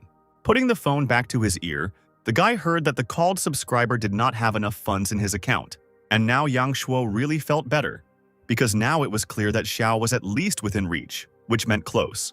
And then, quite unexpectedly, a joyful Xiao entered, exclaiming how much he missed the guys. Although Yang Shuo was angry at the guy, he still put 100,000 yuan on Xiao's phone and threatened him not to disappear next time. Xinjin, seeing how embarrassed Xiao was, asked the guy if he hadn't gone to Longyin to see his sister, because if they had called him so many times, then why was the guy out of reach? Xiao, realizing that he had absolutely no idea what to say, decided to quickly change the subject, and taking Xinjin's hand, the guy said that she was especially beautiful today. But Yang Shuo clearly did not appreciate such a compliment to his sister, realizing that the guy had simply changed the subject and was clearly hiding something. Deciding to deal with it later, Brother Murong heard over the loudspeaker that there were 10 minutes left before the match, and the participants were asked to get ready and go on stage for the opening ceremony. Xinjin, realizing that she would have to go out now, quickly ran to the toilet, promising to return quickly. And as soon as the girl disappeared, the guys were left alone. Xinjin went to the mirror and decided to rinse her face to calm down a little, and didn't even notice how someone was standing behind her. Standing in front of her was Zi Lian, who even scared the girl a little, and Xinjin finally realized that Lian was replacing Liu Liner in the tournament. The girl, in a sly voice, said that Liner was sick and injured and asked if it was bad that she was replacing Liu. But in order not to get involved in the conflict, Xinjin decided to remain silent, and Lian continued to say that even though they were childhood friends, there was no mercy to be expected from her. Xin came closer to the exit and said that they would see who was who. Finally, her opponent added that in this tournament, she would definitely disgrace the girl in front of everyone. When Leon came out of the toilet, her brother was already waiting for her, and he was about to enter the arena. After asking if the girl was ready, he took her hand, and together, holding hands, they walked towards the exit.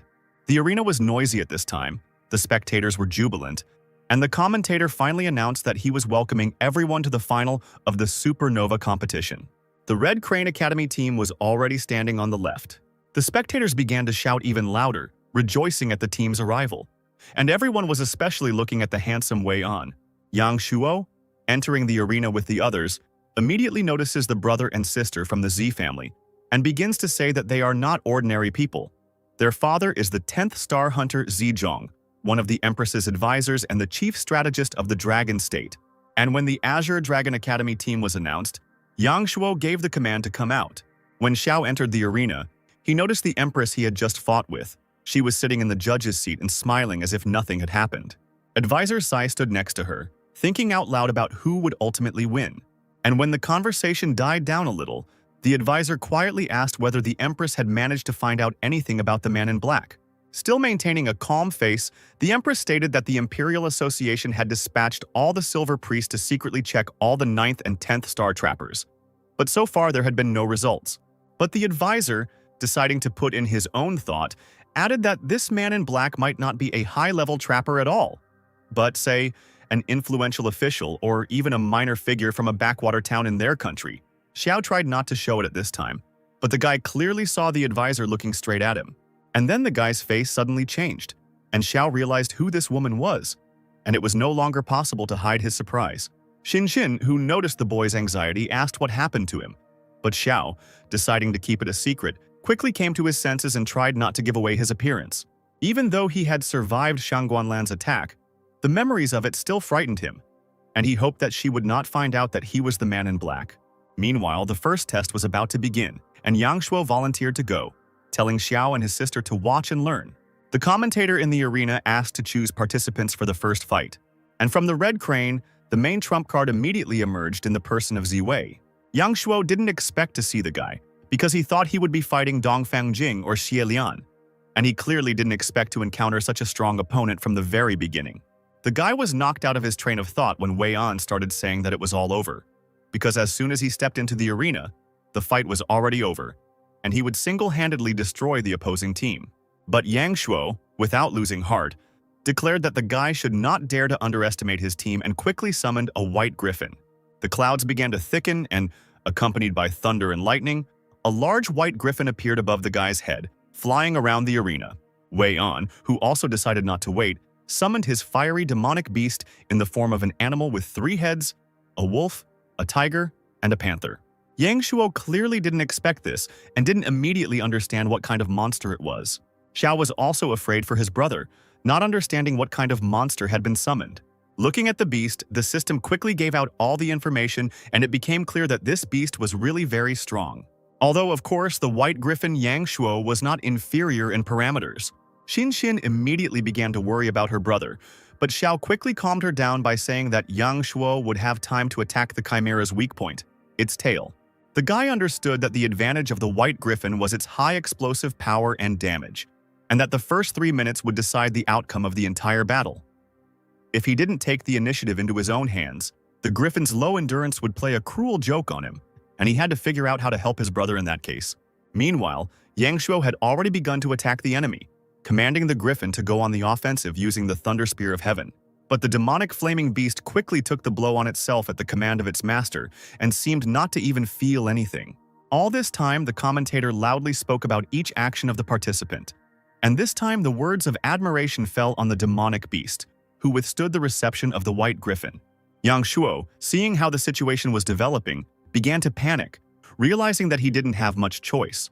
The way the beast took the griffin's attack was a great surprise to him. Wei An immediately began to make sarcastic remarks, saying that although the white griffin was a battle beast that relied on quick dominance, it was weak in a battle of endurance. Yang Shuo didn't want to listen to his opponent's advice at all and quickly ordered his beast to continue the attack. But this only amused Wei, who couldn't even hold back his laughter. The monster responded by quickly running towards the griffin. The griffin didn't even have time to take off before the chimera grabbed his wings with both of its heads. The griffin fell under the pressure of the enemy, covered in blood. The arena was filled with the enthusiastic cries of the spectators, who praised the son of the strategist Sei. Wei An, as if mocking the guy, said that he shouldn't get so carried away and ordered the beast to release the griffin. The demonic beast quickly obeyed the order and retreated back, leaving the now weak griffin behind. Wei An suggested that he simply surrender to his opponent, but Yang Shuo confidently stated that he definitely did not plan to surrender and would fight to the end, especially with his sister watching the fight. Xinshin wanted to call out to her brother, worrying about him more than anyone else, but Xiao quickly put his hand on her mouth so that the girl couldn't make a sound, realizing that there was nothing to say now. The girl, a little angry, immediately asked the guy why he stopped her. But Xiao, also not hiding his excitement, said that at that moment, Yang Shuo was not a participant in the competition, but her older brother. At this time, Yang Shuo was thinking about the damaged wings of the griffin, and to use the skill, more energy would be required, and in general, the guy could not lose to the Z family in front of his sister.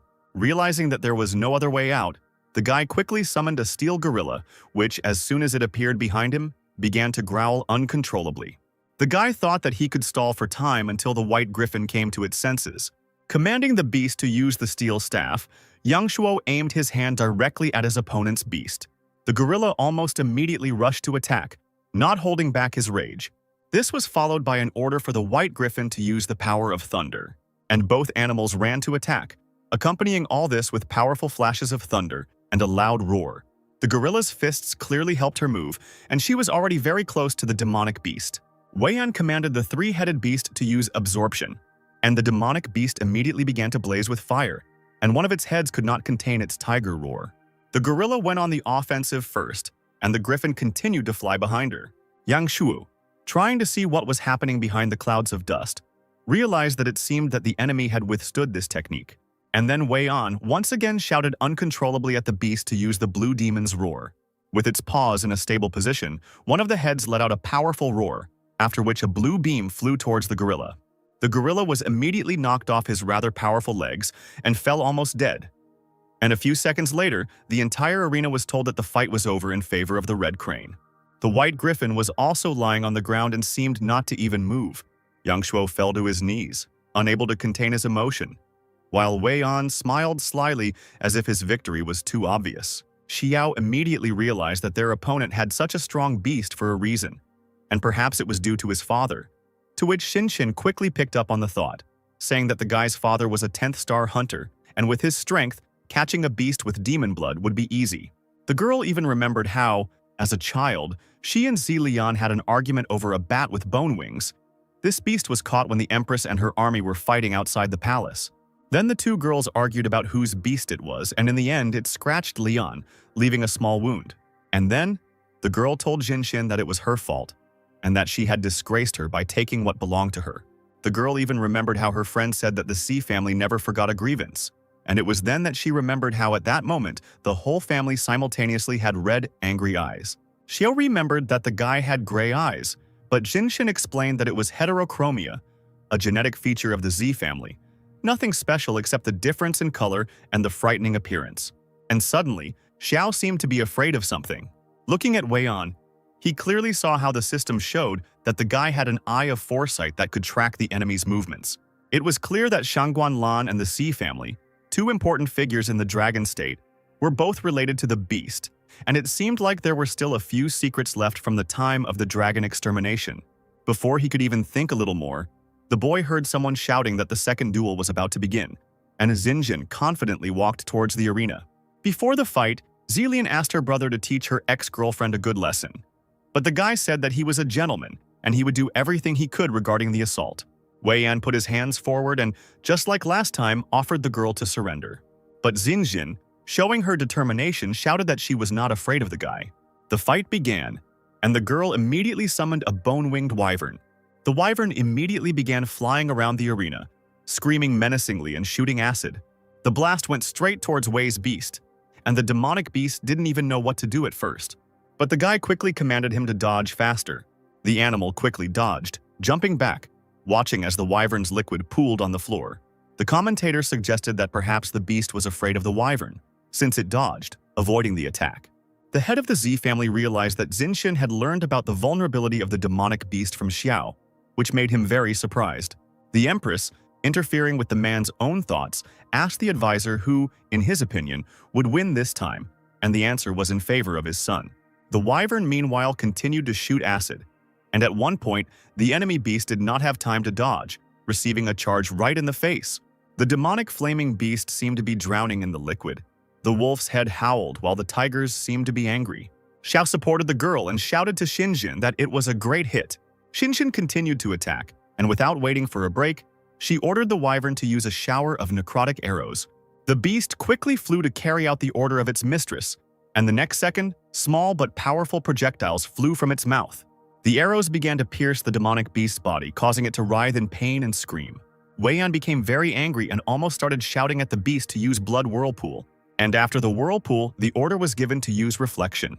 The wyvern's arrows were reflected and flew towards her, slightly wounding her. Xinjin understood that the flaming beast had too many abilities, and each of its heads was responsible for them, and the tiger head had not even shown its capabilities yet. Wei Yan, who was already fed up with all this, shouted that it was time to end this fight and prepared for something very powerful. Xinjin, realizing that there was little time, commanded the wyvern to use its ultimate Wrath of the Undead as soon as it recovered, and the wyvern quickly carried out the order, as if it had launched its wings at the enemy, which made the spectators begin to rejoice. Using the technique, the beast began to make a whirlpool, and the girl, as soon as she put her hand forward, gave a sign that it was time to act. But the demonic beast did not lag behind and was already preparing a new attack. Wei Yan, realizing that things were bad, began to panic, thinking that he needed to do something. Otherwise, he would end up in a losing situation. Although Undead Wrath was a fairly powerful skill, it still couldn't finish off the demonic beast, and the girl realized that it was time to deal the killing blow. In a word, she gave the order to act, and the wyvern launched a powerful spear from which the flaming beast hastened to dodge. Wei Yan even laughed, thinking that such a slow attack was useless. And to Xinjin's surprise, the spear seemed to start turning in the other direction as the enemy beast ran away. The girl could not contain her surprise. She had already spent her powers on the Wrath of the Undead, and now she could not summon a second beast. Lian, meanwhile, shouted to her brother that now was the time to finally finish off the girl. Wei Yan, hearing his sister, prepared to finish off the enemy without even hearing that they were trying to stop him, and his beast quickly launched a powerful charge straight at the wyvern and its mistress. The beast Xinjin tried to protect the girl by covering her with himself, but suddenly, just when it seemed like the end was near, a large wolf figure flashed past Xinjin's head. The beast quickly fired a counterbeam, preventing the demonic beast from striking the wyvern. And when the blow stopped and the smoke settled, everyone saw Xiao covering the frightened Xinjin with his body. We immediately noticed that this guy's beast easily repelled the roar of the blue demon. Xiao, not paying attention to anything, began to shout at the opponent what he was doing, because according to the rules, if one of the participants runs out of spiritual energy, he is considered the loser, but the guy completely ignored it. The audience began to pick up on Xiao's words, agreeing that it was mean. Advisor C decided to intervene, saying that it was the mistake of the referee who was unable to stop the fight in time, and the man quickly ordered the incompetent referee to be removed from the arena. Xiao didn't even seem surprised that all the blame was placed on the judge. The commentator, sitting on the high platform, calmed the spectators a little and announced that the second fight was over in Si Weian's favor. Xin immediately began to justify herself by saying that she could have won, but Zhao quickly stopped her, promising that he would deal with the rest. Lian couldn't help but feel angry at this guy, because if it weren't for him, her brother would have been able to finish off the wyvern.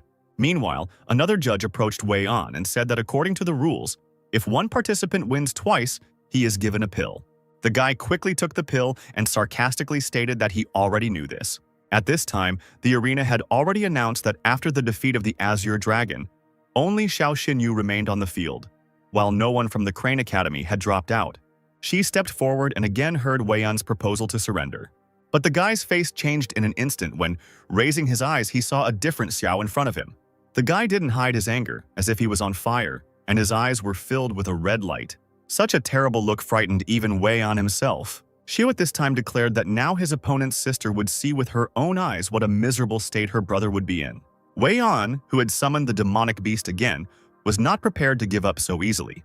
The guy from the Azure Dragon's side had already managed to summon his wolf, first ordering him to do the Black Fang technique. But Wei An, not lagging behind, gave the order for a bloody whirlpool. Right in the beast's flight, Xiao ordered the use of the Oblivion Claw technique, which almost immediately hit the target. The wolf landed 28 consecutive blows, confusing his opponent while the spectators cheered.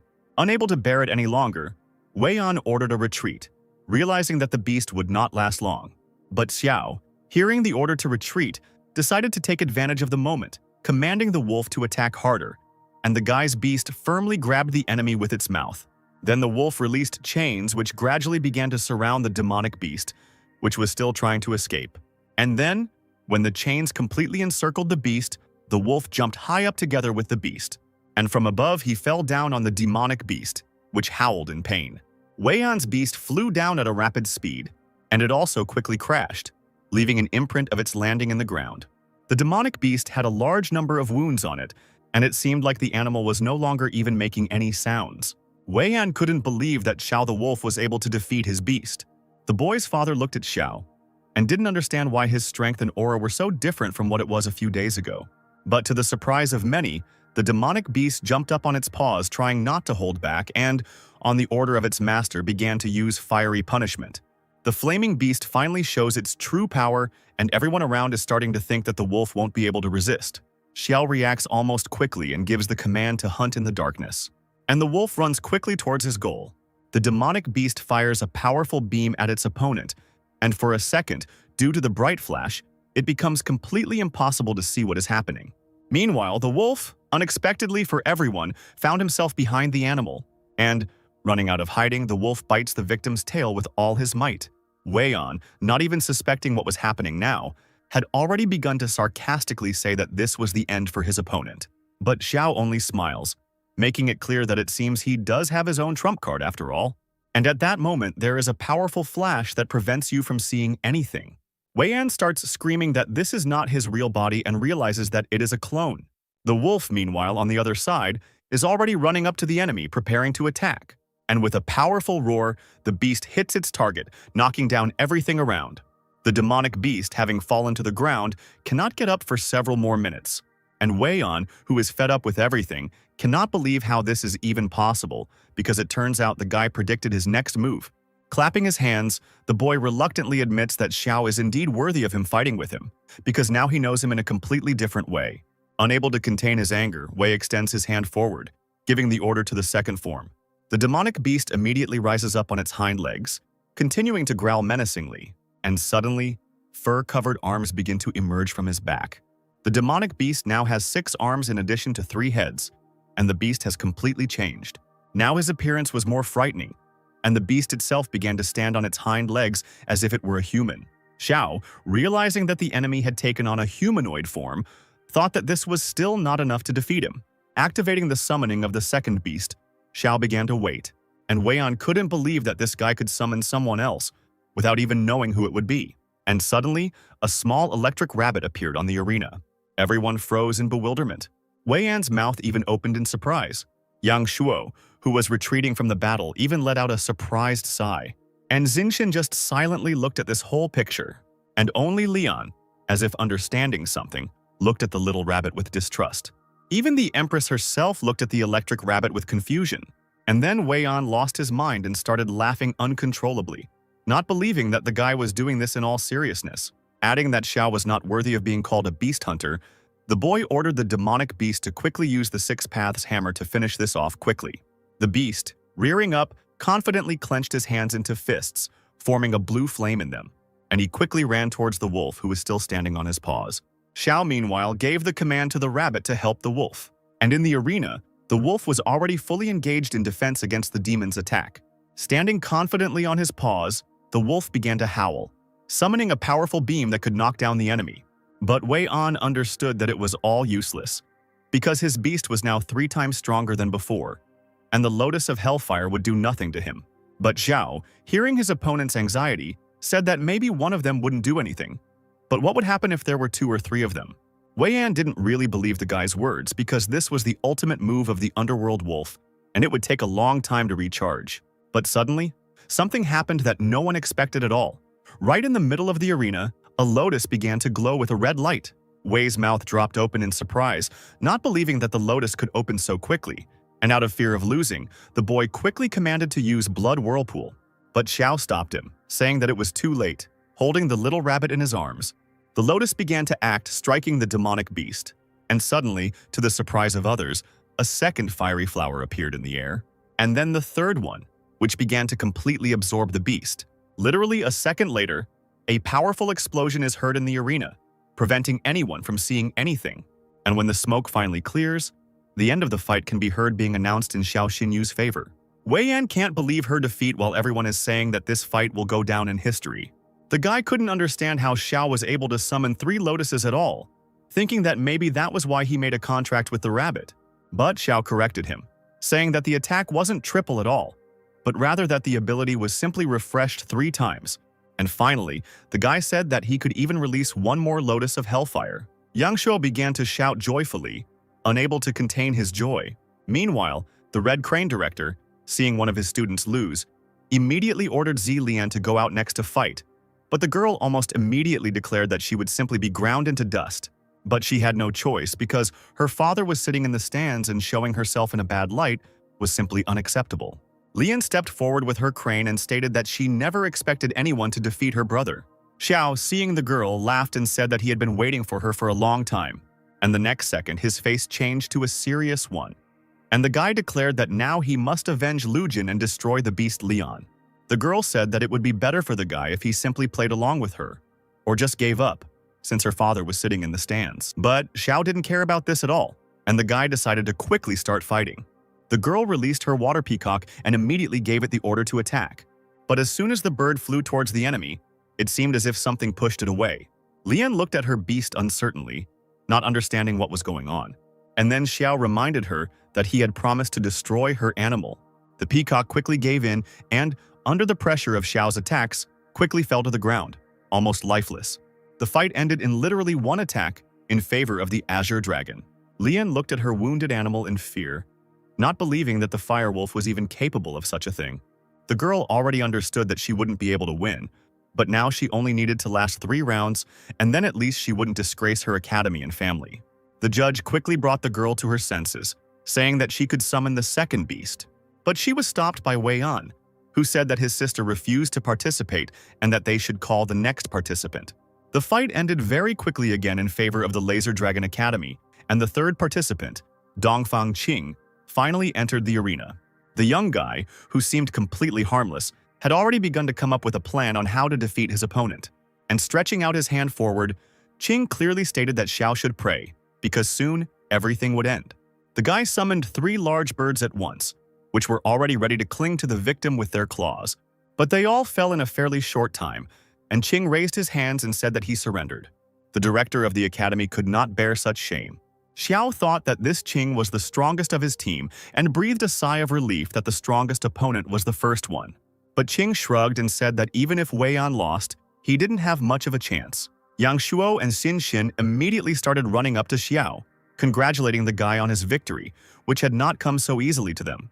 The guy, seeing how calm the girl was, even asked her the reason for her calmness because she should be happy for their victory. But without waiting for an answer, Xiao picked up Xin Xin and began to shout joyfully, suggesting to celebrate such a significant moment. Meanwhile, the other team was beside themselves with anger. Wei Yan tried to vent his anger by hitting the wall, and in the arena, fireworks had already been launched in honor of the winning team, and the spectators all shouted words of congratulations. She saw that the system had finally closed the quest and received an attribute crystal and a bloodline enhancement crystal as a reward. Smiling pleasantly, the guy was very glad that the mission was finally accomplished. After looking into the system, he also learned that the attribute crystal allowed the beast to add another attribute, but the bloodline enhancement crystal improved the beast's bloodline, which could very well suit Black Fang. The Empress approached the young men and, having hung a medal on each of them, congratulated each one. Xiao leaned forward with a carefree smile and waited for his medal. But when he felt the Empress's no longer so soft hand on his head, everything in the guy's body tightened. The Empress leaned towards Xiao and whispered to him, asking if they had met before. Xiao didn't even know what to answer because now everything was at stake. But the Empress immediately moved away when the cup was brought to her. Noticing the guy's excitement, Shang Guanlan immediately asked why he was so nervous, and the guy could not find anything else to do but simply answer that he was very nervous, being so close to the respected empress for the first time. All three winners stood with medals around their necks and smiled. But only Xiao, clutching the cup tighter, could not understand why Shangguan had told him about this at all. It seemed like the guy was really in great danger. Already in the evening, near the residential complex, there was a crowd of fans waiting only for Xiao. Many people wanted to get the guy's autograph and also invite him to their guild.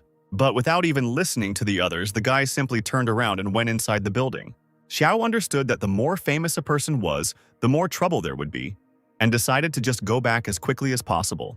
But Yang Shuo, who was standing next to him, did not understand why the guy refused so easily. After all, these people were from the top 50 guilds of the country. But Xiao was very loyal to Qin Yanren and the ant from the Heavenly Guild, who were very kind to him, and the guy could not leave so easily. And as soon as the boys entered, they were already met by a joyful Sue with a bottle in her hands. And next to her was Teacher Chen, who was grumbling to the director that she herself had established the rule that students were not allowed to drink alcohol.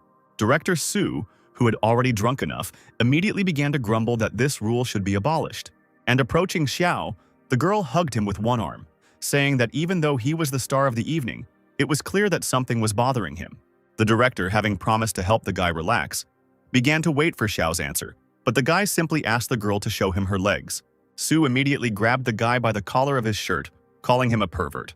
And Teacher Chen, Yang Shuo, and Xin Xin looked at the guy sarcastically, realizing that after such words he was finished.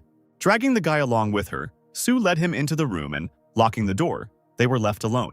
Pressing Xiao against the wall, the girl said that the guy had a lot of courage to ask for such things. But suddenly, Sue unexpectedly took a step back, lifting her skirt a little, revealing her beautiful legs. And going closer to the guy again, the girl suggested that if he passes the certification for a 4th-star tamer by the end of this semester, he will be able to do more than just watch. But when Sue wanted to continue speaking, she was suddenly interrupted by a voice from the side asking her not to flirt in this room. Turning his head, the guy saw a girl who told him that the Empress was inviting him to the palace for a conversation and that the whole journey would take only 4 hours. Xiao, who understood that he couldn't refuse, only briefly agreed, preparing for the worst. 2 hours later, he was already in the Imperial City. The girl who accompanied him kindly offered to go inside from one of the palaces, saying that the Empress was already waiting for him. Seeing that even the entrance was guarded by a beast in the form of a beast king, Xiao felt everything inside him tense up with fear, not understanding what awaited him. And exhaling, the guy slowly headed inside. Entering the hall, Shangguan Lan was already waiting for him, calmly sitting on her throne and smiling sweetly at the guest, asking if Xiao knew why she had called him. Having decided to improvise, the guy declared that he was far from the girl's wisdom. And then, Shangguan told that a serious crime had recently occurred in the Dragon State. An unknown person had kidnapped a death row prisoner, and at that time the guy was not in the city. Shu tried his best to keep his cool and not show his excitement, and in order not to arouse suspicion, he asked what this had to do with him. The Empress related how Advisor Sai had hypothesized today that if a person was hiding anything, he might be hiding his true strength and identity. Xie scratched his head and said that this was too general a conclusion, and that it did not apply to him at all. But suddenly, the Empress stood up from her throne, still holding a sweet smile. Slowly walking towards the guy, Xiao heard every click of her heels, which made him even more tense. But Shangguan walked past him a little and stood in such a way that Xiao could only feel her with his back.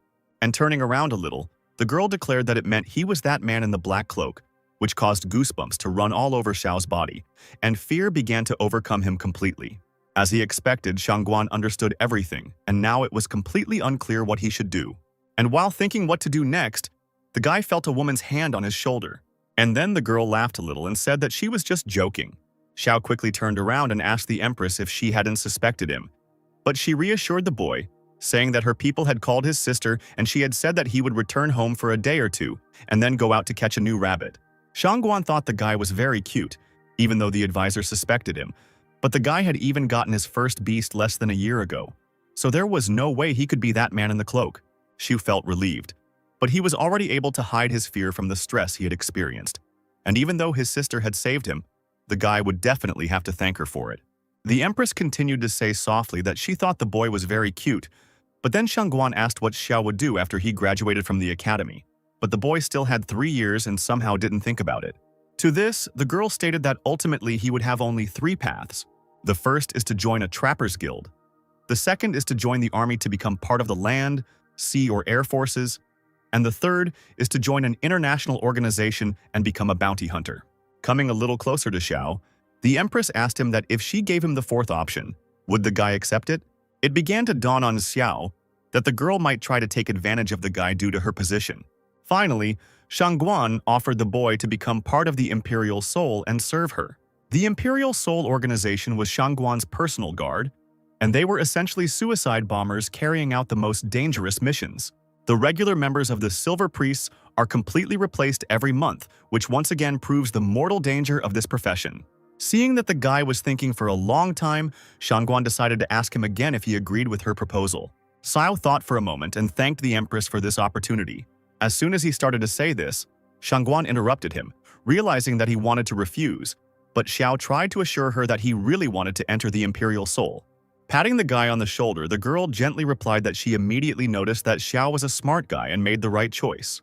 Exhaling, the guy realized that it was as if he had no choice. Feeling Shangguan passing behind him, Xiao knew from what others had told him that serving the ruler was like living next to a tiger. But it wasn't all that bad, since the Empress didn't seem to trust Zizhong. Otherwise, she wouldn't have told the guy that he suspected him. And when Xiao became a great black priest, he might even have a chance to take his place. And then Xiao Xinyu will become the second person in the empire. And if he also uses the guise of the man in black, then one day he will even be able to overthrow the Empress from her pedestal. Suddenly, the guy's thoughts were abruptly interrupted by Shangguan, who said that she wanted to show the guy something and immediately ordered someone to enter their hall. The doors of the room slowly began to slide open, and Xiao couldn't even imagine what exactly the Empress wanted to show him. Because of the light, Xiao couldn't immediately see who exactly was entering inside. And at first it seemed to the guy that a large menacing beast on 4 legs was walking in front of his eyes. But when the beast came closer, the boy saw in front of him a blue animal similar to a dragon, with large expressive eyes and a decoration on its forehead similar to a precious stone. As soon as Xiao looked at the animal, the system immediately showed all the parameters, and the guy immediately realized that it was not for nothing that Qilin possessed one of the 3 great bloodlines, because the parameters were simply beyond the bounds of possibility and almost without weak points. Qilin was Shangguan Lan's favorite beast, used only by members of the ruling dynasty, and judging by the beast's level, it was still a cub. Xiao stood rooted to the spot in surprise, seeing such a powerful beast in person for the first time, and didn't even hear the Empress calling him. Looking up at the guy, Shangguan sweetly asked Xiao if he liked this beast, as if the girl had something in mind. The boy, without hiding his surprise, replied that in the entire empire there was hardly a single hunter who could resist Qilin. Shangguan gave a fleeting smile and stroked her beast, suddenly declaring that in that case, Qilin would belong to Xiao. The guy might have thought that the girl would simply show him the beast, but Xiao could not have imagined that the Empress would declare that the beast could be his, which only made him freeze in place in wild surprise. This question left the guy speechless, but the Empress immediately spoke to Xiao, bringing him back to his senses. Qilin was the beast of the imperial family, but among those who bore the surname Shangguan, there were only Shangguan Lan and her daughter Shangguan Qian. And for Xiao, it was very strange that the Empress decided to bestow her a Thunder Qilin, making her even think that Shangguan thought too highly of the guy.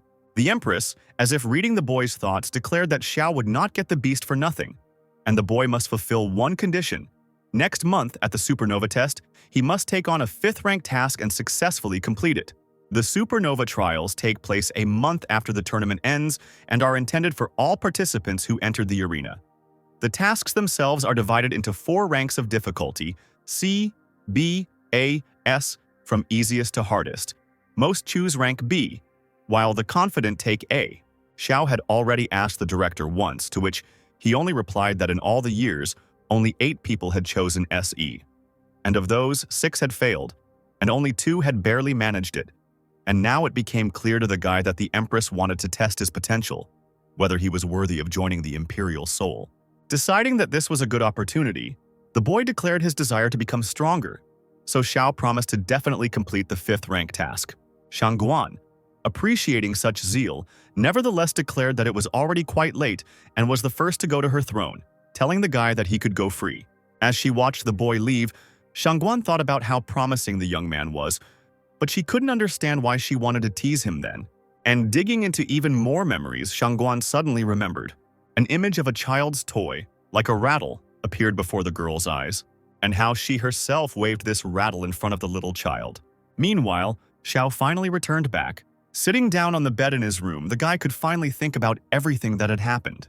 Upon seeing Dayla and Shasha, the guy immediately noticed that both looked very serious and hastened to ask the reason for their seriousness. Dailu was the first to express her concerns, stating that serving the ruler was like living next to a tiger. But Xiao asked the fox what she thought would happen if he refused such an offer. Shasha also understood why the guy agreed to this proposal, because it was the only way out. But the jellyfish had to remind him that in the Imperial Soul, the mortality rate of ordinary members of the Silver Priests is over 90%. Xiao immediately stated that sometimes in a hopeless situation, there is the only way to salvation. And in addition to his thoughts, the guy reminded the fox and the jellyfish what Shangguan said at the end, refusing to accept Sei Ween into the Imperial Soul. Shasha, who could no longer contain her anger, abruptly declared that Shangguan Lan was extremely suspicious by nature, and she did not even completely trust Xizhong.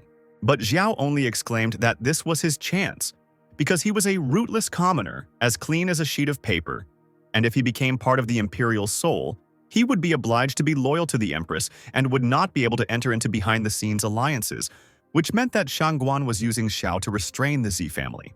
All Xiao needs to do is continue to play his role, earning her trust step by step until she lets down her guard, and when the guy is strong enough, he will strike first and overthrow the Empress from the throne.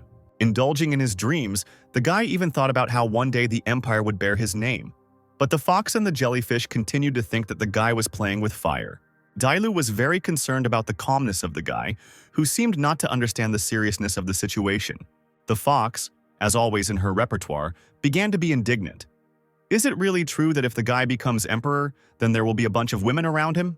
Medusa, interrupting the fox's indignation, declared that it was too late to retreat anyway. But Xiao hastened to reassure the two, telling them not to be afraid of anything, because he had everything under control. Shasha, dropping to one knee, declared that her life belonged to her master, and now, even if there was an abyss ahead, she would follow the guy to the end. Dailu, not entirely sure of the guy's plan, still said that she would always support Xiao. The guy could finally rest assured that if anything happened, he would always have help.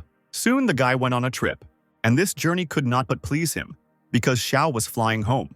As it turned out, the guy was not flying alone, but with Yang Shuo and Xin Xin.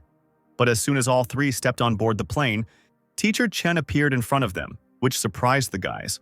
The teacher hastened to explain that the director was in a good mood, so she rented the entire plane. As everyone hurried to take their seats, Yang Shuo noticed that Xiao had dried beef from Fengyao, sugar pumpkins from Qingjing, and a bunch of local delicacies from Xilin in his backpack. And Xiao immediately explained that his sister liked all of these treats, so he decided to take more.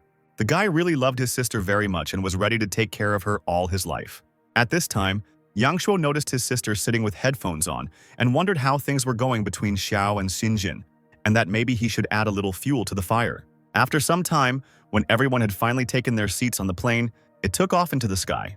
But as soon as the plane leveled out in the sky, its sides suddenly began to shake violently, causing everyone to start worrying.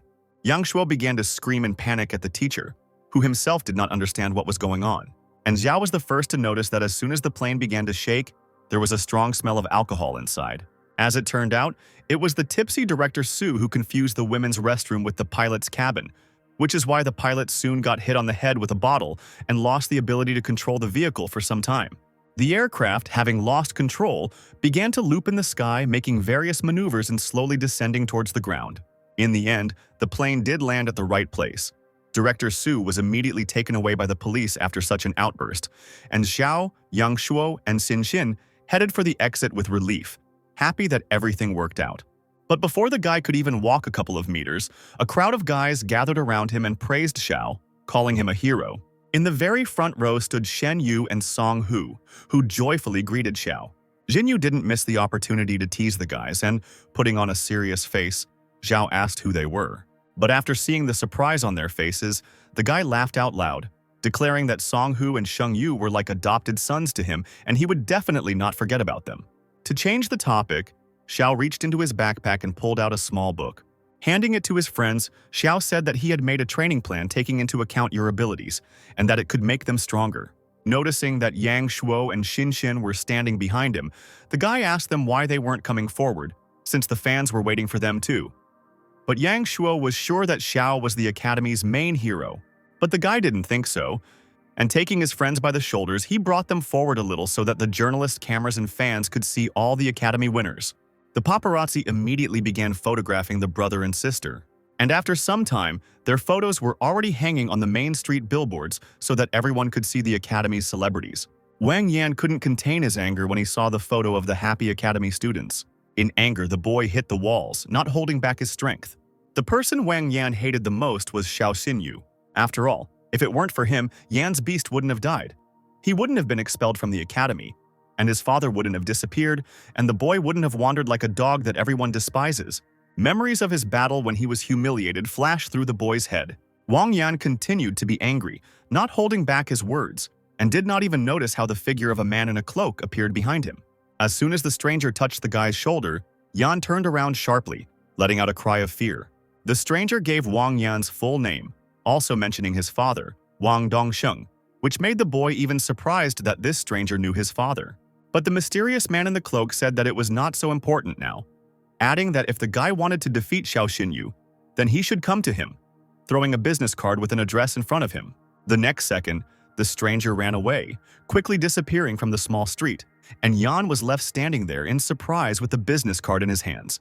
But as soon as his eyes fell on the business card, the guy couldn't even say anything due to his great surprise. On one side of the business card was printed the symbol of the Dark Guild's Beast Hunters. Meanwhile, at the Red Crane Academy in Xiao's class, Teacher Chen announced that the midterm exam was coming up. The man stated that this semester, students had a midterm exam scheduled, and it would consist of two parts. The first was a written exam on theory, and the second was a practical exam, a real fight with magical beasts. Their group would escort military freight train number 13, and the goal was to deliver the cargo safely from Longyin to Huangyang within 24 hours. Xiao, hearing about Huangyang, immediately remembered how Zhou Xiong promised to help him collect from the magical radiance, and then the conditions for growing the vine of the heavenly soul would be met. One of the students wondered what their route would be and how strong the magical beasts were, to which the teacher explained how they would pass through the 5 Poison Gorge, Mount Kunmi, and the Abyss of White Bones along the way. And there was also a chance of encountering magical beasts of transcendental form, and perhaps even the king of beasts. The students, having heard all the details, began to exclaim in fear, saying that this was just a one-way ticket with such a route. Teacher Chen hastened to reassure the students, stating that train number 13 would also be accompanied by the Heaven Guild. And if any powerful beasts suddenly appeared, the guild would deal with them itself, and the students would simply receive a line in their records. Xiao heard about the Heaven Guild and thought that since they were participating, Sister Yanren would also be there. Deciding not to delay, the guy immediately wrote a joyful message to Yanren, who took the news very well and was very happy about their imminent meeting. Teacher Chen, noticing Xiao staring at his phone, immediately shouted at the boy, who began to make excuses that he had received a very important message. The man, looking intently at the boy, ordered him to get up and follow him. The students immediately started whispering that it seemed like Xiao was about to get into trouble for being distracted by his phone. Xiao, approaching the teacher, already knew that the teacher was unlikely to punish him, because then the principal would get very angry. Instead, the man took out the core of the full-form magical beast, the lava lizard, from his pocket. It was a gift from the director that would help the wolf boy of the underworld break through to the next level. Xinyu, delighted with such a gift, happily asked the teacher to convey his gratitude to the director. Changing the topic, Teacher Chen recalled how the last time Xiao took a vacation, the man had already suspected that the guy wasn't at his sister's house at all, and Xiao didn't even try to hide it from the man. Chen simply asked the boy to act without tricks next time and to go straight home after class and spend time with his sister. To avoid raising any further suspicion, the guy simply promised to do exactly that next time. Suddenly, completely unexpectedly, Xiao felt a strange sensation that made his face change.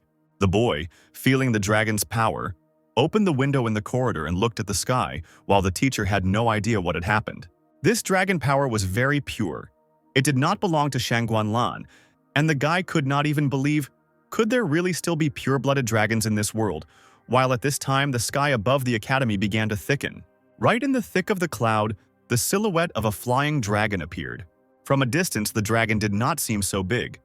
But when it flew closer, spreading its wings, it became clear how big the dragon really was. The red beast froze in the sky while a man stood on its head, discussing how Xiao Yu had reached such a level in less than half a year.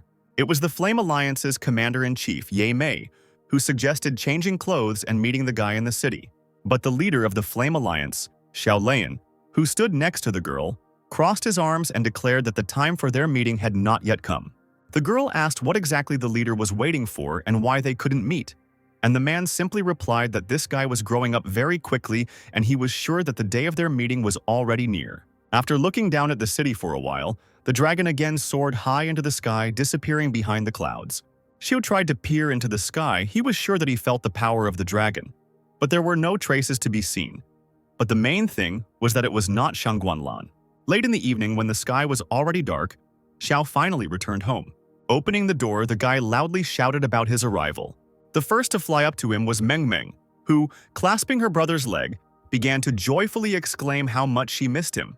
Stroking the girl on the head, Xiao was also very happy to see his little sister, listening to how Meng Meng admired what he did in the arena and how she would definitely marry him when she grew up.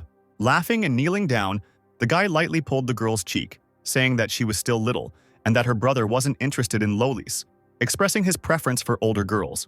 At this time, the brother's sister came out of the shower and asked Meng Meng to stop bothering the guy, because he didn't even have time to put his things down before he returned. Xiao quickly threw his backpack on the floor as soon as he saw the girl, and throwing himself into a tight embrace, Xiao screamed how much he missed his sister. The girl, tenderly hugging her brother, also expressed how much she missed him. Meng Meng, who stood to the side, looked at the two hugging in confusion and didn't understand why the relationship between the brother and sister was so different from the one she had with her sister Ye Ningxuang. It was getting on for the night and it was time to go to bed. Xiao changed into his house clothes and looked at his sister, asking if he could sleep with her today. The girl, having changed into a nightgown, said that it was impossible because the guy was already a big boy. But the guy continued to persuade his sister, saying that they had slept together since childhood, but the girl replied that they had not had an extra room before and it was a necessary measure. And now they live in a family dormitory. And even with Meng Meng, on whom this could have a bad effect, and Xiao, noticing that the girl was already fast asleep, nevertheless tried again. Giving in, the girl agreed, calling her brother stubborn. Finally, the lights in their apartment went out and everyone went to bed. Xiao lay in the same bed with his sister under a large blanket, but the girl didn't fall asleep right away. And moving a little closer to the guy, taking his face, she worriedly said how long it had been since he had been home, noticing how much weight he had lost. But Xiao only replied that everything was fine and that they had a midterm exam next week, so he would be gone for a long time again. The guy explained how the exam consisted of accompanying train number 13 to the city of Huangyang, but this only frightened the sister even more, because the city is located on the western border of the Dragon State, around which there were many magical beasts. The girl was very surprised when the guy said with a smile that he had now become much stronger. The girl remembered how she used to be able to hug her brother with one arm, but now she probably couldn't even do it with two, and Xiao was then ready to hug his sister himself. Immediately after these words, the guy pulled the girl closer to him, hugging her tightly, causing slight confusion in his sister. But the girl was still very happy that she finally saw her brother, despite his close gestures. Lying in bed and dreaming, Xiao promised his sister that when he earned a lot of money, he would buy a villa with a sea view, and then the girl would be able to collect her favorite shells on the shore every day. And the guy himself will defeat everyone and, returning home, eat his sister's food, and then he will be truly happy. The boy's sister expressed her satisfaction with such dreams, but deep down in her thoughts, she understood that she would not be able to be with him all her life. Changing the subject, the girl extended her little finger and asked the guy to promise her something. The sister grabbed the boy's little finger with her little finger and asked that no matter what happened to her, Xiao should live happily. But the boy didn't even want to think about anything happening to his sister. The boy remembered how he was still little, and his sister was always next to him. And that's how Xiao wanted to think that his sister would always be next to him. The next day, the boy went to the Red Crane Academy. Sheng Yu sat in front of a book and tried to memorize all the material before the exam, not even hiding his excitement. Sitting next to him, Xiao, who wasn't so worried about the exam, even joked that maybe the guy should start writing a will. Song Hu sat down next to him and suggested that the boys go to the cafeteria, saying that he was treating them today. Although Xiao expressed gratitude, he had plans to dine with someone else today. Looking at Xiao leaving, Song Hu wondered who the guy might be dating today. And Sheng Yu only stated that Xin Yu was now a real star and maybe some beauty had asked him out. For Song Hu, the most beautiful women were Yaning Shuang, Murong Xinshin, Qin Yanran, and that girl with double pupils whose name he couldn't remember. Sheng Yu, noticing his friend trying to remember her name, reminded her that her name was Bai Wangge. But Sheng didn't think that Xiao could go to lunch with Bai Wangge, because she almost never shows up in public, and most likely it was Murong Xinjin, who was even on the same team as the guy. At this time, Yang Shuo was walking with Xinshin, discussing that their father had returned home today, which meant there would be a real feast. On his way to lunch, Yang Shuo only noticed Xiao passing by at the last moment. Stopping the guy, Murong offered to come to their place for dinner today, and Xinshin added that their dad would be cooking and just wanted to meet the guy, but Xiao politely declined, explaining that he had already made arrangements with a girl today. Upon hearing about the girl, Yang Shuo was very surprised, not knowing that the guy had someone else. Meanwhile, Sister Xiao, sipping a drink from a mug, was happy to see how Xin Yu had grown. But realizing that the guy had grown up in all respects, the girl was very worried about what would happen next. Xiao didn't even hide all the details from Yang Shuo, and said that he had met Qin Yanran from the Heaven Guild even before he entered. During the conversation, the guy's phone started vibrating, alerting him to a call. Picking up the phone, it was Yanran who informed him that she was already waiting for the guy at the back entrance of the academy. The girl parked her red car and caught the guy's admiring glances at her beauty. After hanging up the phone, Xiao suggested that Yangshuo and Xinshin meet next time and hurried to the meeting. Sister Murong immediately suspected something was wrong, and brother Xinshin, realizing that Xiao was not going to meet his blood sister, decided that the two of them should follow the guy. The guy and the girl were really curious who the guy was dating. Meanwhile, Xiao happily greeted Yanran, whom he had not seen for a long time. Yang Shuo and Xinshin tracked the guy down and saw him hugging Yanran, and the girl couldn't even hide her admiration for Yanran's figure. Yang Shuo added that now his little sister should understand that girls really like guys like Xinyu, so she shouldn't relax under any circumstances. And patting his sister on the head, the guy added that if she wanted Xiao to become theirs, she would have to be more active. But Xinshin didn't know what else to do, and it was no use. And then Yang Shuo realized that it seemed like the time had come to take out the secret weapon. Xiao and her friend had already headed to the nearest cafe to sit quietly and talk. Yanran, holding a menu in her hands, explained that they had come to the best signature cuisine restaurant in the city, and that Xiao could order whatever he wanted, since she was the one treating him today. After asking the guy not to worry about money, the girl asked the waiter for single servings of the dishes. And after some time, on their tables lay plates with various treats, from which an enticing aroma emanated. Having filled their glasses with drink, the girl and the guy decided to first drink to their meeting. After drinking a little, Yanran began to tell him that recently hordes of magical beasts had become active again on the border, and that it was much more dangerous there than inside the country. And although they would protect the train to Huangyang, Xiao should not relax too much. If the border falls, the magical beasts will invade the dragon state, and then there will be no time for jokes. But Zhao asked Yanran not to worry so much because he will be there. At the next table from the guys, two men were sitting who decided to drink a couple more glasses. And later, Xiao heard from them that an auction would soon begin in the Tower of Heavenly Secrets, and they needed to get material for the evolution of a battle beast. Yanran, noticing how the guy was listening with interest about the auction, asked if Xiao wanted to go there. But the guy was sure that such a place was clearly not for poor people like him. Without answering this, the girl stood up and, taking Xiao by the hand, promised to show him everything there.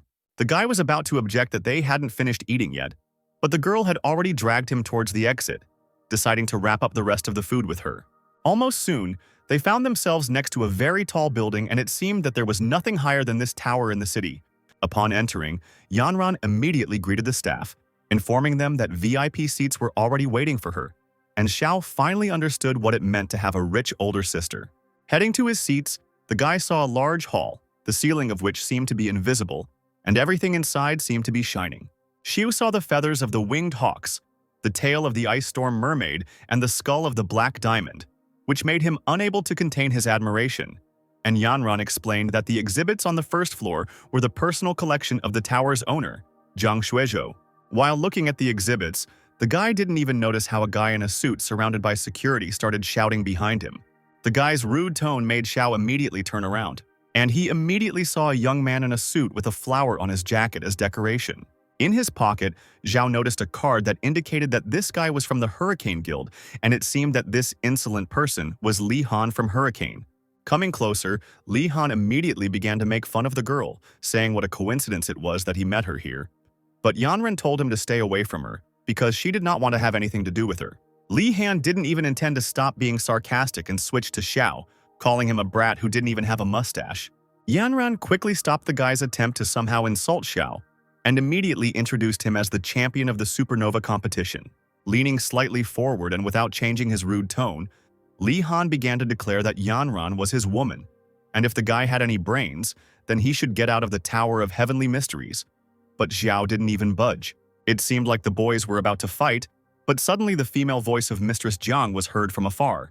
Having reminded them where they were, the girl asked them to resolve all their differences outside and slowly began to descend the stairs, making only the characteristic clicking sound of her heels.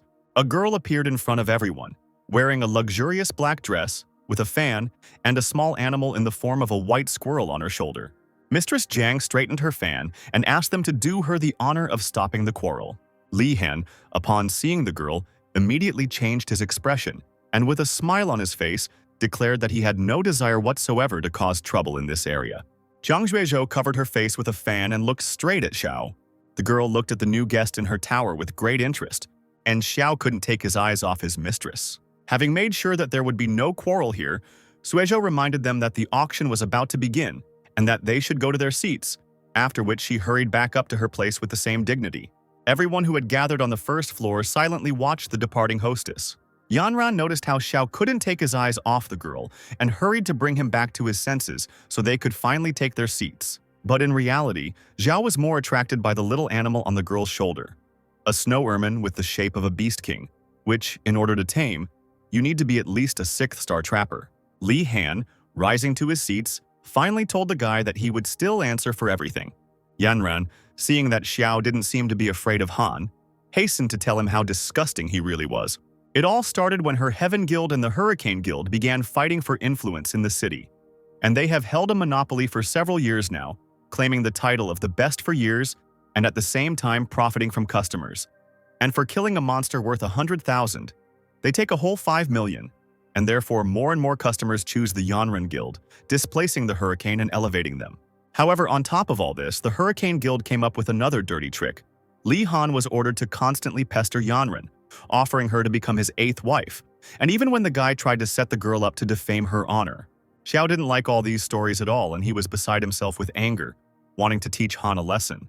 As the two walked down the corridor and discussed the guild, someone suddenly called out to Xiao, and the guy immediately recognized the girl who came last time to take him to the Empress. The girl wanted to talk about something and invited the guy to go into a small room. Xiao, realizing that he had little choice, asked Yanran to wait for him a little, promising to return soon. And then the guy followed the Empress's servant. When they were finally alone, the girl took out a seal unknown to Xiao, saying that the guy had forgotten it last time. Having handed it over to the guy, the girl explained that this was the seal of the Imperial Soul. It was the symbol of the Empress herself, and its owner is revered as if he were a stranger whose power is still hidden. Despite the fact that the guy does not yet meet the required level, Shangguan still decided to give the seal to the guy as a sign of belonging to the Imperial Soul. Xiao, pressing the seal he had given to his chest, feigned joy and asked that his words of gratitude be conveyed to the Empress. The girl said that she simply happened to be nearby because she needed to escort a very important person to the border, and this person just happened to be in the shower in that room. Xiao was a little embarrassed that the girl decided to bring him to the same room where an important person was taking a shower. And after making sure that all the work was done, Xiao decided to quickly return to Yanran. Coming out to the girl, the guy immediately saw how worried she was, not knowing what was happening.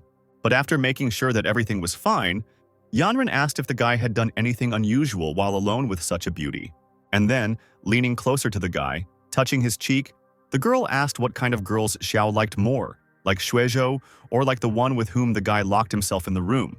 But Xiao said that he liked girls like Yanran, heroic and brave girls. This answer made the girl very happy.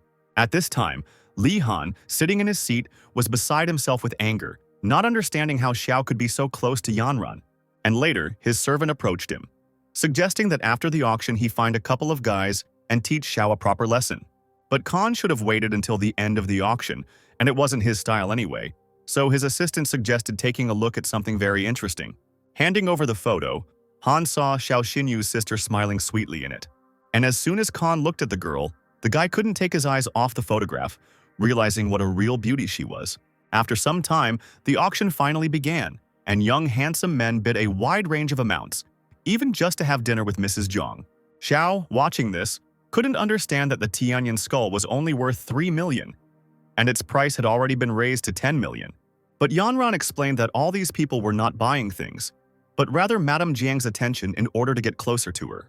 Xiao, who was not interested in hearing about the tower's mistress, said that no matter how good Madame Jiang was, she still could not compare to the young and beautiful Yanran, which made the girl unable to hide her smile. Looking forward to continue watching the auction, the boy suddenly noticed Shuizhou watching the auction and looking straight at Xiao. When the guy tried to look closely at the girl, something really confused him. Although this woman did not interest him, there was some mysterious aura surrounding her that the guy could not decipher. At this time, it was time to bring out the 9th lot of the auction, and after the hostess's words, a large box was brought to the pedestal. Opening it, the girl showed a rare treasure that could bring a dying beast back to life, the dragon horn root, and its starting price was 80 million. Everyone around gasped when they saw the dragon horn root in person.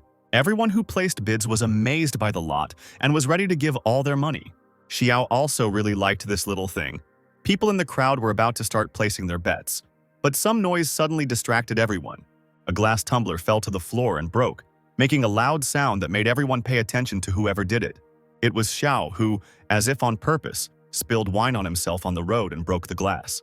Li Han couldn't help but comment and said that a poor man is a poor man, seeing how the guy had disgraced himself once again. The tower's mistress, upon seeing the incident, immediately asked her servants to help the boy find the restroom and tidy himself up. But Xiao, as if he wanted to get to know her, asked Shuizhou directly if she could tell him where the restroom was. Everyone around couldn't believe how this guy could ask for help from Mrs. Jiang herself. The men who thought Xiao was just a poor man immediately started shouting at the security to take him out of there for such an attitude. And Li Han added, "How can a guy not be ashamed to flirt with another woman right in front of Yanran?" Xiao didn't have time to answer because Weizhou had already approached him and offered to take him to the restroom herself. The guys who placed bets couldn't believe how this guy managed to get the lady's attention without spending a penny, while they, having spent millions over all these years, still got nothing from the lady. Even Yanran was surprised that Xiao had just tried to get closer to Shuizhou by deliberately breaking his glass, not thinking that the guy really liked women in Qipao. Soon, the two disappeared into the restroom. Mrs. Zhang immediately realized that the guy hadn't broken the glass for no reason and asked the guy directly what he wanted to tell her.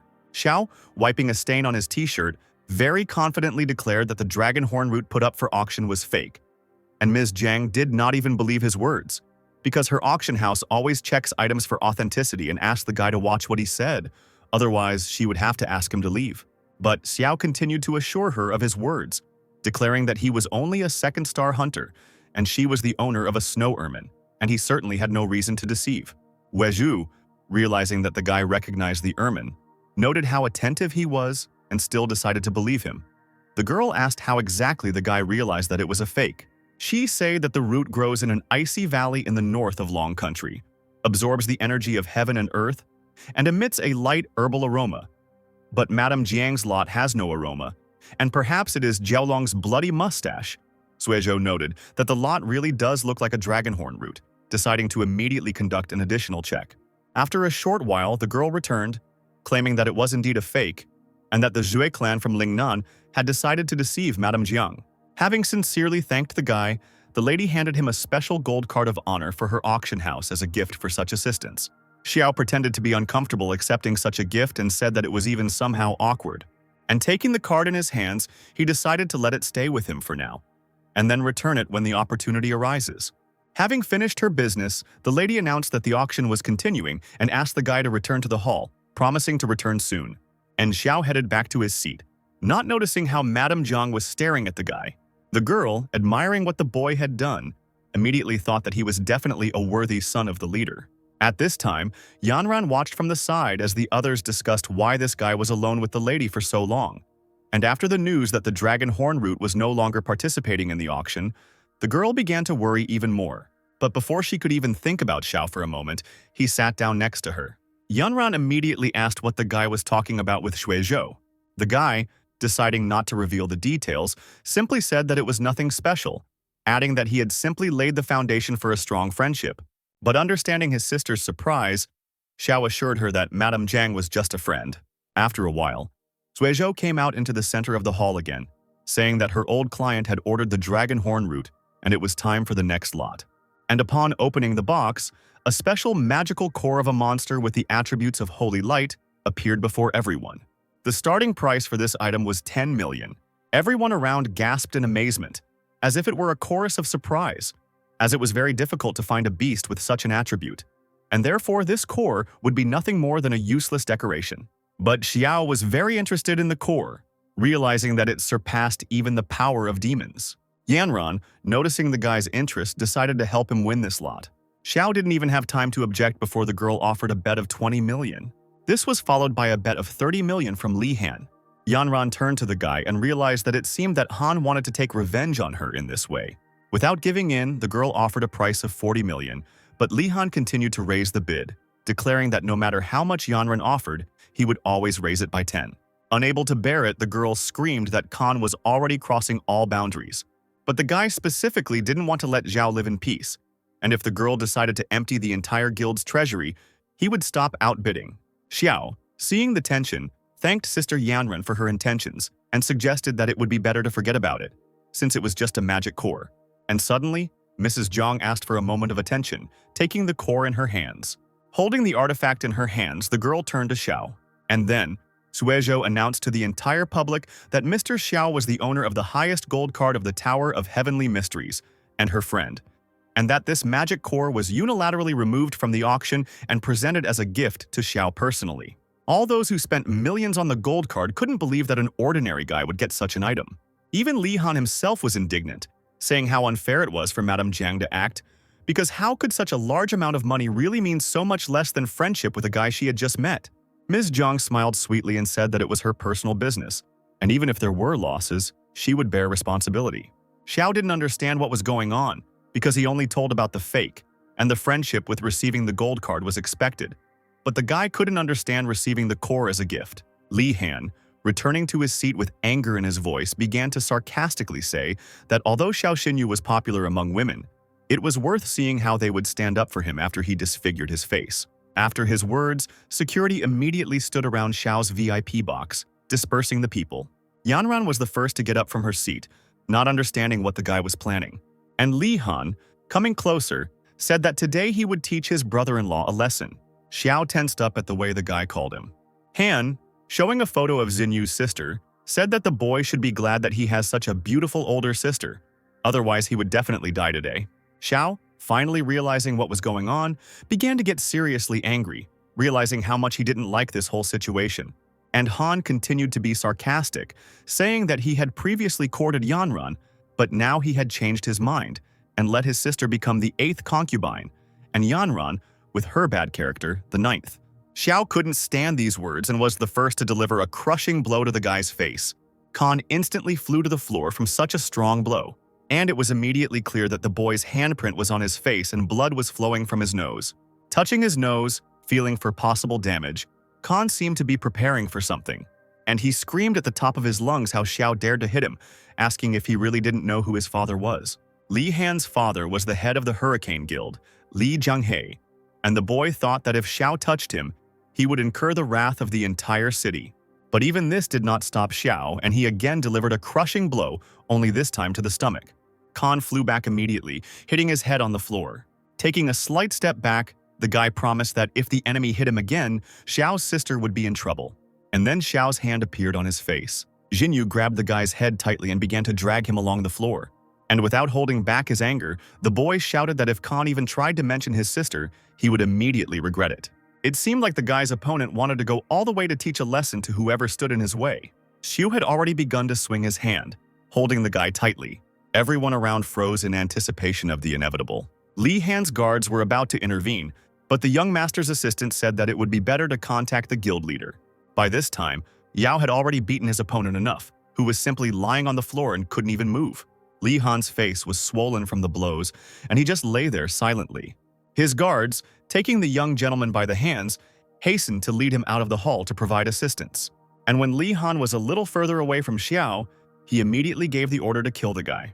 But before the guards could even take a step, a man appeared behind everyone, shouting, "Who dared to hurt my son?" The head of the guild, cigar in hand, carefully looked around everyone in search of the person who had offended his son. Li Han, running up to his father, all beaten up, began to ask for protection and for him to take revenge for him. Looking at Xiao, Headley didn't even believe at first that it was this guy who beat his son. Madame Jiang stood to the side the entire time, watching what was happening. And the man, unable to contain his anger, quickly ordered his guards to break the arms of his son's offender. Yanran immediately stood in front of Xiao, declaring that the guy was not just her brother, but also an honorary pharmacist of their heavenly guild, and if they touched him, war would be declared. Chief Li, smoking a cigar, only sarcastically stated that the girl's father was not in town at the moment and therefore he could teach her a lesson. Seeing the tension, Xiao asked the girl to move away, wanting to see if the guild leader would dare to raise his hand against him. Stepping forward a little, the guy took out that very same imperial seal, and feigning clumsiness, he dropped the seal on the floor for everyone to see. The seal of the imperial soul fell to the floor with a sound. Chief Li even dropped his cigar from his mouth when he saw the seal and realized who the guy belonged to. At this time, Li Han was already shouting at the other guards to break the guy's arms, but he immediately received a strong slap in the face from his father after hearing him call him an idiot. The boy looked at his father with bewilderment as he lifted the seal with the utmost care, and bringing the object closer to himself, the man blew the dust off the seal, and then, turning to Xiao, he stated that his good-for-nothing son had ruined the guy's mood and began to apologize for the inconvenience caused, offering to choose any item at the auction at his expense as an apology. Military advisor Zhezhong, the four rulers, the generals of the three armies, all these strong people are Shangguan Lan's confidants, the pillars of the state, but they are not the ones who enjoy the Empress's greatest trust, and in order to strengthen her position in the Dragon State, Shangguan Lan created the Emperor's Soul Organization, which is subordinate only to her, and each member is like a suicide bomber, and therefore the Empress granted them the special privilege of bearing the seal of the Imperial Soul. In the Dragon State, there is an unspoken rule: if you see the seal, you are practically seeing the Empress herself. Chief Li was already handing the seal itself to the guy, while Li Han did not understand what his father was doing. Xiao stated that the head's son had almost injured him today and even wanted to kill him, and therefore he should explain himself. The man began to say that this was all a big misunderstanding and he was very sorry for the ruined mood. Having returned the seal to the guy, the head offered to pay and purchase any items at the auction for Xiao as a sign of the sincerity of their apology. But the guy made it clear that he was not interested in money. The guy stated that since the guild had admitted its mistake, shouldn't he be the one to choose the method of apology? And Xiao's condition was very simple. Since he had insulted his sisters, he had to break one of Li Han's arms for a fair punishment. And seeing the man's confusion, the guy asked, "Does the Hurricane Guild really not need a leader?" Headmaster Li, realizing the seriousness of the situation, asked which arm of his foolish son needed to be broken, and the boy, without hesitation, decided to break his right arm. Li Han, stepping back, couldn't understand what Xiao was saying because he was committing a great stupidity. But before the boy could even express his opinion, his father suddenly grabbed his hand and broke it in a matter of seconds. The guy quickly fell to the floor, clutching his already broken arm, unable to contain his scream. Having done his job, the man asked if the guy was happy, and Xiao finally told them to get out of here. Finally, Chief Li thanked the boy and promised to punish his son with the utmost severity. And then he shouted to his guards to take his son away from here. When the guild began to leave, Xiao approached Yanran and also went to the exit. And Mrs. Jiang declared to everyone in the hall that everything that happened here should stay here and no one should talk about it. Yanran, when they finally reached the corridor, decided to ask why Xiao got involved in this at all, and if it weren't for the soul seal, he would no longer be alive. But for Xiao, things were a little different, because he himself was trying to achieve this. The guy explained that he deliberately made himself look weak, and later the two headed towards the exit of the tower. At that moment, a pink-haired girl stood on the corridor balcony, asking her assistant if she had written down everything about Xiao Xinyu. And having received a positive answer, she told her to send the recording to her mother. Mrs. Jiang also did not waste any time and called Shui Shu, who asked the girl if she had seen the young master. Shuizhou replied that she had seen the guy, and to be honest, he turned out to be much smarter than she had expected. At this time, Li Han was already lying in his bed with a bandaged hand, asking his father why he allowed his hand to be broken because of some seal. But Chief Li called his son a fool and ordered him to hide or behave peacefully next time around Xiao, adding that he was too lazy to explain everything. But he only needed to remember one thing. The Empress herself stood behind Xiao, which meant that no harm could be done to him. But Han Li was not willing to simply turn a blind eye to today and how he had been disgraced. The boy's father continued to insistently explain to him that if he continued to be rude or somehow harm Xiao, then Han would cease to be a man's son. And after these words, Khan was left alone, not believing that his father had put some guilt above his own son. The boy couldn't contain his hatred for Xiao, who had crippled him. And with tears in his eyes, the boy called his uncle to complain about his broken arm. A few days later, snow began to fall in the city, heralding the arrival of winter. Xiao was sleeping in his bed, taking a break from everything that had happened in the past few days, when suddenly his phone vibrated. It was Yang Shuo who called to say that he was already standing outside Xiao's house. It turns out that Admiral Murong's son came to pick up the boy to invite him to dinner because the boy's father really wanted to meet Xiao. Xinyu didn't want to go anywhere, but Yang Shuo, standing outside the guy's house, declared that if he didn't come out himself, he would drag his friend out into the street by force. Realizing that the guy had no choice, Xiao quickly got dressed, told his sister that he would have lunch with a friend, and headed outside. Soon, they arrived at a large mansion, which was only decorated with recently fallen white snow. The young men were immediately greeted at the entrance by the headmaid, who was delighted to see the new guest. Looking at Yang Shuo's house, Xiao couldn't help but be surprised by the size of the mansion. As it turned out, it was a gift from the Empress, and the Yang Shuo family had only 6 people, including servants, so such a house was indeed very large. Walking inside, Xiao saw Admiral Murong happily preparing dishes for lunch, while Xinxin was helping her father. Xiao was even surprised that Great Admiral Murong cooked the food himself, but Yang Shuo explained that he and his sister always ate food prepared by their father. Murong himself also joined their conversation, expressing his joy at finally meeting the guy. Coming closer, the man suggested putting all these formalities aside, telling Xiao to simply call him uncle, also noticing his tension. But the guy couldn't help but tense up, considering that they had recently fought to the death. When all the treats were prepared, the family sat down at a large table, on which there seemed to be no empty space, and every corner of the table was occupied by various treats.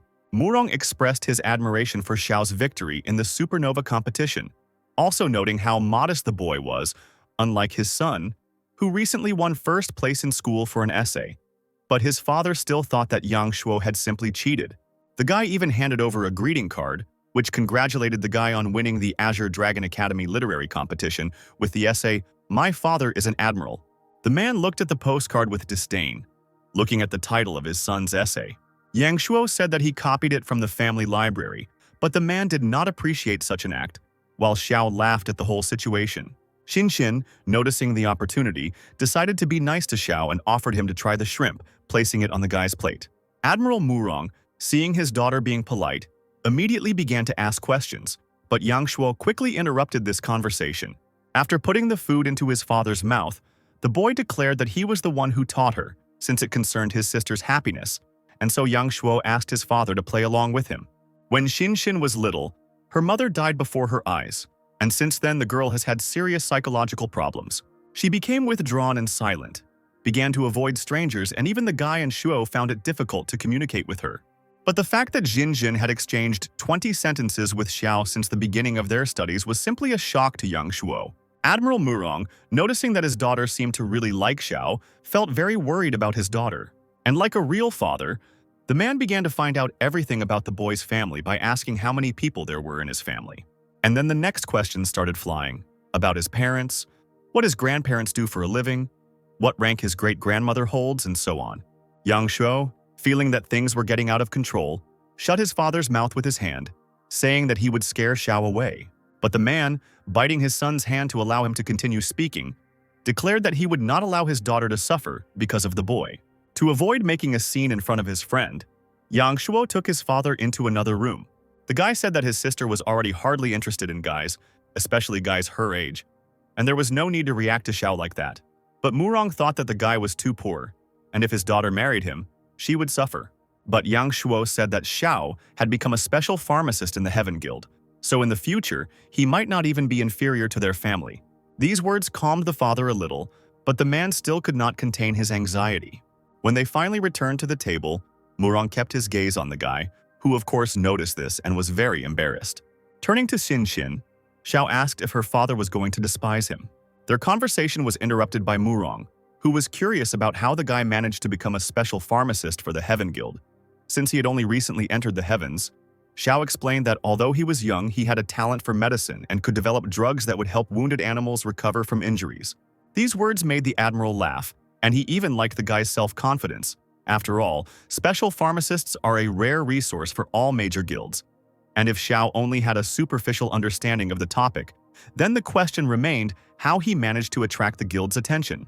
The guy realized that the man thought he got there thanks to his connections, and Murong didn't deny it, because he had heard that the guy had a close relationship with the daughter of the Yanren guildmaster.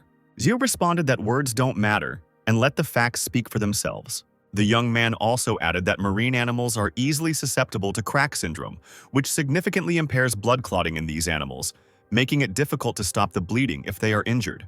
At the time, there was no effective drug on the market, but Xiao himself developed a special herbal serum with high potency and antioxidant action.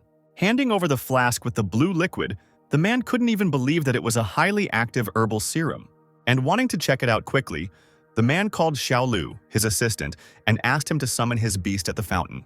Right in front of the house, there was a large fountain with azure water. Xiao Lu approached the fountain and began to summon his beast. And the very next second, a huge beast, similar to a seal, emerged from the water, its body covered in a large number of abrasions from which blood was oozing. The little animal, emerging from the water, fixed its gaze on its owner. Xiao also went outside and gave instructions, telling the guy to simply add a few drops to the water and let the animal lie in it. Xiao Liu calmed the beast by adding some serum to the water in the fountain. Blue liquid flowed over the beast's wounds, as if healing them, and later the remaining scars began to heal on their own, and the beast itself began to joyfully look at its owner, making joyful sounds. And after some time, there was not a single wound left on the seal's body. The seal joyfully began to swim in the fountain, splashing water, not holding back his joy at his speedy recovery.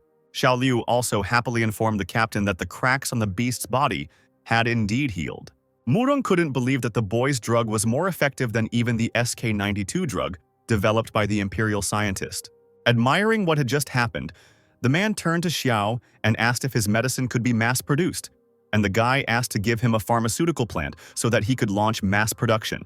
Hugging Xiao, the man called him a genius who appears once every 100 years, declaring that with him, their fleet would have a great future. Xiao decided in this case to also discuss the fee for using his patent. But Murong clearly did not appreciate such a question, and the man, calling the guy a bastard, stated how his almost son-in-law could bargain with him.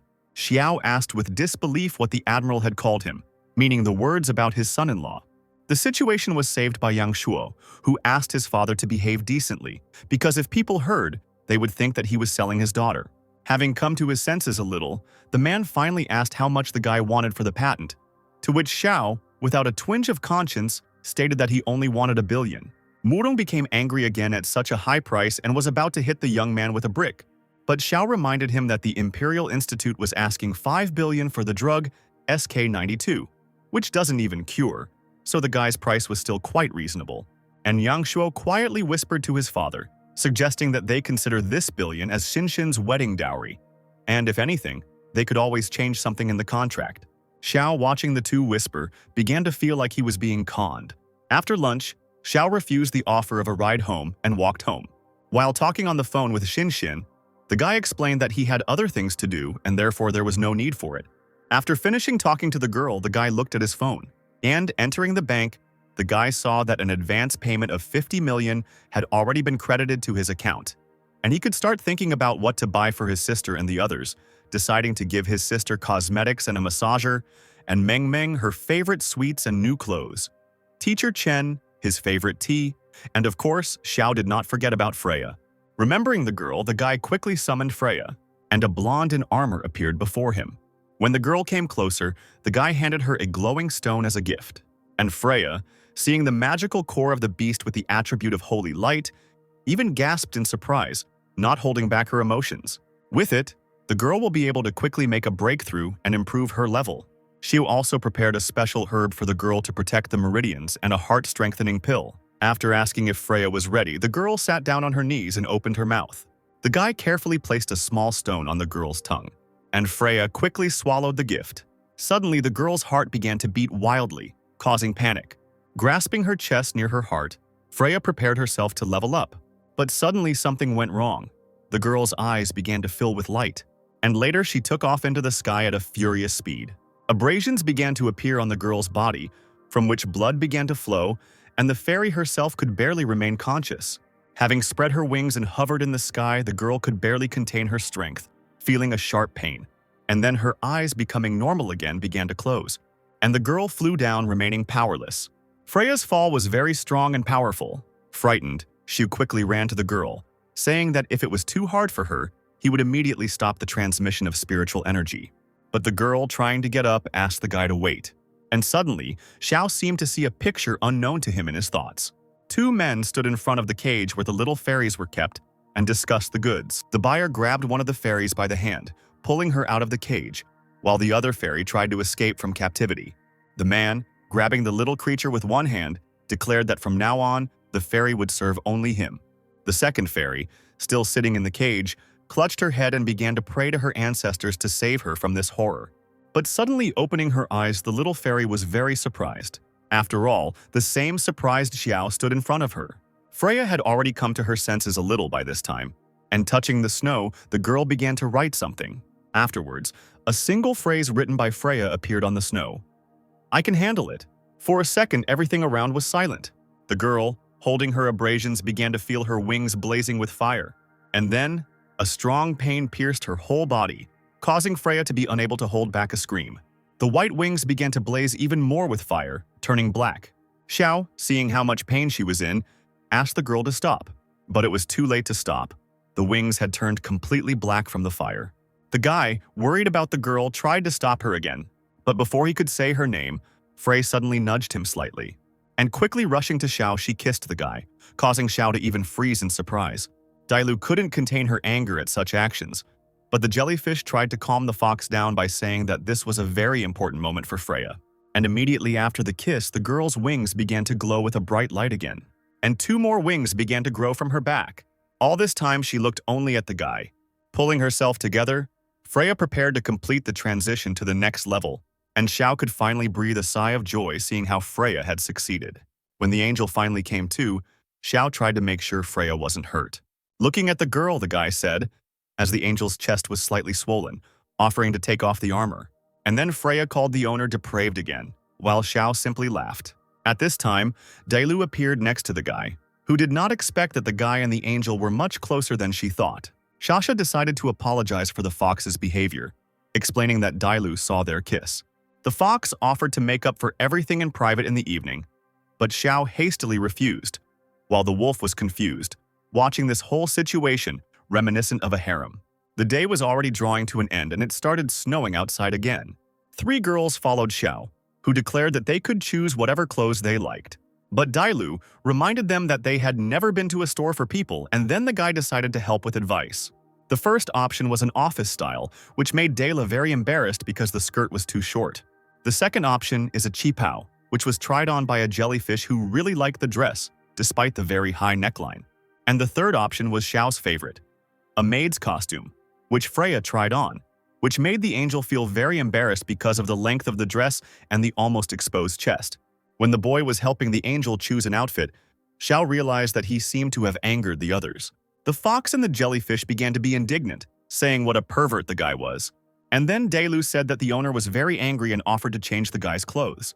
The consultants, hearing Xiao's cries for help, did not even dare to interfere in the rich guy's affairs. It was the day of the midterm exam, and train number 13 was scheduled to depart at 2 o'clock in the afternoon and arrive in Huangyang City at noon tomorrow. Teacher Chen showed everyone the guidebook and said that it contained all the information about the train stops, adding that the passing grade was a C and the maximum standard grade was an S. Shen Yu and Song Hu listened attentively to the teacher and noticed that Xiao was sitting at the back of the class and was almost falling asleep, which was very surprising. The teacher continued to explain that if the students encounter a serious threat and successfully handle it, rendering great service to the country, they will receive an SS or even an SSS grade. Also telling a story about how their senior, who studied 5 years ago, Qing Feng, received an SS and is now a deputy commander. Additionally, if someone gets an S grade die, the teacher will personally give them a Beast Lightning Core. And suddenly, Teacher Chen noticed that Xiao was almost asleep. The guy, noticing that everyone was paying attention to him, raised his hand high and promised to get the highest mark. The rest of the students were not so confident in their abilities and hoped to at least simply survive this exam. After the briefing, the students went to the platform to wait for the train.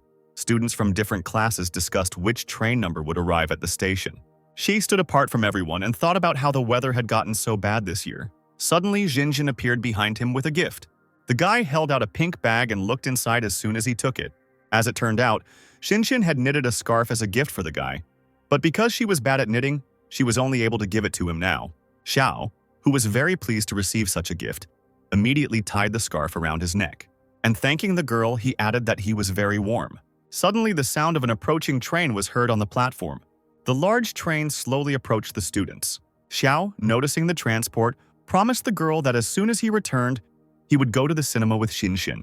Shen Yu and Song Hu seemed to understand why the guy was so sleepy today, not particularly happy about all this romance between the two.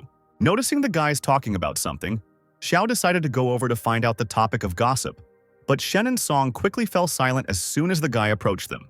The students entered the completely empty carriage, and when everyone had taken their seats, Yanran came out and greeted everyone on train number 13, saying that the Heaven Guild was responsible for transporting the cargo, and the purpose of the disciples was to help them as needed. And later the girl said that cars 2 through 5 are subject to attack, cars 6 through 10 are relatively safe, but cars 11 through 15 are at high risk of attack and even the possibility of cars being detached. Xiao was the first to volunteer to go to the back of the train, since the more difficult the task, the higher the score, and Shen Yu and Song Hu volunteered after him. Yanran wasn't even surprised and was very happy to give the boys the opportunity to prove themselves. Having decided to send the boys to the back of the carriage herself, the girl finally told Xiao Wang to stay here and assign the remaining students. Having given all the orders, Yanran hurried to escort Xiao and the others to the end of the train. Walking through the carriages, the girl decided to ask the guy if he had been to Huangyang, and upon learning that he had never been there, she promised, as an older sister, to show him all the most interesting places in the city. When Xiao reached the right carriage, he was met again by fans who offered the guy a drink with him.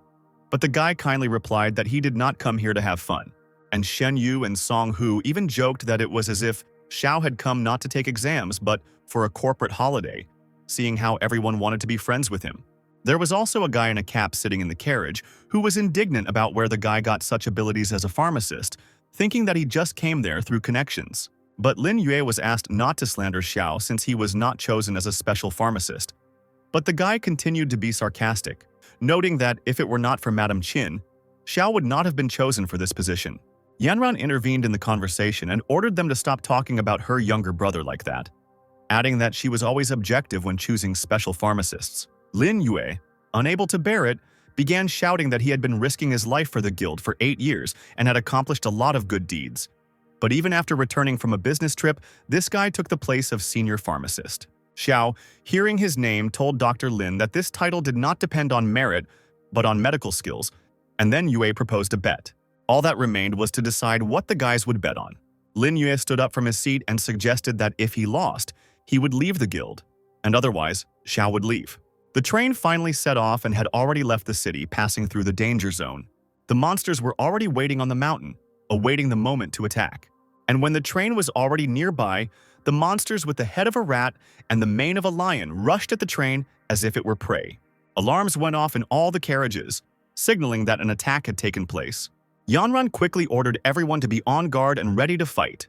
The monsters had already begun to pierce the roof of the train with their swords, and then use your paws to push apart the hole you made to climb inside. And suddenly the first face of the beast appeared inside the carriage. The students and guild guards quickly began to summon their beasts, preparing for defense. Suddenly the carriage window broke and one of the monsters flew into it, and then the rest hurried after him, breaking the remaining windows. Yanran was surrounded by 2 beasts, and the girl gave the order to protect the train. Xiao, seeing how his sister was surrounded from all sides, shouted at the girl to leave the opponents to him. And having prepared himself, the guy called Freya and gave the command to act. The angel, spreading her 4 wings and armed with a spear and sword, stood with her back to Xiao. And as soon as the animals were already close, the girl was ready to strike. Her strength became much greater, causing even her eyes to glow with a bright light. Taking a step, the girl assumed a defensive position.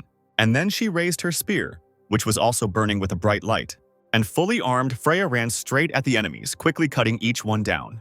The angel was so fast that even none of the opponents could see the target. And as soon as the girl was nearby, the monsters were already defeated. Xiao shouted in admiration at how magnificent Freya was, and the angel, with a smile on her face, looked trustingly into the guy's eyes. Suddenly, someone screamed in panic that Captain Qin had been dragged onto the roof of the carriage. The frightened guy immediately ran to the roof while a huge monster was standing on it. The beast held Yanran in a tight grip, not intending to let her go despite the girl's screams. By this time, Xiao had arrived and ordered him to take his dirty paws off Sister Yanran. The rat, continuing to hold the girl, did not even notice how the angel flew towards him at full speed. Just as he touched the beast's hand with his staff, its paw suddenly opened, releasing Yanran, and the girl flew down past the train. Yanran screamed Xiao's name in the hope that he would catch her. Xiao quickly gave orders to Wu Sheng and Song Hu. Wu Shen quickly reacted and summoned a storm butterfly to catch the girl. And immediately, a large butterfly with green wings flew under the girl and picked up Yanran. The rat, seeing that the girl had not fallen but had been saved, swung her dagger, aiming at the flying animal. Song Hu summoned the mad buffalo and ordered the beast to use mad provocation. But the rat managed to throw its dagger at the butterfly. And realizing that time was short, Xiao shouted to Freya to finish off the beast right now. The girl flew at breakneck speed towards the enemy while the rat was preparing to release a charge from its mouth. The green liquid flew straight at the angel, and for a second it seemed that it even absorbed her. But Freya managed to dodge in time and land on the other side. Having stopped the rat's blow with her foot, the girl launched another powerful attack. From the moment her power increased, it seemed like she would kill anyone. And with just one foot, she hit the beast in the face, causing the rat to fly into the air. And to finish off the enemy, Freya used her scepter to cut a large rat into pieces. Yanran, who was finally on her feet, was finally able to see that very sacred angel that Xiao had spoken of. And the girl was unable to hide her admiration. Xiao smiled and added that she had managed to raise her level and had gained 4 wings. At this time, Shen Yu called the guy to show him the core of a poisonous-type magical beast in its mature form, and Xiao suggested keeping this artifact for now. But before the boys could even breathe out, Yanran noticed another mature beast on the lead carriage. Suddenly, the train began to brake sharply. Yanran, not expecting this, lost her balance and fell down, but Xiao quickly caught his sister. It became clear that the train did not stop on its own, but with the help of someone. And it was a big, menacing monkey that stopped the traffic with just its paws. The carriage that was traveling in front was broken in two by such strong braking, and the big monkey began to get the driver out of there, who continued to scream for help. But before anyone could do anything, the beast swallowed the man whole, leaving only a few drops of blood. Xiao, looking at what was happening, realized that the magical beasts that were in hibernation began to come to the smell of blood and began to eat people to restore their strength. Yanran quickly returned to the train and gave the order to drive away the animals at any cost. But the guild members said that this was impossible, because their beasts were too weak and would not be able to cope with this monster. But then Lin Yue stepped forward and offered his help. Meanwhile, Yanran prepared to attack first by summoning the Thunder Fox, and Xiao couldn't get enough of how strong his sister was. The monkey screamed hysterically from the fox's powerful blow, but this only angered the beast even more, as it had already smelled blood and was not ready to leave things as they were. And suddenly other monkeys started running from everywhere. There were so many of them that they jumped out from literally all sides. The formidable beasts, standing at the foot of the mountain, were ready to attack, and their leader, looking menacingly at the train, was ready to give the signal to attack. Xiao, having summoned Black Fang, was not particularly happy to start fighting the monkeys immediately after fighting off the rats. Suddenly, help finally arrived for the guild, which was running towards the formidable enemy. The first to attack the monkey was the red wolf, who immediately knocked him to the ground. But the wolf quickly came to his senses and began to tear apart his victim. Biting the monkey from all sides, the wolf made even more powerful blows. Only Xiao noticed that all these animals were somehow strange. And right after his thoughts, Shen Yu ran up to him, asking the guy to look at something. When Xiao turned around, he saw something that made him very surprised. A huge black snake with red eyes began to crawl right next to the train. Every area that the snake filled immediately ended up in the water. And as if controlling his element, a whirlpool began to form around the beast. A big wave was about to overtake the train. Xiao, not knowing what kind of beast it was, quickly gave the command to the Black Fang to use Hellish Howl. As soon as the wolf began to howl terribly, charges began to come out of his mouth. And by striking straight at the high whirlpool, the wolf's beam was able to hold back the wave for a while. Due to the contact between water and fire, steam formed around it, which at first prevented Xiao from seeing where the snake had crawled away. But the beast, as it turned out, continued to control the water, forming a large wave again. Everyone around finally saw the fully developed royal anaconda. Yanran, in a panic, began shouting at the students to return to the train and leave only the guild outside. But the students' animals stopped obeying their owners, which caused the girl to panic. Xiao, seeing how the girl was starting to get nervous, asked her to focus on the bloody Monkey King, promising to take on the anaconda. Meanwhile, the snake emitted a terrible roar, continuing to advance on its opponents. Left alone, Xiao gave the order to Freya to use Starburst, and the angel, quickly fulfilling the command, was able to stun the anaconda for a while. After using explosions from all sides, the snake began to writhe, unable to respond to the blows and simply froze in place. After the work was done, the angel examined the enemy once again, and deciding to apply the final blow, the girl flew on top of the anaconda, striking right at the most vulnerable spot. From such a powerful attack, the snake began to fall, and its wave disappeared in an instant. To finish off the enemy, Xiao told Black Fang to use the Hellfire Lotus on the rest.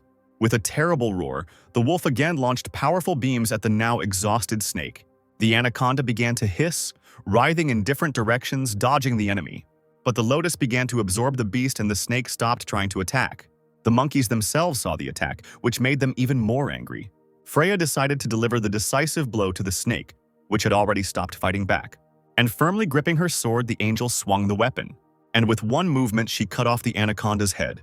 Her head fell quickly to the ground, indicating that the enemy was killed. Xiao, realizing that it was too early to relax, commanded Freya to get ready to pick up the royal anaconda's magical core and Black Fang to help Sister Yanran. The girl, meanwhile, stood directly in front of the big monkey. The girl's three-tailed fox began to release sparkling charges that began to hit the enemy from all sides. One of the charges hit the roaring beast straight in the chest, and then the monkey suddenly began to inflate like a balloon. And suddenly there was a powerful explosion, tearing the beast apart from the inside. Her henchmen, slightly smaller monkeys, immediately took off running, and as Xiao finally raised his hand up, signaling victory. Everyone started shouting joyfully after the fleeing animals, and Yanran, standing on the roof of the carriage, was the happiest of all.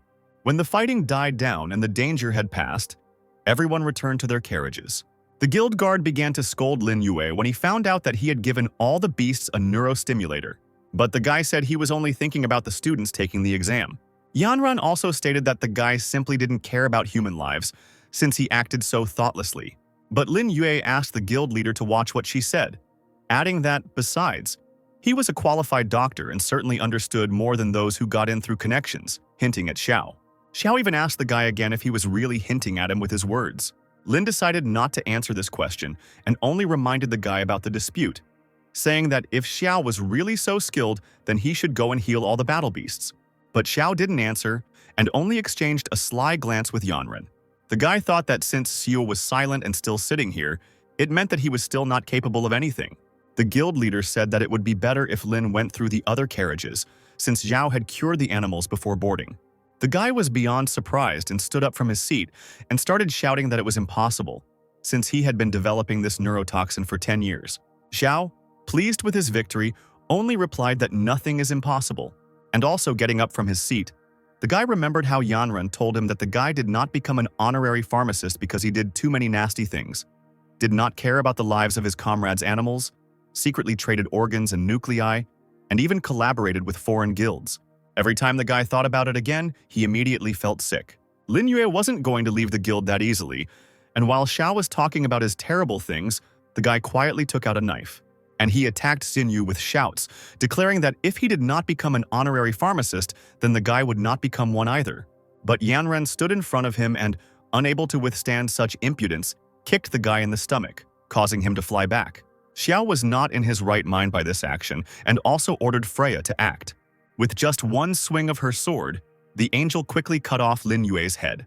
The traitor was executed, and Yanran ordered information about his crimes to be posted on the official website. Meanwhile, the Bone Abyss and Mount Kunmi awaited everyone, so it was worth preparing for battle. The train, which had been battered in the battle, continued to travel along the snow-covered gorge. Yanran, looking out the window, noticed that usually when passing this section, they are always attacked by animals, but today, it was surprisingly very calm. Approaching the city, the girl's assistant soon came into the carriage, saying that they had almost arrived at the Lake of the Heavenly Wolf station. But that wasn't all the news. And as it turned out, the princess sent a message that she would travel with this train to the city of Huangyan. After some time, the train finally arrived at the station. The students, upon reaching the platform, immediately began discussing the princess, happy that such a beauty would be going with them. And before they even had time to discuss anything, a silhouette of a girl appeared in the crowd, followed by enthusiastic words. Xiao and his friends decided to stand aside. And then, a young girl with pink hair came out of the crowd and smiled sweetly at everyone she met. Xia saw Shangguan Tian and thought about how beautiful this girl was, but noticed that she didn't look like her mother at all. Yanran had already kindly welcomed the girl to the Heaven Guild, but Qian didn't say anything extra and simply began to look around the crowd. Xiao, noticing this, wondered who the girl was looking for, and suddenly, Shangguan Qian declared that Xiao would be her assistant. Everyone immediately turned to look at the guy who didn't know how to react to this news. Soon the train set off again. Qian sat in a comfortable chair and drank tea while Xiao stood next to her. The guy, deciding to break the silence, asked the girl if she knew him, but the princess said that she didn't need to know Xiao for him to help her and be there for her. Deciding not to tease the guy, Qian sipped some tea and asked him to take out that thing already. Xiao grabbed his pants in confusion, thinking that the girl was talking about something intimate. Stuttering a little, the guy clarified what exactly she wanted. It turns out that Shangguan Qian was referring to the Imperial Soul Seal. Xiao, glad that everything was much simpler, asked the girl if she was also from the Imperial Soul, and without hesitation reached into his pants, embarrassing the princess. Xiao decided not to put the seal in his pocket, but rather to put it somewhere further away, namely right inside his pants. But quickly coming to her senses, Qian said that according to the information of the Imperial Soul, a month ago, a monster of the false human type had entered the city of Huangyan, because of which the troops were suffering defeats, and the Xiao's task was to identify the traitor without making any mistakes. And after that, the task of getting an SSS grade on the midterm exam was activated on the guy's system, and the reward for this would be a random crystal. Xiao could hardly contain his surprise because this was the highest difficulty. A little confused, the boy decided to ask the princess why the empress sent her to such a dangerous organization as the Imperial Soul, given the girl's status. But the girl said that it was none of his business, which made Xiao start to think that she wasn't even Shangguan Lan's biological daughter, since she didn't even have a dragon aura emanating from her. After some time, it was announced that the next stop was the final one, the city of Huangyan.